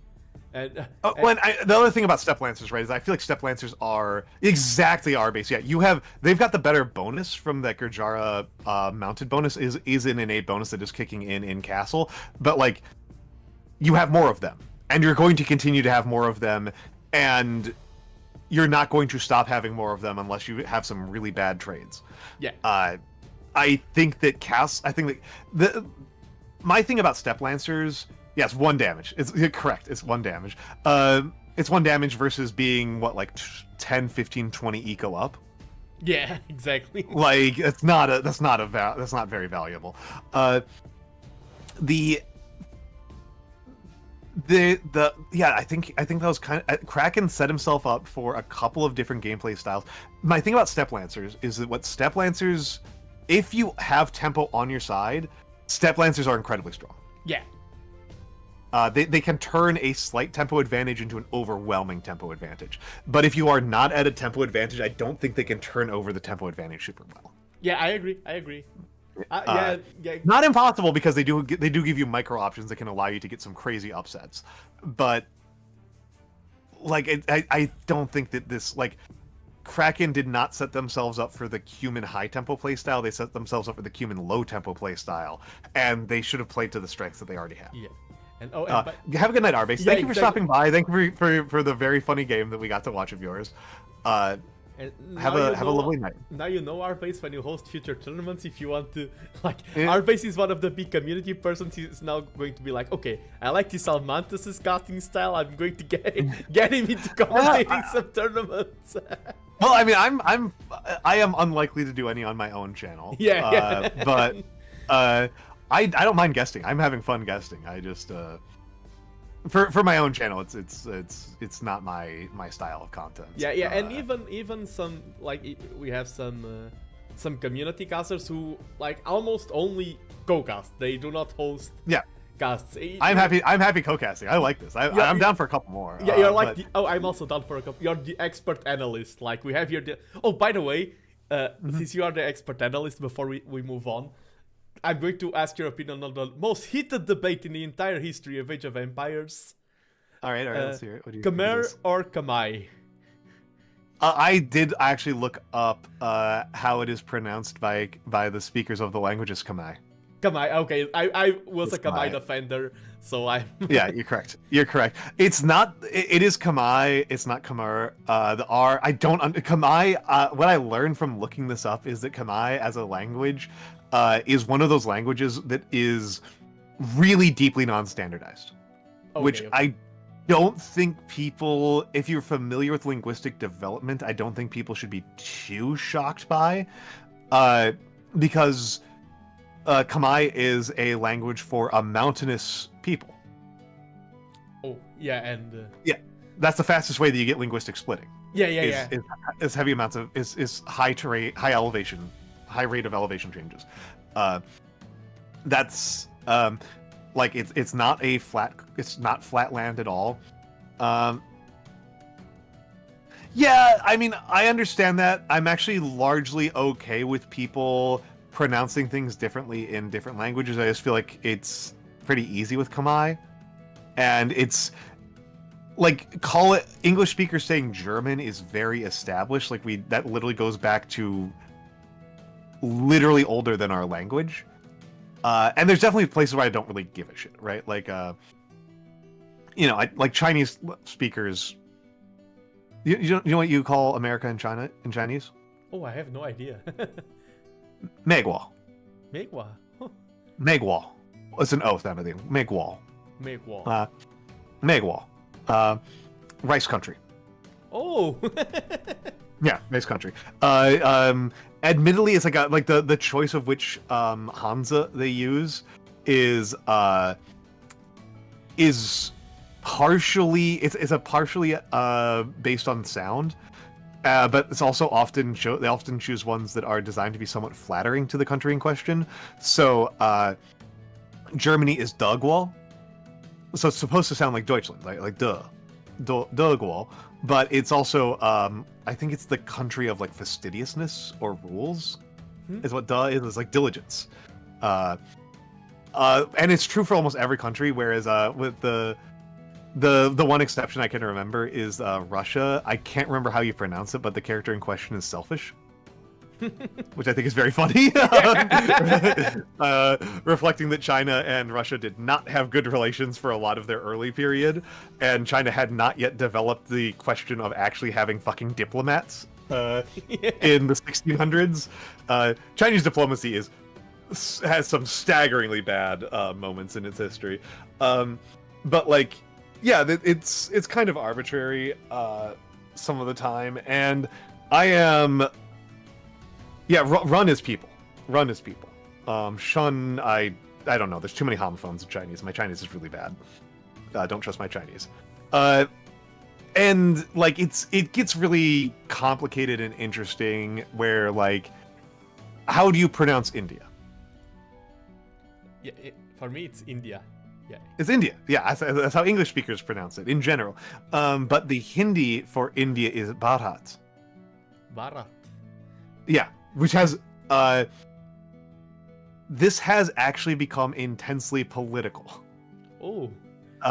A thing that is often missed by people who aren't familiar with India is that Hindi is not the national language of India. It has become. It has become. But for a long time it was not. The official language of India and the Indian constitution are written in English. Because Hindi is the language of northern India, people in southern and eastern India do not tend to speak Hindi. And it was a real question about the formation of India as a country of, is this a Hindu supremacist state, or is this a state of all of the decolonized people of the subcontinent? And this was a really heated debate for the first couple of years. And in current India, this is actually the left-right divide, is that the right-wing movement in India is primarily about turning India into an illiberal Hindu supremacist state. Wow. Yeah. So I'm like, wow, I had no idea about that. That's so huge. Yeah. Like, yeah, that's a really big difference. That's a really big difference. And it's intensely political because, in case people don't know this, there are more Muslims in India than in Pakistan. Oh. It's like a third of the country. And so to have a country where like a quarter to a third of your population are second-class citizens is a huge political change. Yeah. And a huge political issue. So like just what you pronounce for, again, the name of the country is still officially the Republic of India, or the Union of India, depending on which forms you're looking at. But it's still India. It's still not Bharat. But if you were to ask people in India, some of them will say Bharat. That said, Kamar is not like one that's particularly well established.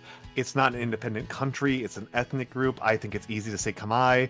I do kind of wish we would change the orthography in English to just not be spelled that way. I don't know why that's the orthography, but that's an orthographic problem more than a pronunciation problem to my mind.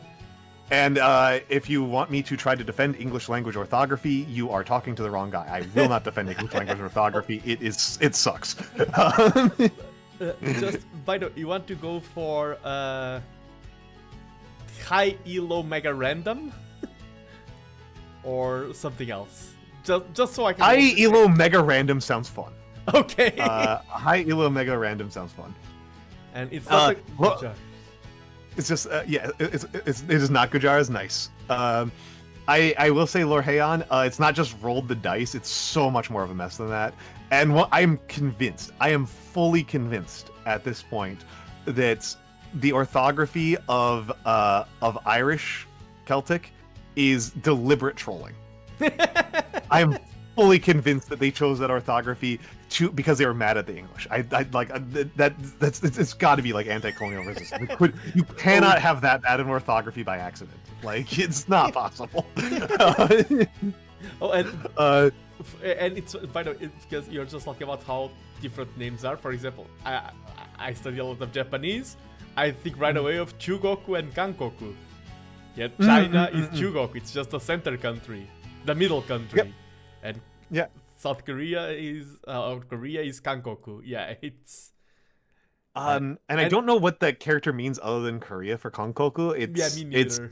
It's I know the components are they're haze and like leather cover. But like I don't know what they mean as a combined character.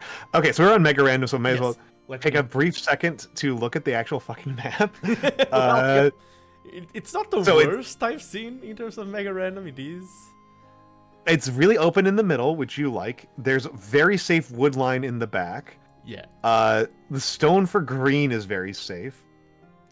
Looks like standard amounts of food, more or less. Yeah, I don't think water will play a big role here. Probably not. I would be surprised if they even know that they have water. It would be really funny if one of them does figure that out and just drills for the water. We're 1 second. Vietnam versus Hindustanis. Yeah. Bluntly, I don't like that as a matchup for Vietnam because gulams. Yeah. I that's my first instinct. But I don't know how much that actually fucking matters. So ultimately, Vietnamese are one of the thieves that can be very strong in feudal age.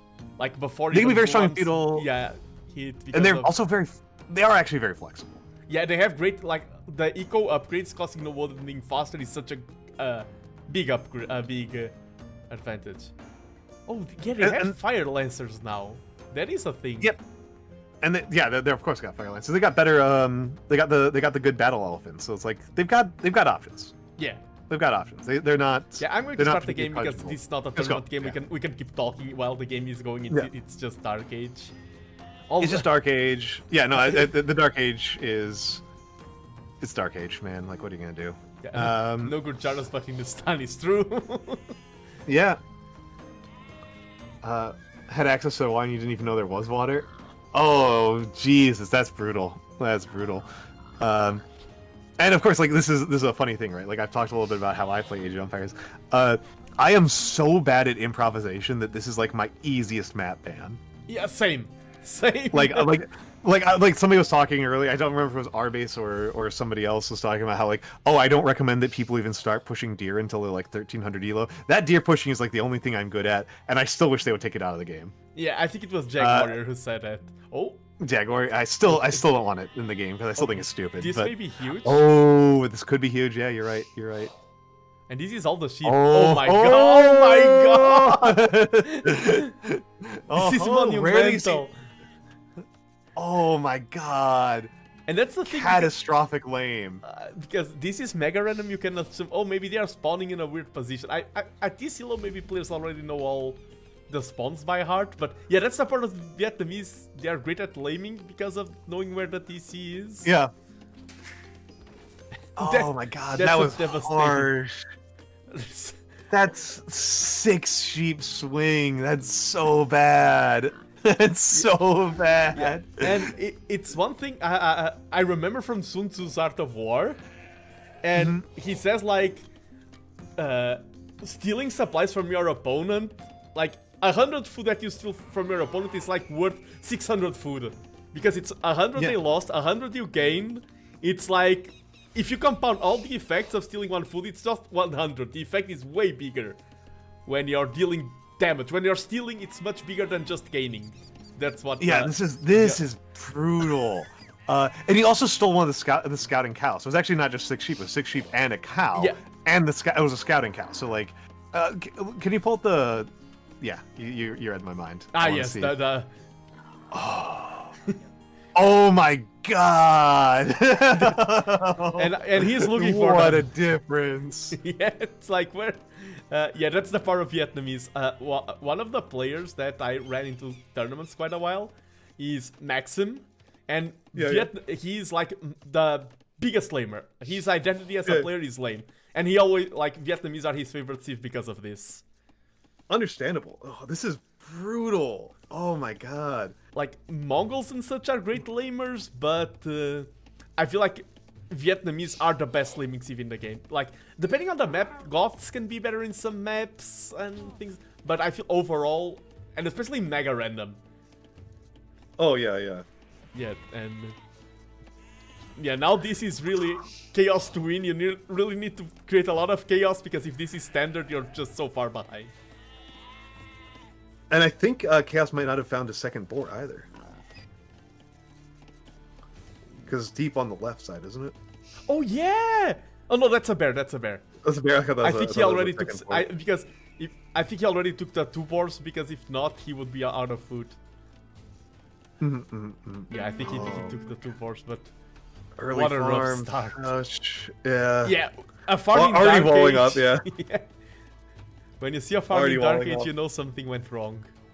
Yeah. Already doing the stress walling. Yeah, he knows. He knows that because Blade's gonna be so fast. His ability to do scouts at this point is gonna be lightning. Yeah, like this is castle Oh, right he's gonna- here. He doesn't have to farm in feudal. Yeah, he's gonna go. I think he's gonna go scouts. Because look at his feudal time. Yeah. Well, they're both fast as hell. What am I talking about? I'm still an old. This feels like a really fast feudal time. I think this might be a normal feudal Yeah, time this is now. normal. Yeah, this is very normal. This, like, 18 villagers is usually scout, 19 villager can be any single thing. Okay, yeah. I play archers, I think it's one of the quote-unquote slowest, and it's 19. I mean, if it's... Okay, so Blade is full walling. And this could be a fast castle, with all of this food. Yeah, it could be. That's... Wow. I mean, so there's a logic... Hold on, has he built a mill? Has Blade built a mill? Blade? Yeah, yes. Yeah, okay. Oh, where's the mill? No, Here. Sorry, I was T90 blind using that. That was the. I mean, green does make it harder to see. True. It was. I was like, he might not be able to build a fast market, in which case he's definitely not doing fast castle. I like how exact same time. Okay, scouts. Okay, yeah, I yep, think scouts. it's safer. Yep. Why take the risk of going fast castle? It's such a. It's definitely squandering a bit of his advantage. Yeah. Right, like turning the game. Oh, scout on scout, and we were just talking about how scouts seem to be out of the meta. Yeah, and I mean, if you're playing, like they are playing mirror, if they're playing asymmetrical, this can be eroded by different choices. If they're playing mirror, the fact that Blade had a bad start is even bigger. Yeah. Mirror favors the player who has an advantage. Yep. And at this elo, I'm not expecting a lot of mistakes. I'm not expecting to shout a lot at the players. The goal in the rest of the map is... This is a very limited gold map. Like, almost everything is 1 or 2 tiles. It would be really funny if it turns out that that's why they're going scout. Is that, like, they know that because they know enough about the map gen to just be like, oh, this is the seed that never has any gold. Oh, I would honestly not be surprised by that. I would not be either. 2,000 elo players who are playing mega random, who are not banning the map, they probably know this like the palm of their hands. Lorheon is yelling at the yes, players. And really, yeah, on Chaos to Win's part, this is just wasteful. This is just bad walling. This is just a mistake. He's afraid of the black bear. Yeah, oh yeah, the black bear meta is currently... But yeah, not a lot of action is happening, and... I mean, we're about to see it. Chaos is going in. Oh, yeah. But I mean, yeah, the wall already... Houses, yeah, he sees the full wall. Yeah, houses, something some people don't know. Yeah, pressing the house is better than the palisade, because they have negative melee armor. So they take, like, if it's archers, you can target the palisade. If it's scouts, you almost always target the house. Not only is a bigger target, but the negative armor. Yeah. They're ultimately less durability per resource as well. Yeah, exactly. And on top of that, if you kill it, you actually did something. Yeah. Like, the scout on the other side is cute. I like that. Yeah, sometimes, and it's... The split scout pushing is cute. Sometimes when we talk about Age of Empires, we talk about, like, mathematics, more number beats less number, income rates. But there's a lot of psychological aspect, and sometimes it's just having 2 attack notifications at the same time. Brain doesn't register both, and that's enough to win you a game in a lot of elos. That's something. But now it's time to get out. It's time to get out, buddy. Yeah. Oh no. Some free doinks there, but it is safe. And the other scouts, it looks like they're going to link up the 2 scout teams. Or no, the first scout team is going in again. And Now that he's drawn away, though, yeah. Oh, he's going for the stable. Okay. And but like when we talk about, for example, streaming is a community-driven activity, and and Age of Empires community is very important. Like right now, we are using Capture Reach to stream. For me, it's incredible to think that this is not an official game tool. This is like... It is pretty wild that's not official. Yeah, it is insane. That this is an extra team. Okay, this is clever right here. That's good. Yeah. Okay, yeah. So Chaos to Win is really pulling off some good upsets here. Yeah, that was an extremely good move. Yeah, and with the animation being synced now, it's a lot easier to do this. Like, you see the attack and now you attack. Because I don't know if you... Yeah, I do remember. Yeah, that changed that. Now animations sync up with damage. That was a big change in the game as well. Because it's exactly the kind of thing that I hated as a thing to know about the game, and it was really demoralizing that it was a mechanic, and I'm glad that they have dealt with that. Okay, and now Blade reverses what Chaos just did. But Chaos might be able to burn that down. No. And yeah, not enough DPS. Yeah, we see fletching. Get out of there. Oh, getting a yeah, the food. It was worth it still. Yeah, no, that paid off. That paid off. That was ahead for Chaos. Chaos has managed to manage that really. Chaos is ahead on villagers. Yeah, holy shit. It's the castle each time. Oh, 2 minutes later, that was 2 more minutes producing villagers. Okay, that was the main reason. And Hindustan, that's another thing. Vietnamese have strong late game, true, but Hindustanis are, in my opinion, the best boom sieve in the game because of the discounted villagers. Okay, yeah, that will add up. That will add up. Yeah. And Hindustanis. So okay, you were right that Blade. So go ahead. Okay, so Blade is getting Bodkin. And Cav Archers, okay. Oh, Cav Archers. Oh, Vietnamese Cav Archers. I keep forgetting that they are a thing. And we see stonewalling. Okay, so Chaos to Win. Okay, so Chaos to Win I think made the right thought experiment here, which is I'm 2 minutes behind on Castle. So even though I'm exerting the pressure right now, yeah, I am going to get pushed hard. And the fact that he has the army on the front, he knows right now exactly what the pressure is going to be. Already going to Pedal Arch Armor and Skirms. Already taking into the correct smooth, call. Very smooth. Dealt with that very, very efficiently, I think. Yeah,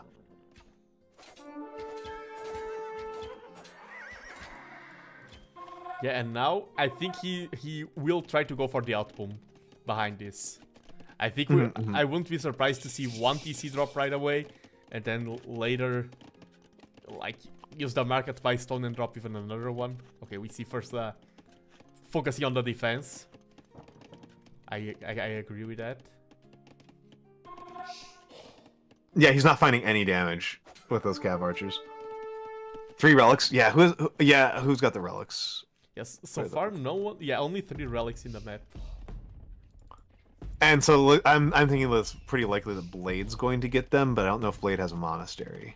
True, it should be on your like when you have map control, because map control by itself, that's a mental trap.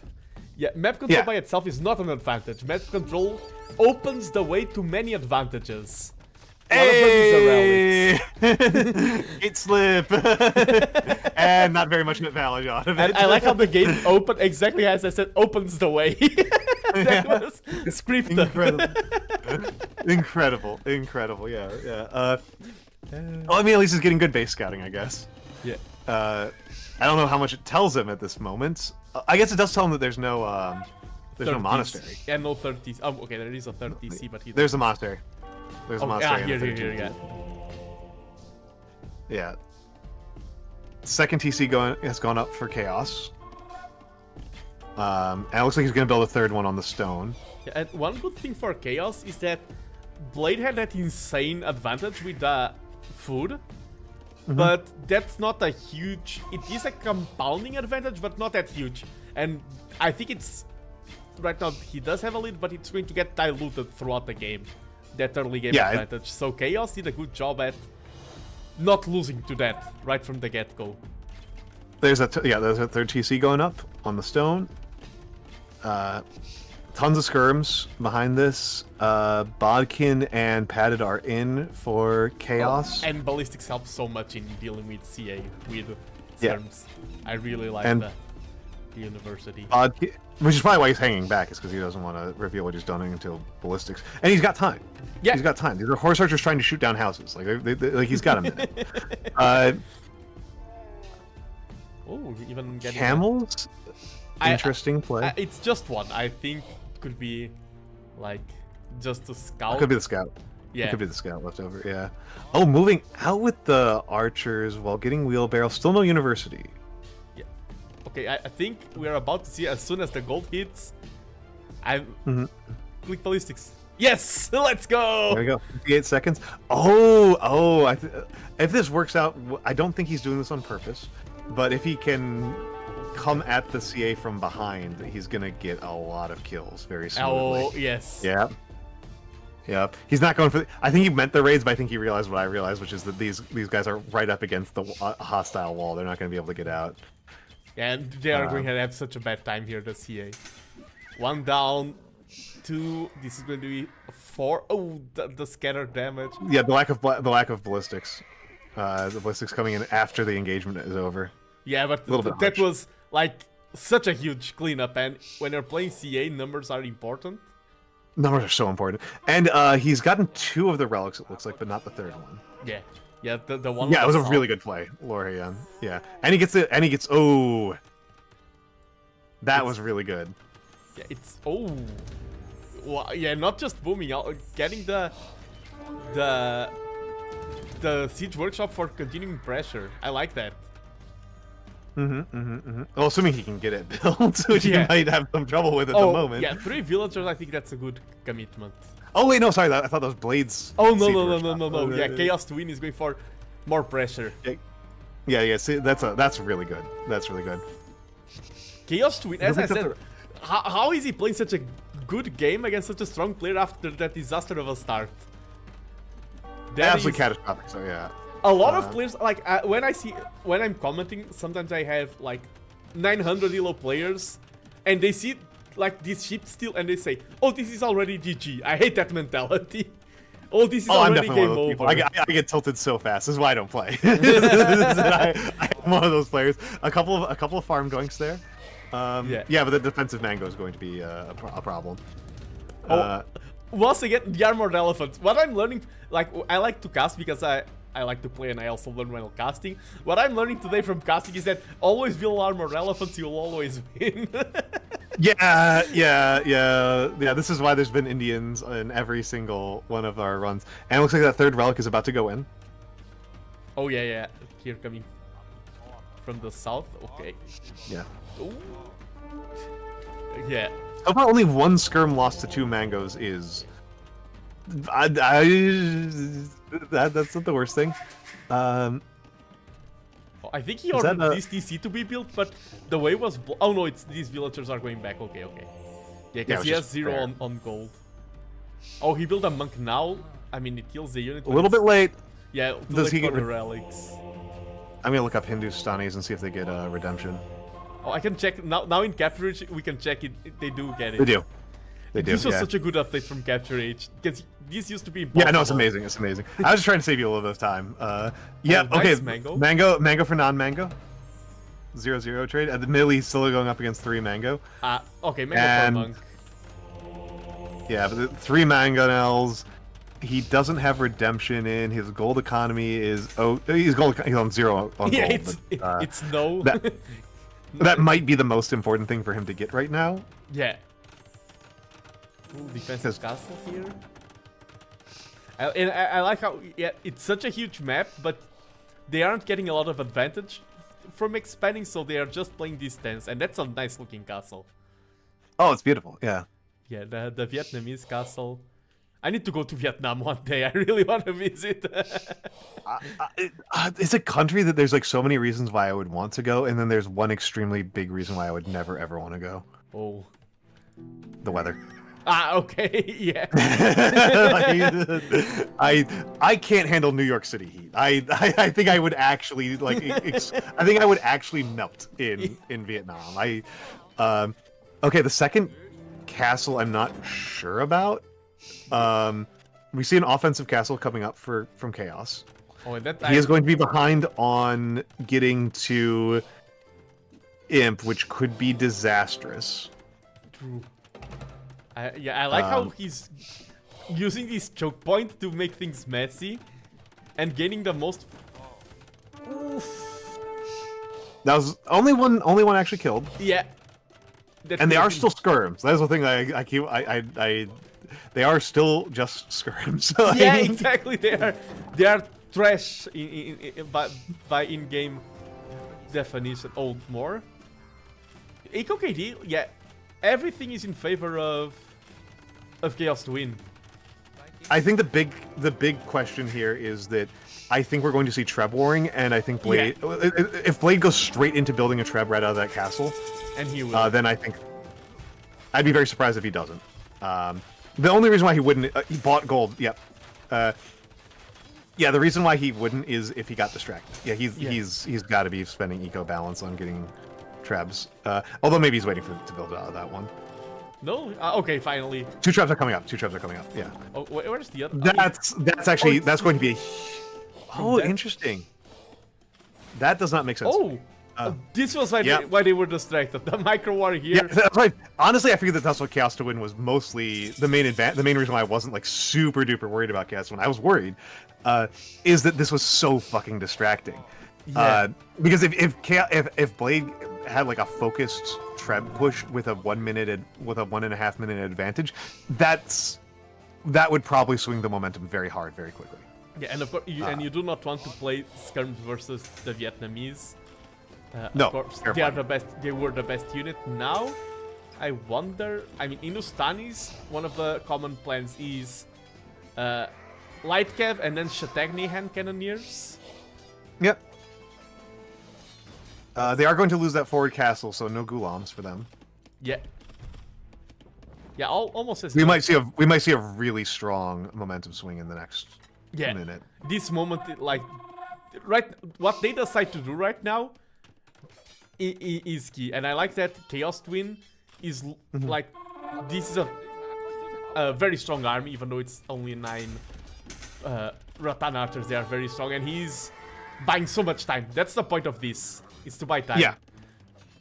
Well, and we're seeing a thing that you highlighted early on is like a huge feature about this map is the gold is so spread out.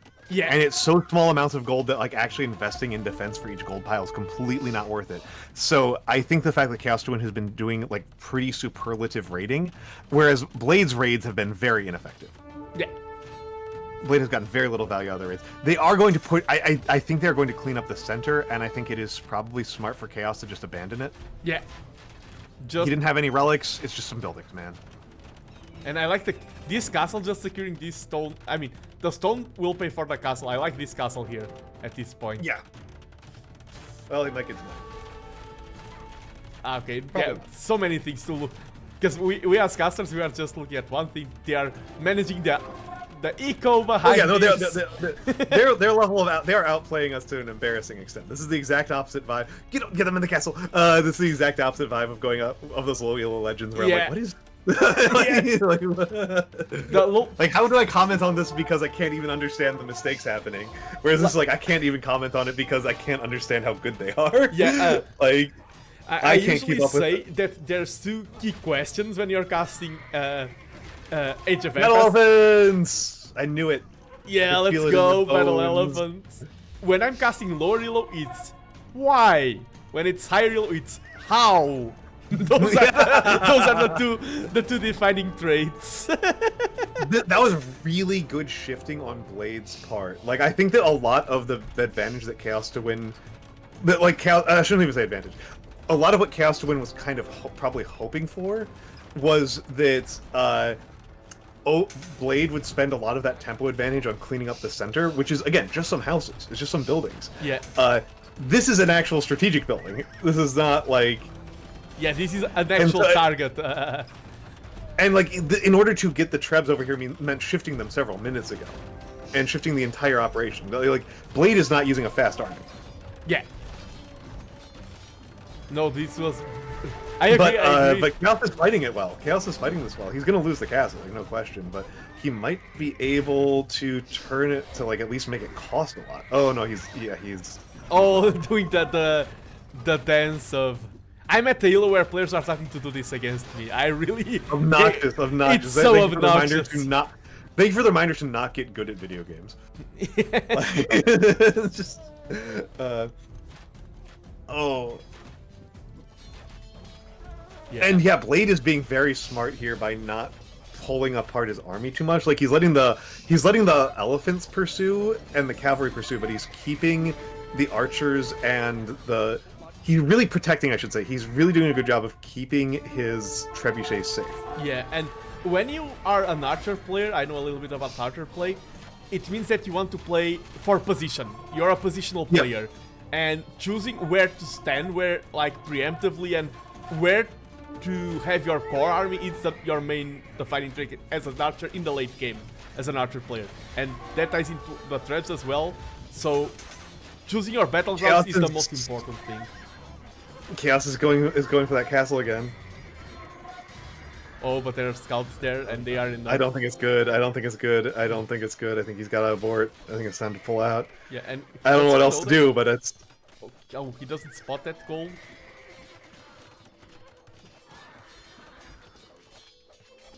With that said, I will say that a good thing going for Chaos right now is that he's doing double trash comp, and he's still managing to hold together. Yeah, because if Blade loses these Rattan archers, they're kind of irreplaceable. While everything that Chaos is losing is like, yeah, there's more where that came from, and there's more for a long time to.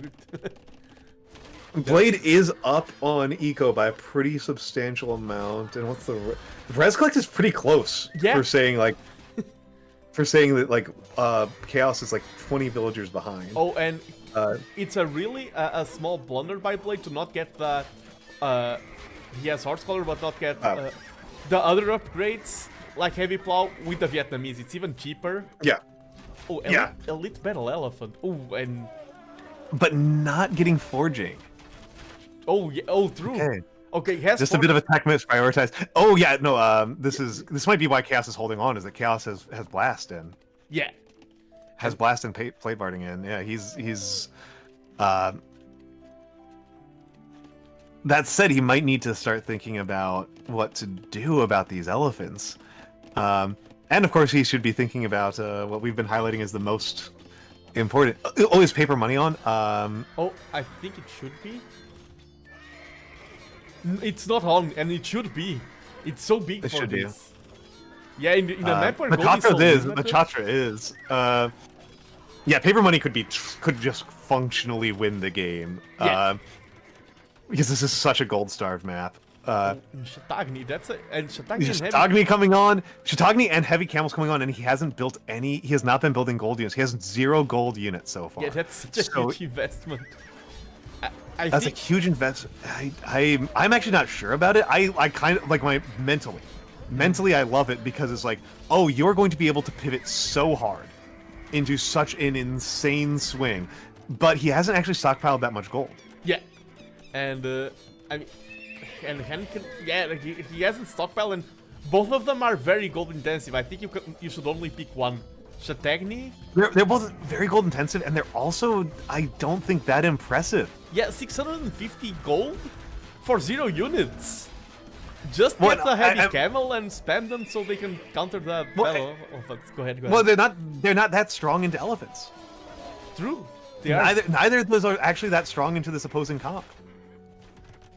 Yeah, I really. I don't like it. Yeah. I would like it against almost any other comp on the planet. like if Blade was doing halves and Rattans, I would like it more immediately. Like at least Shatagni would be like paying off ridiculously, but Shatagni, like, are you really gonna build hand cannons into this comp? Yeah, into Rattan archers. Yeah, I don't. I think the camels aren't too bad. I think sticking with the skirms is probably actually pretty good. I know you said like skirms is not like the best thing going into. Yeah, but I think it's like it's not the best. It's the best choice of the given possibilities for the circumstances. Yeah, like I mean, the better choice would probably actually be siege. True, I would love siege here. Yeah. I would love siege here. I think Pike Siege would actually be murderous into this opposing comp. I mean, the Pikes will get extremely eviscerated by the Rattans, but at least they can prevent the Elephants from getting anything done. Yeah. I'm. And of course he could have been building Ghulams. Oh yeah, true. He's got Ghulams. Yeah, Ghulams. The problem with Ghulams is that I've seen them used a lot. You need a critical mass. I mean, Ghulams would be a choice if you didn't get heavy camels or Shatagni. Like I think Ghulams. I think Ghulam Scout might have been actually the real play here. I just okay, the relics are still here, because stealing relics is something that I've seen deciding games. Oh yeah.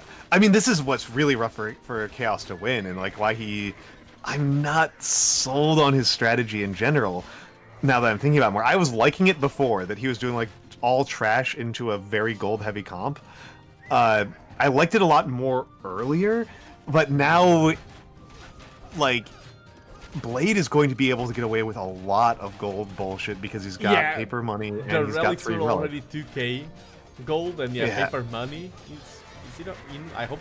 Yeah, it is in. And we might see that res collected start to diverge more. It's been very close for a long time, but it looks like it's starting to diverge a little bit. And KD is really even. Yeah, but I think this will be a cleanup. I mean, there are 50. I was like, not a lot of bank, but there are 50. The bank is in the queue.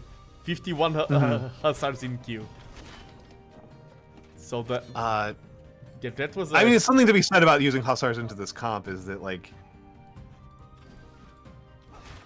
Blade, elephants aren't that good against it, and Blade hasn't been going into spear line at all.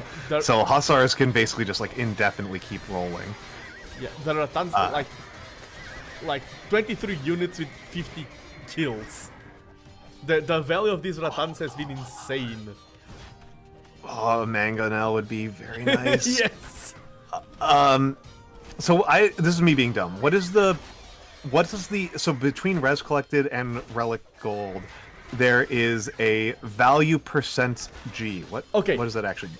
Okay. Value is the number of military you have, military value. Like you have 3,600 worth of res. And okay, so it's the resources spent inside the military. Yeah, and percent G is how much of the percentage of that resource that is gold. Okay, so that means that 0% of Chaos's is gold and 17% of Blades is gold. Exactly. Okay.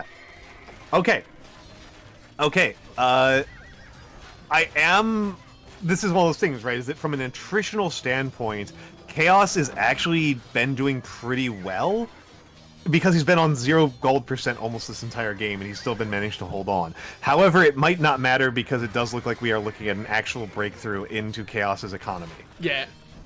And then it just kind of doesn't actually matter if you're more efficient because you die. Oh. Yeah. That said, Chaos is really making a fight of this. Yeah, they are playing this so well, both of them. Like, how is this game not over? This is every fucking. I'm sorry, I apologize. No. Every time I actually watch a Vietnam game, it turns into like a 1.5 hour, 3 hour, 8 hour long turbo slog. Like it almost feels like the having access. Like, yes, in theory, you know where the opponent's base is, so you could do like an insane rushdown. That's a nice theory, and it feels almost like mocking people for how people actually play Vietnamese, where it's like we are going to try to see how much value we can get out of paper money. Yeah, res collected is still really close. About 5 minutes ago, it was only 1,000 difference, and I'm pretty sure that most of that difference since then has been because Chaos to Win lost a bunch of vills. It is already closing again, and the value, Chaos is up on value. Yeah, and this now will start hurting. Because this is only frontline defense. There are no castles spread in the back line, and while Chaos was getting raided, he had enough bank. He has 93 on food. The farming eco is insane, actually. I think he has correctly identified a thing that I've farms. seen. This is why every time I see a Vietnamese, it turns into a complete slog. At least among high level players, is Vietnamese don't actually seem to have particularly good options if you just throw hussars at them and do nothing else. Yeah. If all you do is throw hussars at them as fast as possible, they don't seem to have a very good way of managing that threat. But oh my god, it's a slow man. Look at the pop. Look at the pop. Yeah, Blade's pop is collapsed. Yeah, this was... it was fun. The moment Blade stepped into Chaos's base, like every single time Chaos was pressuring, the moment Blade stepped into Chaos's base, lost all mass and lost all momentum. Yeah, and now it's so rough. He does have 26 Ratans, so that's still a good critical mass, and it is... With the Hussars spread out like this, he is cleaning it up, but that is so much eco damage, and we're about to see a turnover here. Look at that res collected. Yes. It is... almost. Yeah! Oh, no. No. Almost. Oh, it's even now. Oh, it's even. It's even. Let's go! It's even, and there we go. Chaos has now taken a lead on total res collected, despite having 0 relics and no paper money, and having just had Blade inside his base for multiple minutes. Look at KD. Look, that's the entire picture of the game. It's so brutal. But and it's really funny because like the KD, like a minute ago, Chaos to win was like 100 down. Yeah. It was such a swing in tempo. This game... This game's had... That was the second big swing. There have been 2 huge swings in tempo this game. And like there was a huge swing when Chaos lost that forward castle, and then there's that huge swing where Blade let his army get pulled apart inside Chaos's base, which is like a really good lesson that like is one of the few things that I learned very early on in my Age of Empires career, just like playing against the AI like a nerd.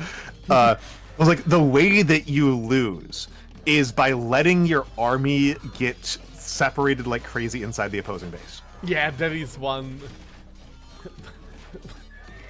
Getting too ambitious, and it's not like a oh, I think this game might be over. Yeah, look at the numbers. I just saw the numbers. I think Blade might be. I don't think Blade can.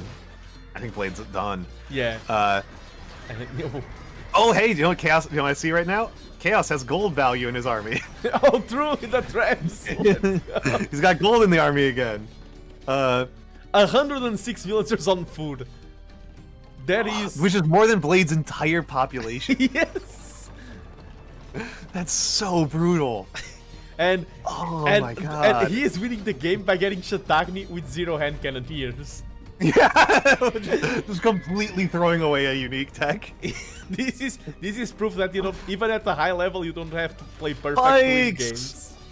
Pikes are in! Pikes are finally in! I feel like Pikes was almost certainly the right answer like a million years ago. Yeah. Well, it's not respecting the trash. Yeah. Just because it's called trash, it doesn't mean it's weak. It is. Yeah. Well, and Chaos made a very interesting decision early on in this game that you've been highlighting over and over again. 100 fucking villagers on food. Like, that's a really robust decision that he committed to extremely strongly, of just, there's no gold on this map. What do? Yeah, honestly, like, looking at this, because of how many discussions I've had with the community, and let's go, because of how many... Look at that! 400! 404. Their third most built unit, their only gold unit that made into their top 3 is 12. 12 camels. And on the other side, 135 elite ratanars. And 135 elite ratans and 29 pikes. I think that's the story right there, right? Like, yeah. I think like this was an interesting one where like there were big momentum swings. It was not. I've been talking about this as a very attritional game. I don't think the attrition is what ultimately won. No, I don't think. Yeah. I think it was the decisive moments. Yeah, I think if this turned into attrition, the Vietnamese would win. But this was like the game ended in the swings before reaching the attrition stage, before reaching the slog. I mean, we're at an hour and 3 minutes. There is a certain amount of attrition that was happening here. True. And what it really, to the extent that the attrition really came across, it was like Blade was winning on attrition for a long time. It's just he wasn't winning by enough. Yeah. And that like chaos was like that's what happens, right? If you are going into a double gold comp with nothing but trash, you are going to be losing on efficiency. But if you're doing a double gold comp, you can't just win on efficiency. You need to win decisively on efficiency. Yeah. Let me check. Because I'm looking at the gold left for Blade, and he's tapped out. Yeah, and look, double the even gold. with double the amount of gold, he's still tapped out. Yeah. 3,000 relic gold. That is so much. 3,000 relic gold. That means the paper money only added up to like 1,000. Yeah. Oh yeah, and look at how much he sold. Yeah. Oh my goodness. Yeah. I need to use the bathroom again. Yeah, go ahead. I'm down for at least one more. Yeah, I think one more would be. I think one more is good. Yeah. All right. Go ahead. All right, I'll be back in a second. Yeah, I'll be doing the run, but also for me, the moment I would like to frame from this game, like because of the discussions I had, this. Like, I had so many discussions about what's a GG and what's not a GG. I let me hide the overlay and take a print screen of this. Post it on my Discord. I won't post it on other Discords just to save it. Like, 22,000 elo, steal 6 ships and 1 cow, still loses the game. I want to, when people say games are unwinnable in Dark Age, I'm going to actually share this in my Discord right now. Let me go to the gaming section.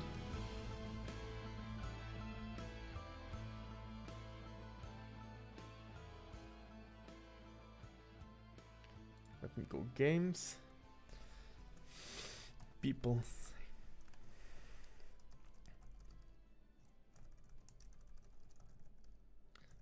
I'm ready.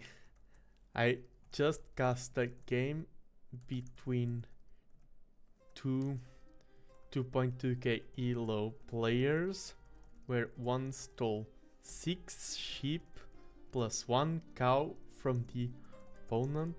The one who lost all animals won the match. That's the narrative. I want to save this, to immortalize this. And of course, nothing like no negative or positive shout out to this player, but I like the narrative of, yeah, games aren't decided in Dark Age. People can come back from blunders.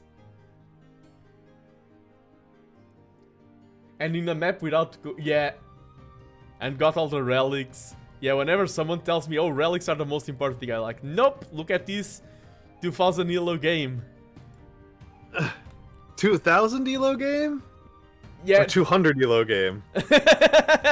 You want to go for a 200 elo game? No, I will follow your guidance. If you have a game selected, we'll go with it. But no, I had nothing selected. I was talking about the game we just cast. Oh yeah, the game we just cast. Yeah, those were very strong players. Yeah, those were very, very strong players. I was really impressed with what they were pulling off all the time. I mean, they understood what was happening in the game better than we did. Yeah, who had God's eye view and no actual actions that we were doing other than nattering. Like, but I just got like Delta critical hit. This is like sidetracking, but it is important. I'm playing in a hidden identity tournament. I cannot reveal if I won matches. Maybe I'm already out of the tournament. It is hidden and it will be revealed like at early September. But I'm currently, I had a little bit of an elo dip because of my focusing on PhD. I'm currently at 1400 elo. I took a dip. And one of the players, like the tournament is supposed to be 1500 elo, 1600. One of the players that's participating, I just found him in the ladder and he's at 1800 elo. Nice. So it's going to, if I run against him, it's going to be 1800 versus 1400. I'm glad I don't know who he is because he's not identities. Oh my goodness. Oh my goodness. So, how do you feel about doing something in the mid elos? Yeah, mid to upper elos, like 1400, 1500. One of your folks. Yeah, one of my folks. And what map do you want? Well, this is Empire Wars. I prefer not. I am pretty open-minded. I would. What are the options? What have we got Okay, in front of us? We've already done. I'm seeing Four Lakes, Arabia, Mega Random, Arena. Oh, this is team game. What is the other? I'm down for a team. We haven't done that. Oh, you got a team game. We could do team. We haven't done team. And 2v2, 3v3, 4v4. 2v2. Let's do 2v2, just so that we're not keeping track of too many dang things. Yeah. Because we have not done team before as co-casters. Oh, true. And I'm seeing here 1300 elo, which is about our range, and it's Kamai and Aztec versus Spanish and oh, it's Black Forest. Yeah, exactly. It was like I'm actually very down for watching Arena. I don't know how much I like playing Arena, but I do find it kind of fun to watch. Oh, there's Nomad. Nomad. So Nomad 1300 elo. Let's go. Nomad wasn't in the 1v1. Let's go. We haven't done Nomad yet. I like Nomad. Yeah, I also like Nomad, especially as a caster. As a player, I'm very bad at Nomad. I like it, but I'm bad. Like Arena, I'm bad and I don't like. Nomad, I love it, but I'm horrible at it. My impression as a very weak and uninformed player is that nomads are nomad maps are the Arabia maps are kind of like the one that everything is balanced around, and they kind of have a lot of like the most overall options, and arenas are very restrictive and have very few additional options. And then somehow Nomad has more options than Arabia, despite like it does. Yeah, like it's somehow paradoxical that like they have absolutely maximized all of the possible options you can have in Arabia, but then somehow Nomad somehow made more. Like it's really weird. Just the fact that it has water. And by the way, the reason why I'm not streaming the match is that it is a ranked match, and there is spec delay of 2 minutes, and the match started right now. So we have to wait 20 seconds. We will be watching this 100% live. And I love that. And by the way, it is Mongols and Saracens versus Italians and Berbers. That's a fun matchup. Yeah. I like that. I like that as a matchup. Okay, it's finally loading in.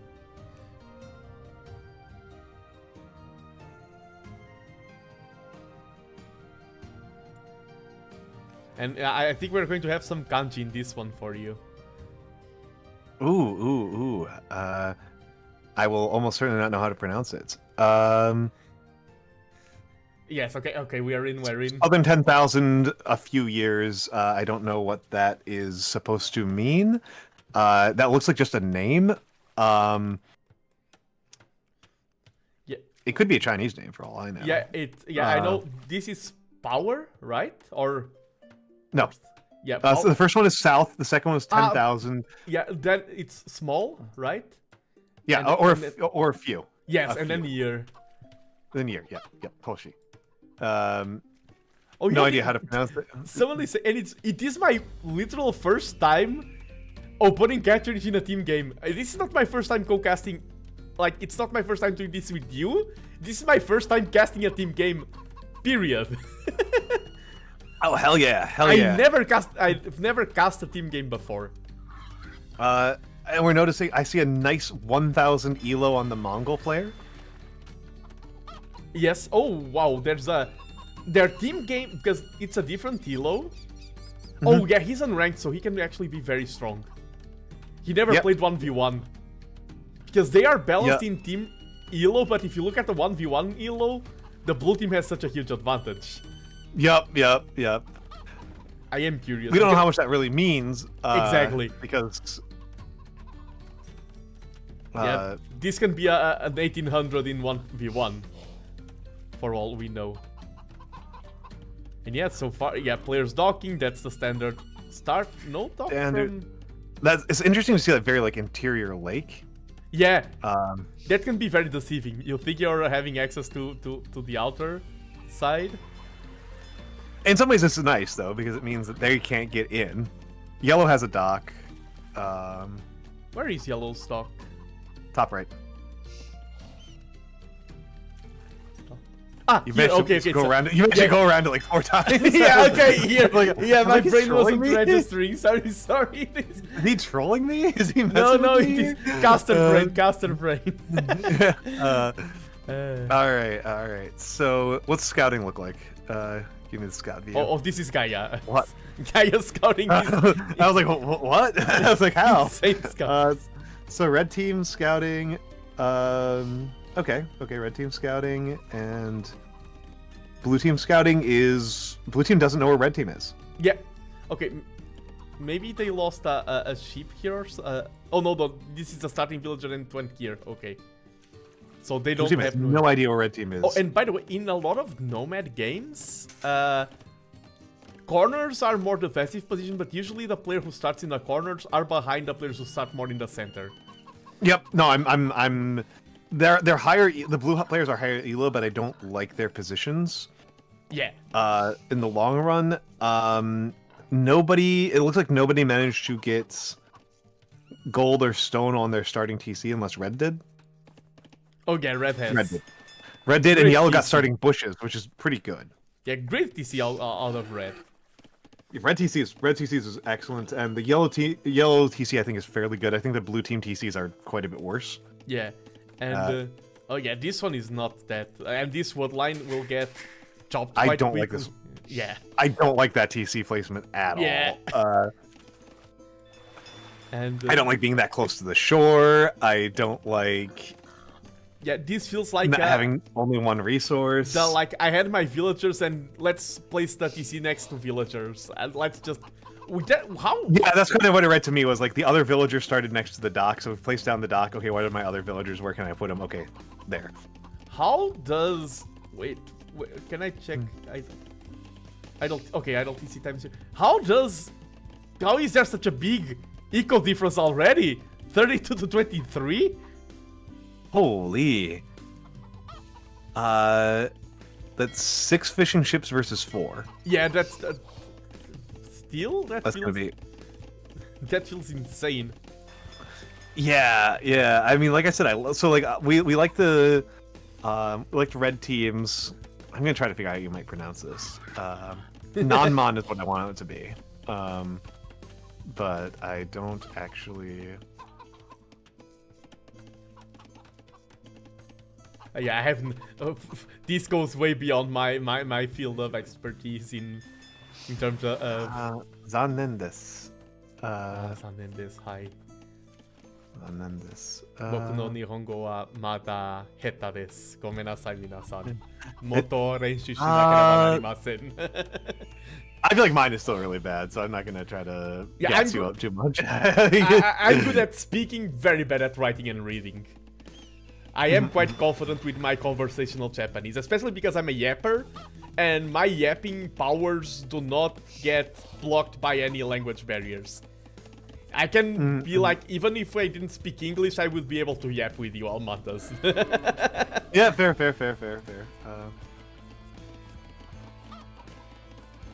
I wonder if we're going to see the... Yeah, TC shooting down the port. I like that players are adapting to the new patch. Regardless of liking it or not, I like that people are making use of it.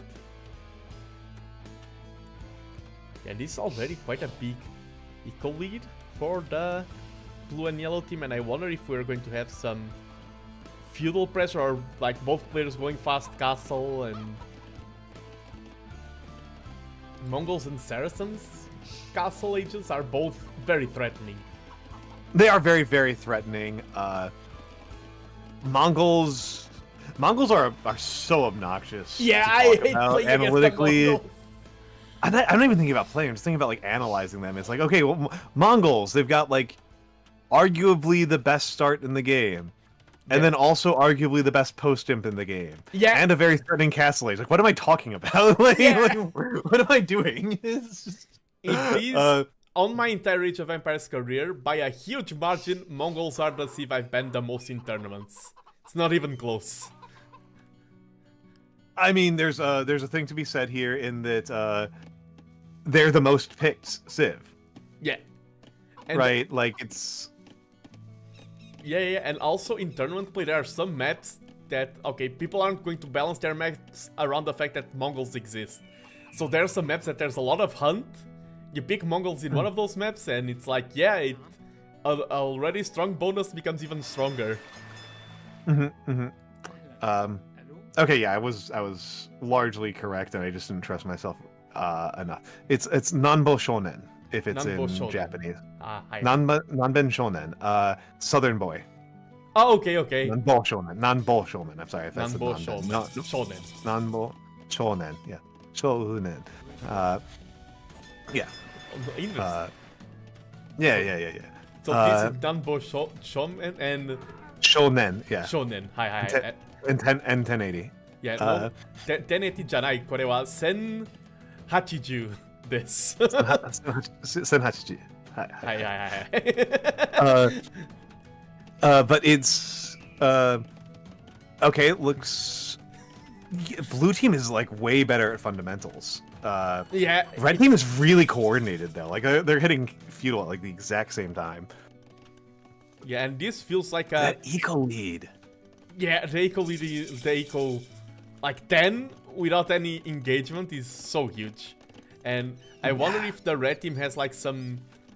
Okay, we both go Castle Age and then we have the perfect unit comp and coordination. What? Oh! The walling in the yellow's barracks. Yeah, it's so goofy. Blue team is building a bunch of fire ships. Yeah, and if red and yellow team... Okay, this is great. Yeah. The fact that they have a pawn is amazing for them. And also, they're not building military naval at all. I think this is all gearing towards fast castle all in. They are building archers. Yes. But that might just be to be annoying. Yeah, Castle Age, because it's like... The fishing eco was only an acceleration towards castle. Yeah, After which I that, think is no reason to fight for it. I think it's the wise move to go. And the blue team is building 2 more fire ships. They might not know about the pond, in which case they're just going to like waste a ton of time and attention hunting down Red's dock. Okay, the blue has vision of this body of water. Yeah, but that doesn't tell them what they need to know. So yellow's building some archers, but red is not. Red's going all eco and is not building eco nearly fast enough for my taste. Yeah, but he is getting Castle Age, and okay, red is the Mongols. I wonder if we're going to see such a Step fast Lancer. castle. It's alarming. Yeah, I wonder if it's going to be Step Lancer or Castle into Mango Die right away. Well, I guess we'll find out. I don't hate either of those plays. And this is like, when you play team games, this becomes a completely different game. Yeah, in so many ways. That's why there's one I was kind of interested in doing this. Because, yeah, like, yellow's getting in some pretty good harassment right here. That is... It's just annoying. It's annoying, it's pressure. They're getting... Blue is not defending against it effectively at all. Yeah. They're not finding a ton of damage, but they are causing disruption. And they are getting killed. Yeah, and even, like, this... If you're playing with blue, like, this archery range being unfinished, it's just frustrating. Yeah, and Wasabi. And also, if you are blue, you think that you're playing a very different game. Well, now you're so blue is also teal's going up castle. Red is already castle and has 4 more vills queued up. Thank God. Yellow is queuing up 8 more. Yeah, and that's the Saracens, right? Yeah, yellow Saracens. Yeah, yellow Saracens. Yeah, they have one so of the best Archer... castle H timings in the game, but they're not going for it at all. They're just relying on that archer bonus versus buildings. Exactly. Which is funny. Oh, here going to find out. Good timing here, arriving before the pig. The pig will be annoying. They are blocking the path of the archers. Get some kills in, buddy. 1. Do they have fletching? Oh, fletching is... Yeah, this didn't feel like a fletching group of archers. Fletching only in now. And yellow will be very late to Castle Age in comparison to the other players' time. Yeah, yellow's going to be super late to castle. It does look like the whole strategy for red was for Team Red was to skew and sling red on the tech advantage. And I don't think that's as good of a strategy, especially because red isn't actually doing anything. I think that this may actually not be a very interesting match. I think It's going to be a I think castle Team drop. Blue might just. I think. Oh, it's gonna be castle drop. Yeah, oh, it's gonna be a into Mango Die. That's the play. All of this was to buy time for the castle drop. I was like, he's not built any goddamn military units despite having the fastest castle time. Here it is. Yep, you were right. Yeah. Okay, so turns out it will be an interesting match. But I mean, Teal is already taking into countering the Mango Die. Already getting a lead skirm and padded archer, but still Mango Die are Mango Die. They are still Mango Die, and this is a. I don't know if this is an. I don't know if that castle can reach out and touch the. It can't. There's no way it can. That's a lot of setups. Yeah, no, it's a lot. But yeah, 14. But they're they will all just melt against this.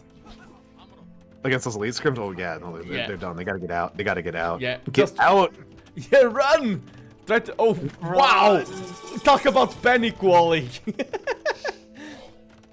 I think he was hoping to try to catch yellow inside it. I think he's hoping that yellow would go up and then they'd just be trapped. Well, the tower's about to go down, and that. So that's for closing out the gold and the stone.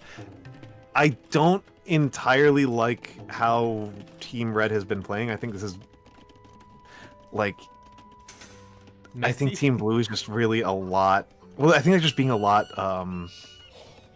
smoother. Yeah. As a team. But Team Red does have truly outrageous map control. There's a lot of long-term advantages in their side, and I don't know what timing attacks Berbers and Italians have that could like really swing this really hard. Yeah. Berbers and Italians are both seeds that have a lot of answers. They are posing a lot of questions, but both Italians and like Genoese crossbow, I feel like will be amazing against the Mangudai. Oh yeah, no, they'll be incredible. Yeah. And Janitors as well from the Berbers.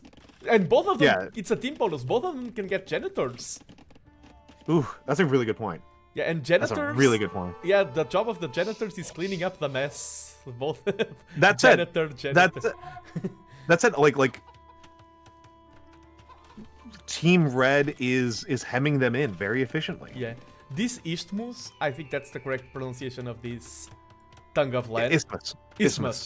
Okay. Yeah. This Isthmus is such a good lifeline for Team Blue. If this was blocked by water, they would be doomed. They would be in so much trouble. And to be fair, I think if Red was being... I don't know if Red are thinking about the fact that, like, they have set themselves up to just strangle Team Blue out of resources, because Team Blue is off of their main gold and stone deposits. Yeah. Right? And they're not going to be very quick about doing anything about it.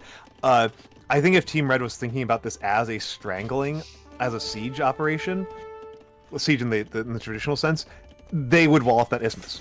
Yeah. And they would be, for example, spreading more outposts throughout the map. Fast team from... I think that they're trying to go for a kill here, which I don't think is the right move. Yeah, fast team. Insane. Italian, that's Italian. Italians have one of the best teams in the game. And these Mangudai are going down. They're not making it out alive. They're done. They're cooked. Mangudai are Mangudai, but regular Mangudai are actually pretty vulnerable units. Yeah. They're pretty squishy. The eco is even somehow. Yeah, they've managed to pull. I think it's because of the strangling of how constrained the blue team is. Like, where are you going to build eco? What eco units are you going to build? And like, admittedly, this might be them like thinking too hard. This might be them getting their own heads. They need trade. Oh yeah. And like they don't have good trade routes, so I do understand why they don't want to bother with it. They've still got gold, and the trade route options they have are dog water. Oh, they can do water trade though with dogs. That's true. They can do water trade, but they're not going to get any more gold. Hello, Kara. Hello, Kara. Hello, Kara. Welcome. I know, Kara from your side.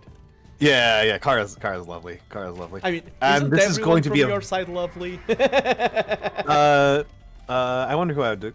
There are some people I might declare a bastard, but maybe not to that face. But that comp is going to be really miserable for Team Red to deal with. Yeah. Over there, like I don't know what they're going to do about it. I mean, Step Lancers is going to Melt to the Step Lancers Genoese. is actually going. Yeah, it's going to melt to the Genoese crossbowmen. I mean, I guess the answer is Scorpions. Yeah. Oh, those archers. Those archers against Imperial. Oh. Yeah. I think Blue might win this. I think my initial prognosis that just like looking at the initial like first 5 minutes of the game that Blue was just a stronger team in general skill is going to tell. Genoese are going to be so bad for those manga die. Yeah. Oh my god. That's one thing I have the instant impression death. here, looking at this 1000 Yellow player, I have a feeling that Yellow is kind of a weak player, and Red is their friend who is an insanely good player. That's what I was reading into this like from the start. When I said when I was noting those 1000 Elo player, I was like, okay, that's what I think is happening. I think I should have said that out loud, but that's what I did think that was what was going on. I think Red is a really strong player, but he can't carry the game alone. He can't carry the game alone. I'm a little bit frustrated that Red didn't go like really strong fish boom. Yeah. They really had the opportunity to do that.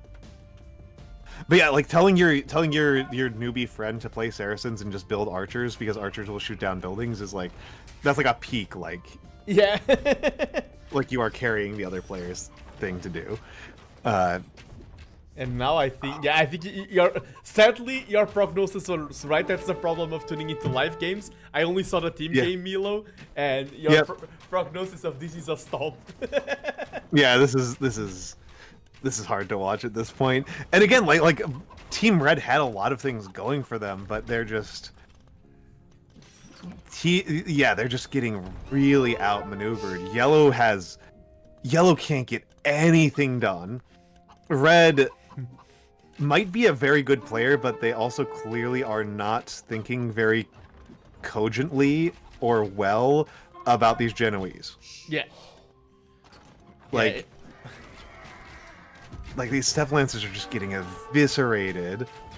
It's a subcritical, and they're not even going in clean. You need to take out the Genoese, man. You got to take out the Genoese. Take out the Genoese. Nothing else matters. Just kill the Genoese. Like they're so bad. It's so rough. Even like one Genoese crossbowman's kind of scary here. Okay. They did turn that assault, but it's not looking good. Oh, and by the way, do not worry. I also don't know anything about this game. I'm just following Almantas' lead. He's the expert here in Age of Empires. Shut up. And yeah, Blue, as I only had this route, but they are using this route, and they actually have a lot of space. And the strangling technique, the siege. They didn't fall through on it. They didn't know that that's what they were doing. Yeah, exactly. They thought they were doing a castle drop that was just going to kill them, and it didn't work at all. It did not work at all. It was, and the thing is, like, we knew that wasn't going to work. Yeah. Like just doing a castle drop. That is possibly the #1 strategy that people like overestimate. Yeah. At this kind of year. I really want to point out to attest to Red's strength. Red was the one doing all the fighting. Red has 76 eco units. Yeah, Yellow doesn't know what they're doing. Yeah, Yellow is clearly an amateur player. Yeah. I'm actually I don't want to be mean, since Skeleton explained to you who the Berbers were. The Berbers are still around. There are still Berber people alive today. It's an ethnic group in North Africa. They're just still around. They are still a people. And just like the Italians are still a people, and so are the Mongols. The Saracens Italians are still around. Saracens is not a polite word. It is probably something they should change. After the Three Kingdoms DLC, I think that doing something about that should be changed. Okay. Yeah. Okay. Yeah, that's Oh, the this one. is so rough. Oh, This game is being so painful. this is so painful. Red is a pretty good player, but throwing knights into Genoese is. I like how Wasabi saying Italians live in New York in today's world. I mean, we have an expert in New York here. It's true. It's true. Okay. It's true. But yeah, 137 pop versus 197 pop. This is. Yeah, this is a rough game. This is over. Yeah, and now blue has map control. Like it's swapped over completely. This is. Yeah, this is just, and we're watching this live, so no chance of speeding through or anything. Yeah, we have not yet mastered the ability to fast forward a live stream. Yes. I'm not gonna lie, I kind of want to do another one after this because this was pretty exactly. This is not the best note like, to end. I agree. This was not great. This was painful. I credit to Red for having some fight in them. I mean, Yellow's still actually expanding. They're still booming behind this. Now we see a Mangonel in the queue. Mangonel in the queue now. Oh. I mean, I'm looking at the queue in the top. Yeah, it's here. Okay, one Mangonel going up against 3 Bombard cannons. And the Italians, yeah, they're one of the best imp seeds in the game because they have discounts to all gunpowder units. Yeah. Well, you have the opportunity to get a really funny shot off of that Mangonel. Yeah. You're not going to get a second one, so I would take it, buddy. Yeah, You're not going to have that shot for long. I'm wincing so hard at those knights.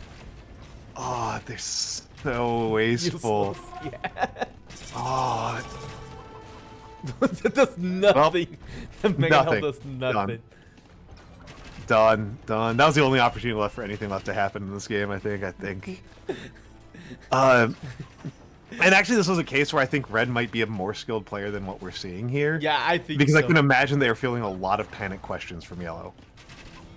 Yeah, and as I said, look at how many, like the eco and everything, how much military production he did, and still, Yellow had 0 game presence, like only the small archers at the start. Like, I'm going to stay a little bit longer if this keeps going for a lot longer. We'll just drop out of this game. Epix has more score than all of Red Team combined. Yes. That is true. Despite being 200 elo lower than Teal, but I think it does read to me like they made the pretty wise decision to have Teal just like take it on the teeth so that Blue can just go hard into Genoese, because Southern Boys team has had no intelligent answer to Genoese. Yeah. Like, building some Mangonels was like the right move, but it's so late. It's so freaking late. I think Scorpions would have been better. Yeah, I agree. Yeah, should have been a million years ago. Due to the like kind of erosion damage over time, they are trickier to They've deal got the higher pierce armor. Yeah. They're like focusing them down is less of a big deal because they're less valuable per unit. That would have been the better move. Even a single camel archer there, but yeah, and like Saracens could be strong here. I mean, that's the thing, right? Is like Italians have one of the best imps in the game, but so do Mamelukes. True. Like I said Mamelukes when I really meant Saracens, but yeah, because that's what it is. That's what it is. You just build 80 bajillion Mamelukes, and it's in a team game situation. Like, I don't really entirely. I mean, I think they were just less skilled players. Yeah, I agree. I think it was just purely less skilled players. Yeah, Red is tapped out. Red is not even looking. Yeah, I think we're also going to tap out of the game. Oh, Red resigned. Red. Oh, yeah, they actually resigned. Red resigned. Yellow might not know how to resign. They're 1200 elo, so they're like. Yeah, 1200 elo is no joke, though. Yeah, it's no joke. Like 1200 elo is scary these days. Like, 1200 elo is not like. They're not messing around. And I wonder, we are talking about the team. This could be ranked matchmaking. This could be like random. They could, like yellow and red could actually like not know each other. That's true. That was not a good game for us to watch. I know we said well, we're gonna be our last one, but let's do another one. That was not good. Yeah, that's the risk with team games. I feel like this is more like I like some team games, but there's always bigger risk of this happening in team games. Yeah, because there's a lot more hidden in the matchmaking. It's a lot more deceptive. Okay, Red said, well played. Oh, wait. Yeah, the Red said well played blue, so a little bit of. Well, passive aggressive by not saying by being specific that you're not including teal. Yeah. A little mean there. I am down for any elo. I do think we should do a 1v1. I could do. What tournament are you going into? What's the tournament you're going to? It's a tournament. Secret Desert Cup. What maps are in the pool? It's none of them are in the ranked matchmaking pool. They're all tournament specific. Okay, but are they open, closed, nomad? Do you have any idea? A little bit of everything, honestly. Okay, dang. Yeah.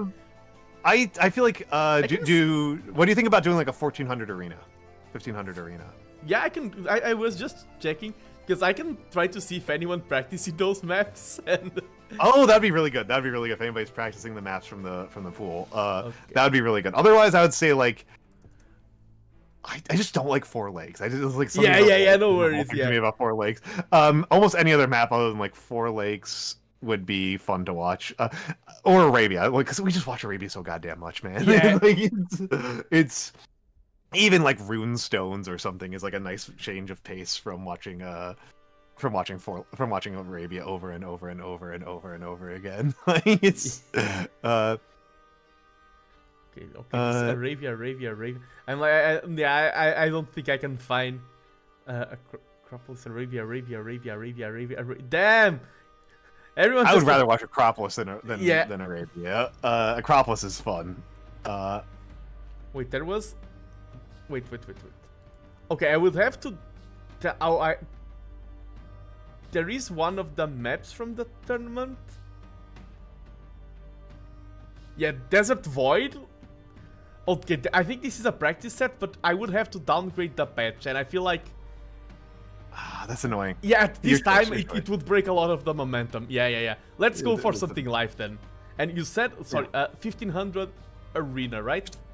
1500 Arena or Acropolis, or... I don't know, this is in the pool right now. I'm gonna look up the ranked pool. Arena's fun to watch just because, like, it's so not what I'm used to. I know you hate Arena, but which makes it kind of more fun to watch. Yeah, true. AOE2, not Arena, ranked pool. What is the there is, it's a bit higher. I'm not finding anything at that. That's fine. 1600. 1600's fine. Turks that's like Britons on as long as it's not, it's below 1800, I'll take it. Yeah. There's Gold Rush and Hideout. Those are actually cool to watch. Oh, Hideout! Is everyone banning Hideout? I don't see Hideout at all here in the live matches. Oh wow, everyone's banning Hideout. Hideout's cool. What's wrong with you nerds? I love Hideout. I don't see a single. It is the first time I hear about Hideout. I don't see a single Hideout match being played. What is wrong with you weirdos? Oh wait, no, this is the June. Okay. June 29th. Why is it showing me the June 29th one? January 11th. What is? I don't have the game installed, so I don't want to like. I have everything set up for casting, so. Oh hell yeah. Yeah. Hell yeah! 1700 Arena. Let's go. Okay, yeah, it's 1700. Oh, this player. 1700 versus Question. Yeah, it didn't load the elo. I don't know why, but it's around 1600. Whole wheat bread versus AT41. Okay. Britons versus Turks. These are some classic clown civs. Yeah. And of course, Britons are probably my favorite civ in the game because. Oh, nerd. Yeah. Have some dignity. Make it Ethiopia. I do like the Ethiopians, but I mean, with Britons lately, I've been having so many good games. I cannot truck with the Britons. Yeah, I think I'm not sure, but I would go out on a limb and say that Britons are the most hated civ in the game. They should be. Deserved. Extremely deserved. Come on. Yeah, I think they are by far. Oh, now it loaded. 1649. Yeah, 1649. I think we can reasonably suspect that.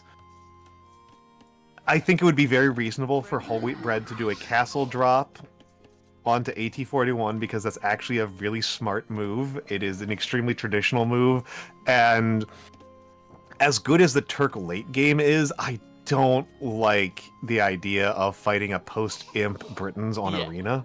And Turks That have is the really worst. unpleasant. Turks have the worst skirms of the game. Yeah. They do not. They are the only seed that doesn't have elite skirm. Yeah, I would, if I was in whole wheat bread's, if whole wheat bread were to ask me for advice, I should say, if I were in whole wheat bread's position, I would probably die no matter what I did because I'm bad at the game, and this at 1700 elo is pretty good. But if I were to give whole wheat bread advice about this at the 2-second mark, castle drop, bust down the walls, get your Janissaries in there as fast as possible, try to close out the game in castle. Yeah. Yeah, sometimes Turks can go for fast imp, but this is not a fast imp game. I would go I mean, Turks have a great fast imp. This is the reason why, like, that arena, like, learning about castle dropping on arena was such, like, a revelation for me, is that, like, the idea of, like, playing against Turks and just trying to close out the game in castle, like, what are you doing? Why would you do that? You don't get your bombard towers. You don't get your 14 range bombard cannons. Like, what's even the point of playing Turks? It's like, the point is that if you, like, you know where the enemy economy is no matter what, they can't get out.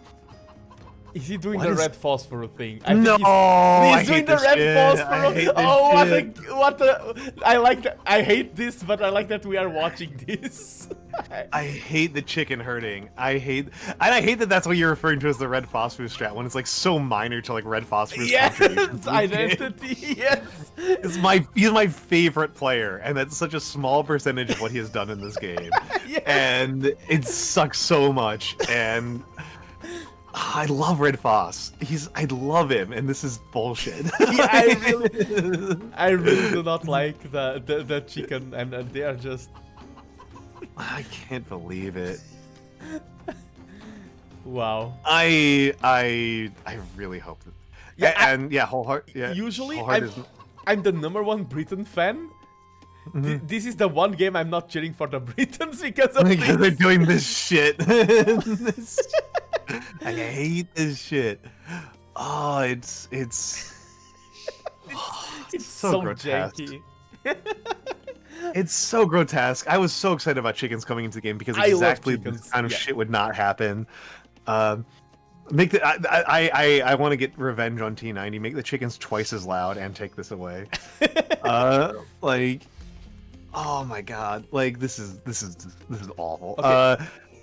What this accomplished is that chickens were added to the game specifically to counter the effects of deer pushing. Chickens are made so that you cannot push them. What this achieves is that if you block the path and you get the chickens to try to go from this side to this side, they will go around, and even though you cannot push chicken, you are luring in the chicken and harvesting them without building a meal. I hate it so much, man. I hate it so much. I also hate it. I think they should just make them immune to collision detection. Just fuck it. Yeah. Or they don't move. Just no matter what. Just they never move. Just they stay within one tile and they only cosmetically wander within their one tile. Like it's no movement ever. I hate it so much. Oh, Kratos, be careful with using with word choice. Mine? No. Kratos had an unfortunate word choice, and I'm just warning him. Oh, in Automat. That's why I couldn't see it. Okay, somebody got Automat. Okay. So far, so standard. Hey, Britain's got housed. Oh yeah. Oh, not yet, because. Okay, that's flashing. It's not for them getting housed. Feudal. Yeah, because he's researching. 25 feudal. And I'm guessing that whole wheat bread is going to go for a 29 feudal. Yeah, this could be a fast team. This could be straight green.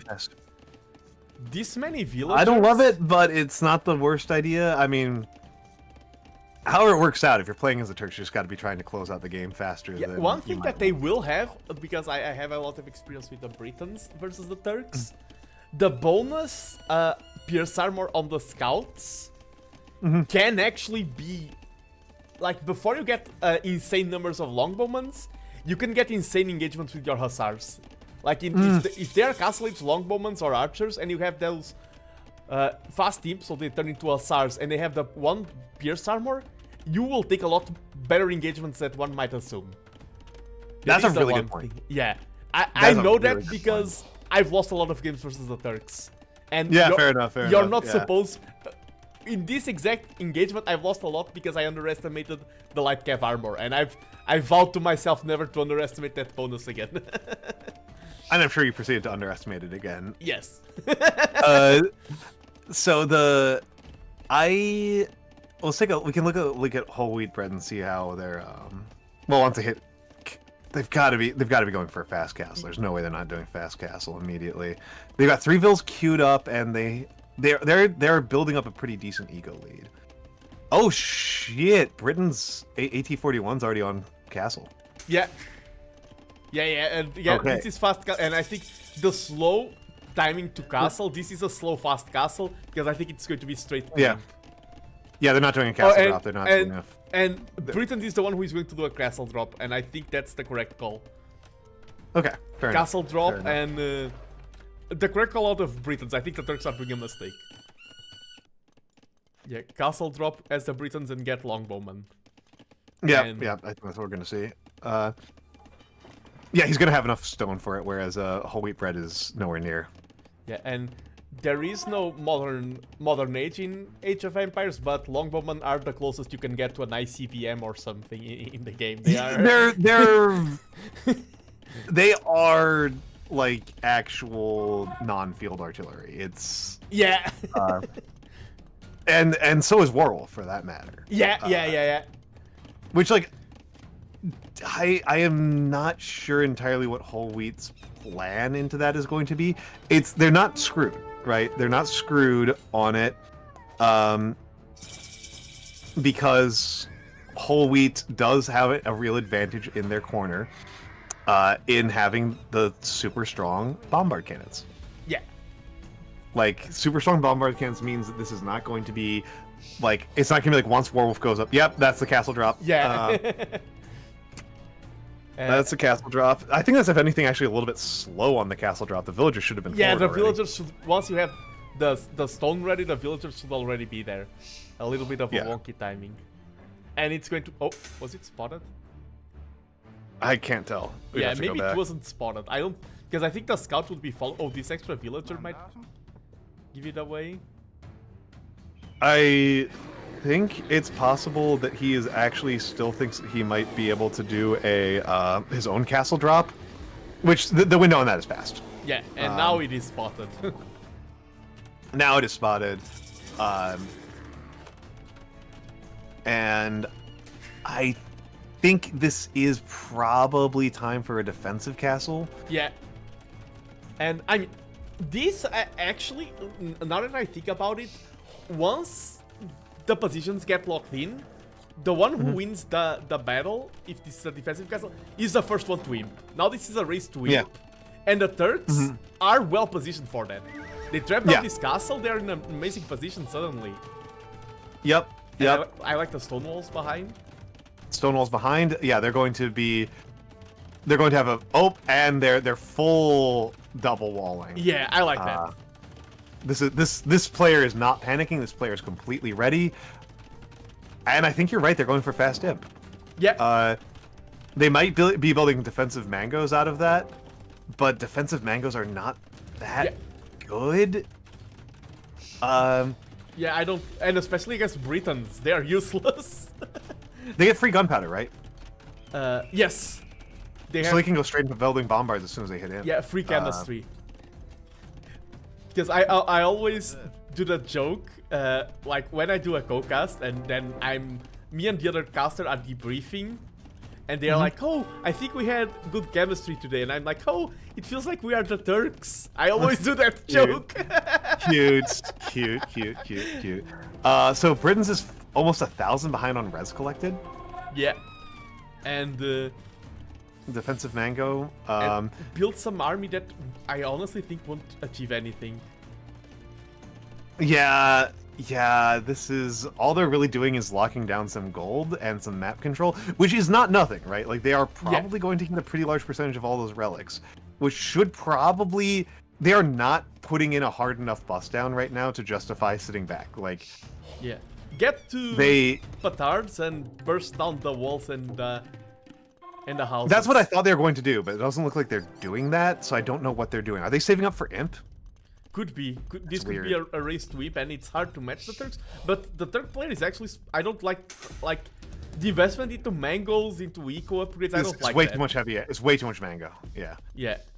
One mango is probably enough for this because like the thing is like if they are building up enough longbows that one mangonel isn't cutting it, no amount of mangonels is going to cut it. Yeah, exactly. Longbows, like, it's pretty binary. It's either one mangonel is enough or no amount of mangonels is going to really help. Yeah, I agree. Yeah, but I think the Turk player will still... The faster gold collection from the Turks makes this so much easier. I think they're gonna win it. I think they're gonna win it. Close. It will be. It's super close. Wow, Britain's Britain's selling it. Britain, this is huge. Yeah, the Britain selling was the right move. That was way too many mangonels. They should have saved that resources for bombards. Yeah, that would have been much stronger. And by the way, architecture. Yeah. That's a. That one looks too modern for the era the game is set in. Yeah, I do see that. But I don't know. I don't actually know enough about about Turkish fortification history. I don't actually know enough. I don't know why I always loved octagonal towers. There's something so neat about octagonal towers for me. I mean, this is the main key. It's not a tower, but it's... I like that the octagonal, that the keep in the octagonal tower has is clearly like storage / civilian up there.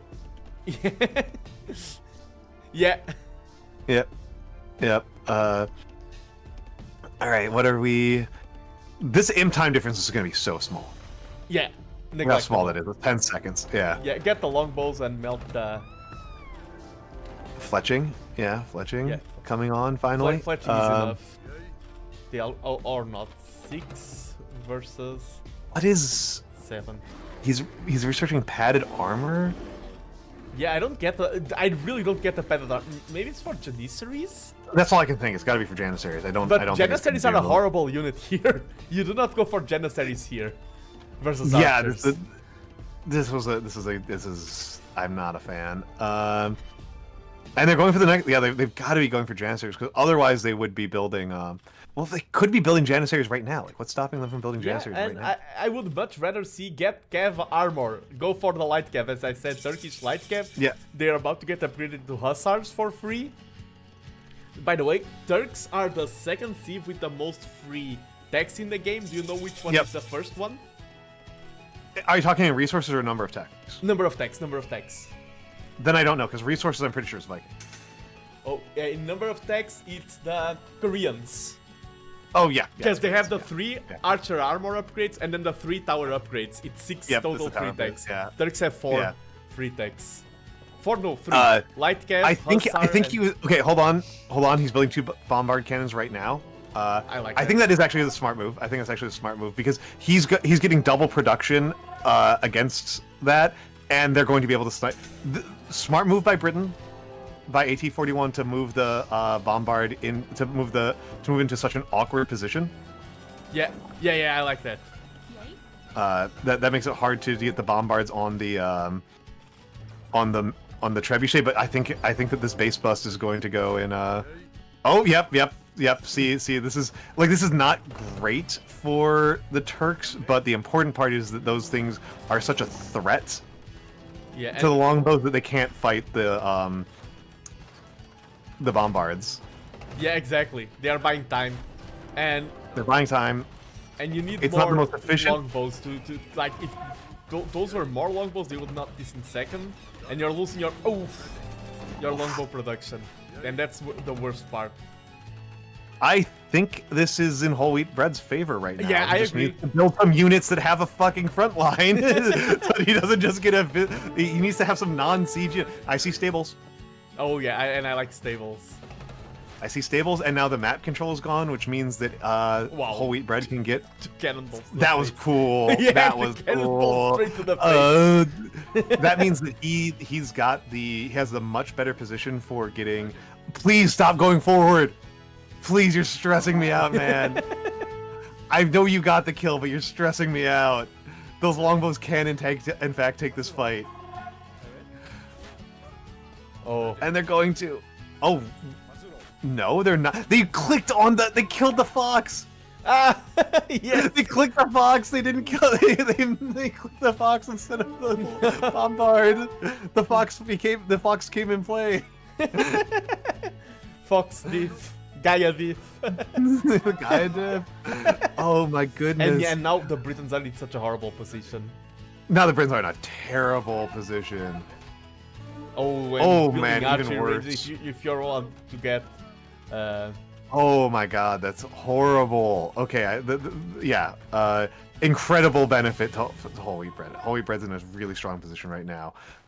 and hello, John. And he shouldn't be worried. Like as soon as those trebs get deployed, he should be trying to snipe the trebs because he's got no treb production. Yeah, exactly, and you need to run further back with the traps. They will achieve nothing here. They're going down. They're doing nothing, and they're don't just. Oh well, I guess destroying the archery range is researching.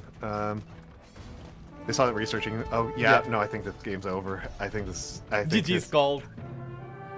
Yeah. Wow. Wow. I actually liked that. That was like a very undramatic game, but like that was not nearly as exciting as some of the games we saw today. But it was not a total stomp. It was actually pretty. I thought that was interesting. Yeah, and one thing that I do like is that I know, and I agree in a lot of you with how micro can sometimes be quote-unquote distasteful.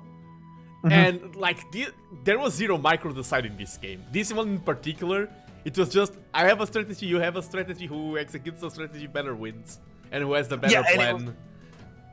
It was so AT-41.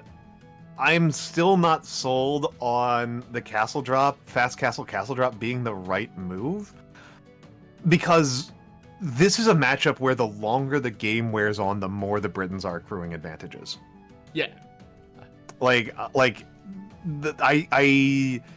understand the merit of doing a castle drop, going into a fast imp. They pulled off fast imp over the Turks, getting out the trebuchets, busting down the defensive castle. That's all sensible if they weren't fighting the Turks. Yeah. If they're fighting the Turks, it doesn't work. Yeah, the timing difference chemistry is, I think, the second or third slowest upgrade. I think it's the third slowest upgrade to get in the game, and Turks just skip that, and that's why Imp is an insane power spike for them. It's really rough. There might be a couple of other countries that I would also really despise doing that strategy into. I'm trying to think of who they would be. Like, who else has like really good treb bonuses that would make up for it? Like, I don't think the Hun accuracy bonus makes enough of a difference, but it might.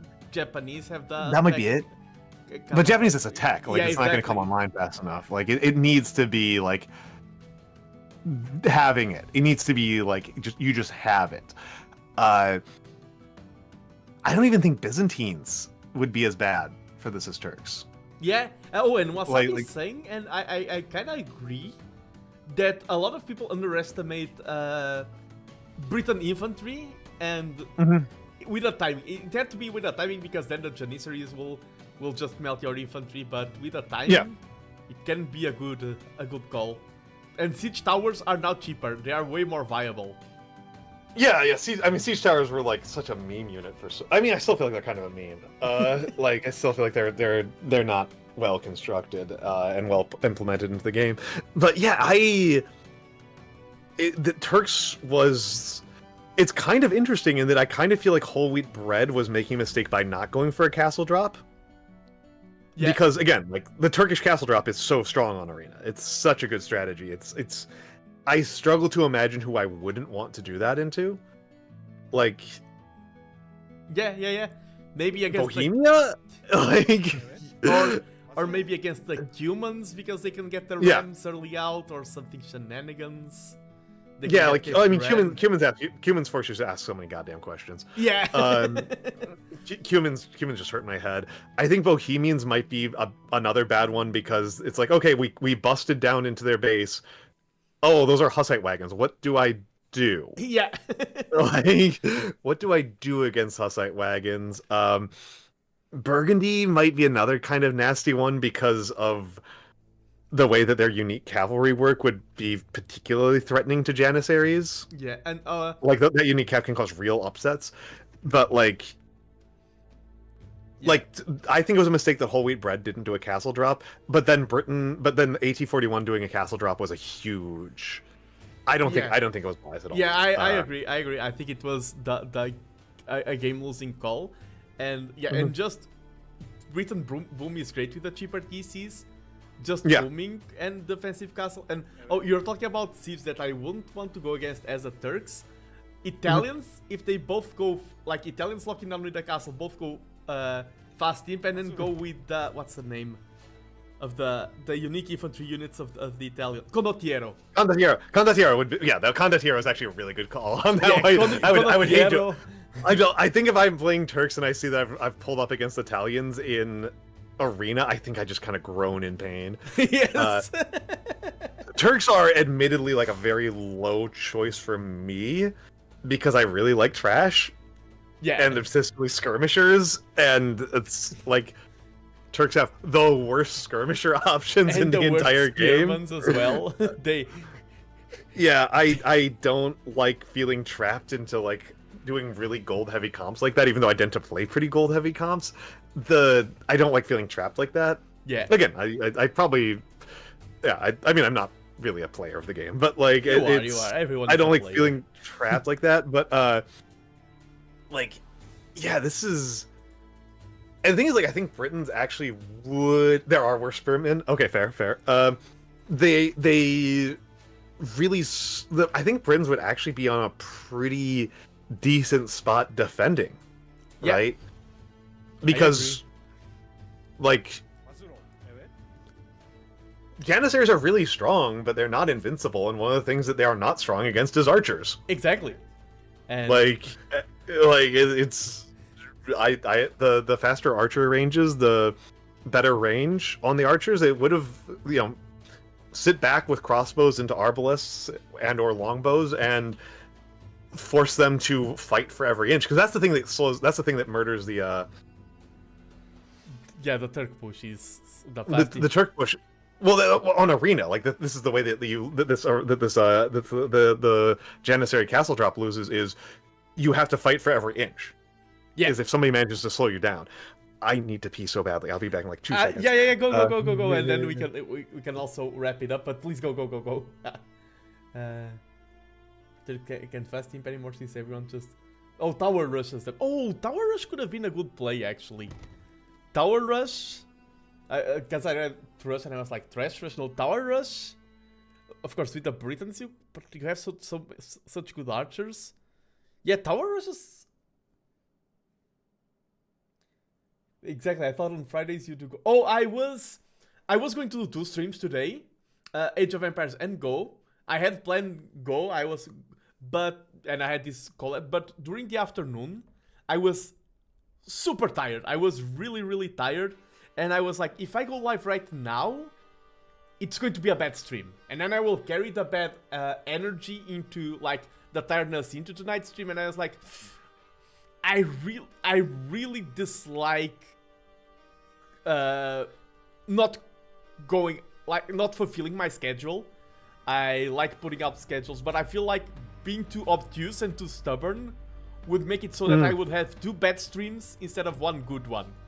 I was just talking about because I honestly like on a side note, this is a tangent, but on a personal level, I'm so proud of myself for canceling today's afternoon stream.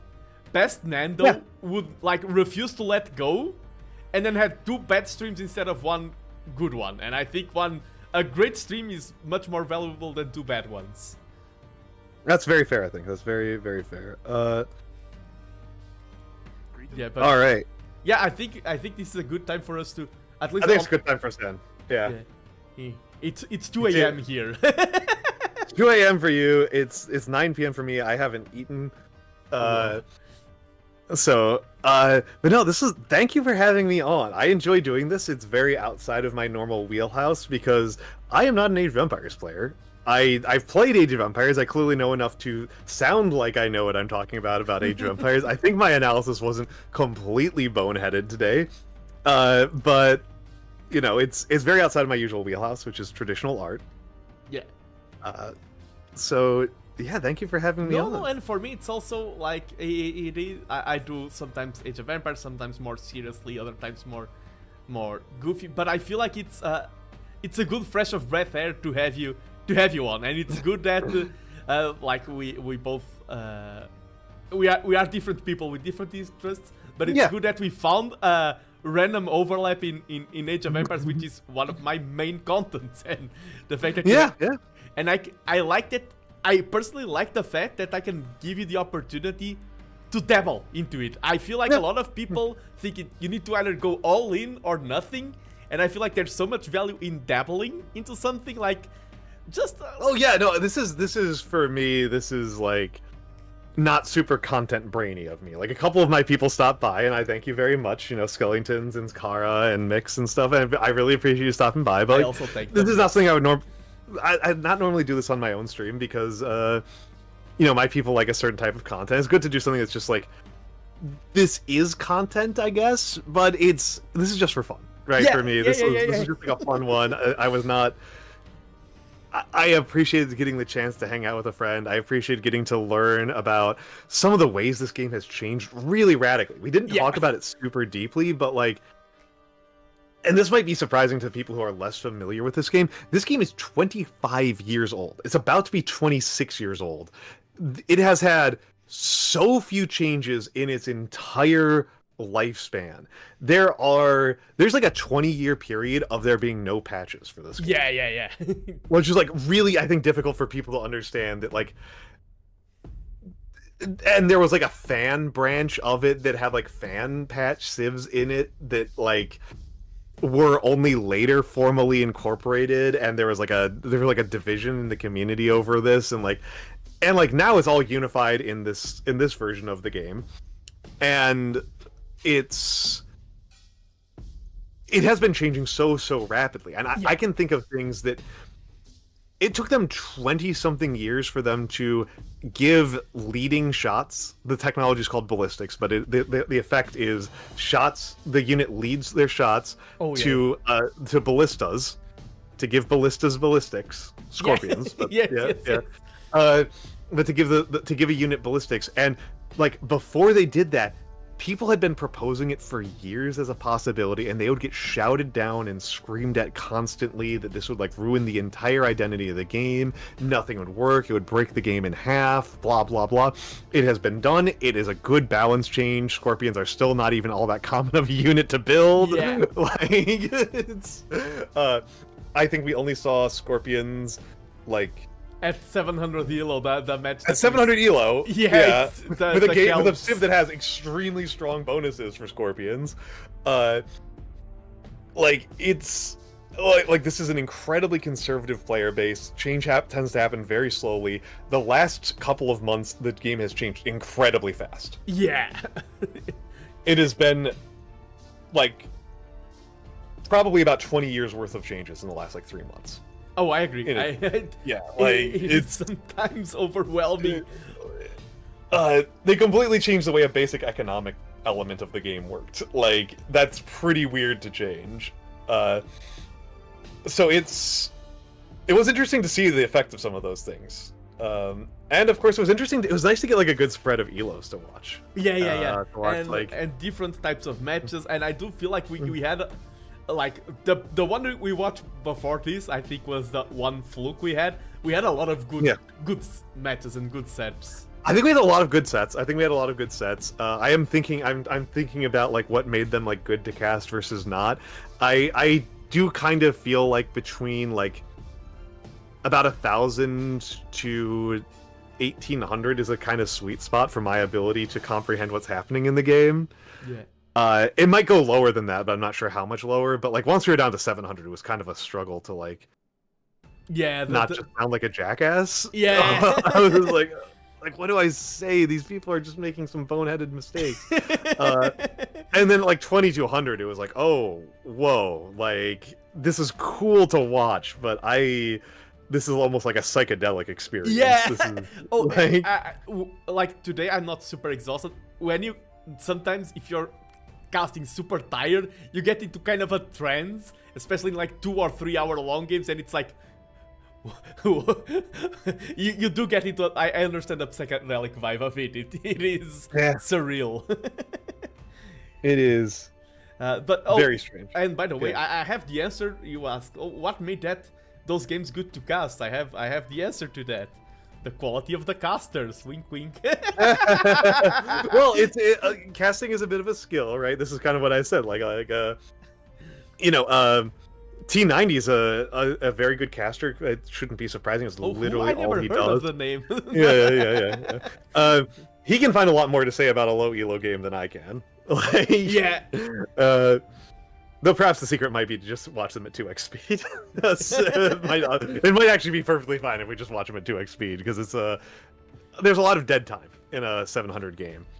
I really liked that Humans Gujaras game. That one I really liked. Yeah, that one was really cool. Fun. Yeah, the temple swings on and the decision to go to the elephant push on the castles was so good. Very, very cool. All right. Yeah. Okay. Yeah. I'm ready. I'm ready to call it. I'm going to just once again leave the shout out on here on YouTube, please, on Twitch. Almantas is a Twitch streamer, and please do check out his comment. It's not Age of Empires, but it is really cool. A lot of calligraphy. Sometimes. My YouTube channel is mostly a VOD archive, not exclusively, but mostly a VOD archive. I have a lot more VODs that I need to be uploading. Well, they're upload. I need to make thumbnails. But if you go there, you can see the worst Dark Souls gameplay. Yes. I am the worst Dark Souls player. This is not a joke. Yeah, and on the side note, it's funny, but it's not a joke. Yeah, I am currently trying to beat Dark Souls with 0 deaths. It is one of Good luck. Yeah, it is one of my ongoing challenges. Good luck. Good luck. But yeah, your Dark Souls. I forgot. Kratos early on. We were talking about Age of Empires, and Kratos said, Almantas' favorite game is Dark Souls. Like it's his main game. It is not nearly my actual main game, but it is definitely a game that I have played. True, and Laurie here calling me out because I do start some games and try. Night Rain was not the only one. I was playing Night Rain off stream, and even off stream I dropped it. Yeah,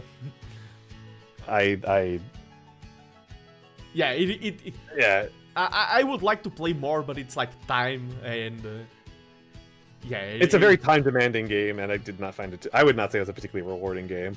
But yes. Yeah. Okay. Yeah. We need to end it. We need to.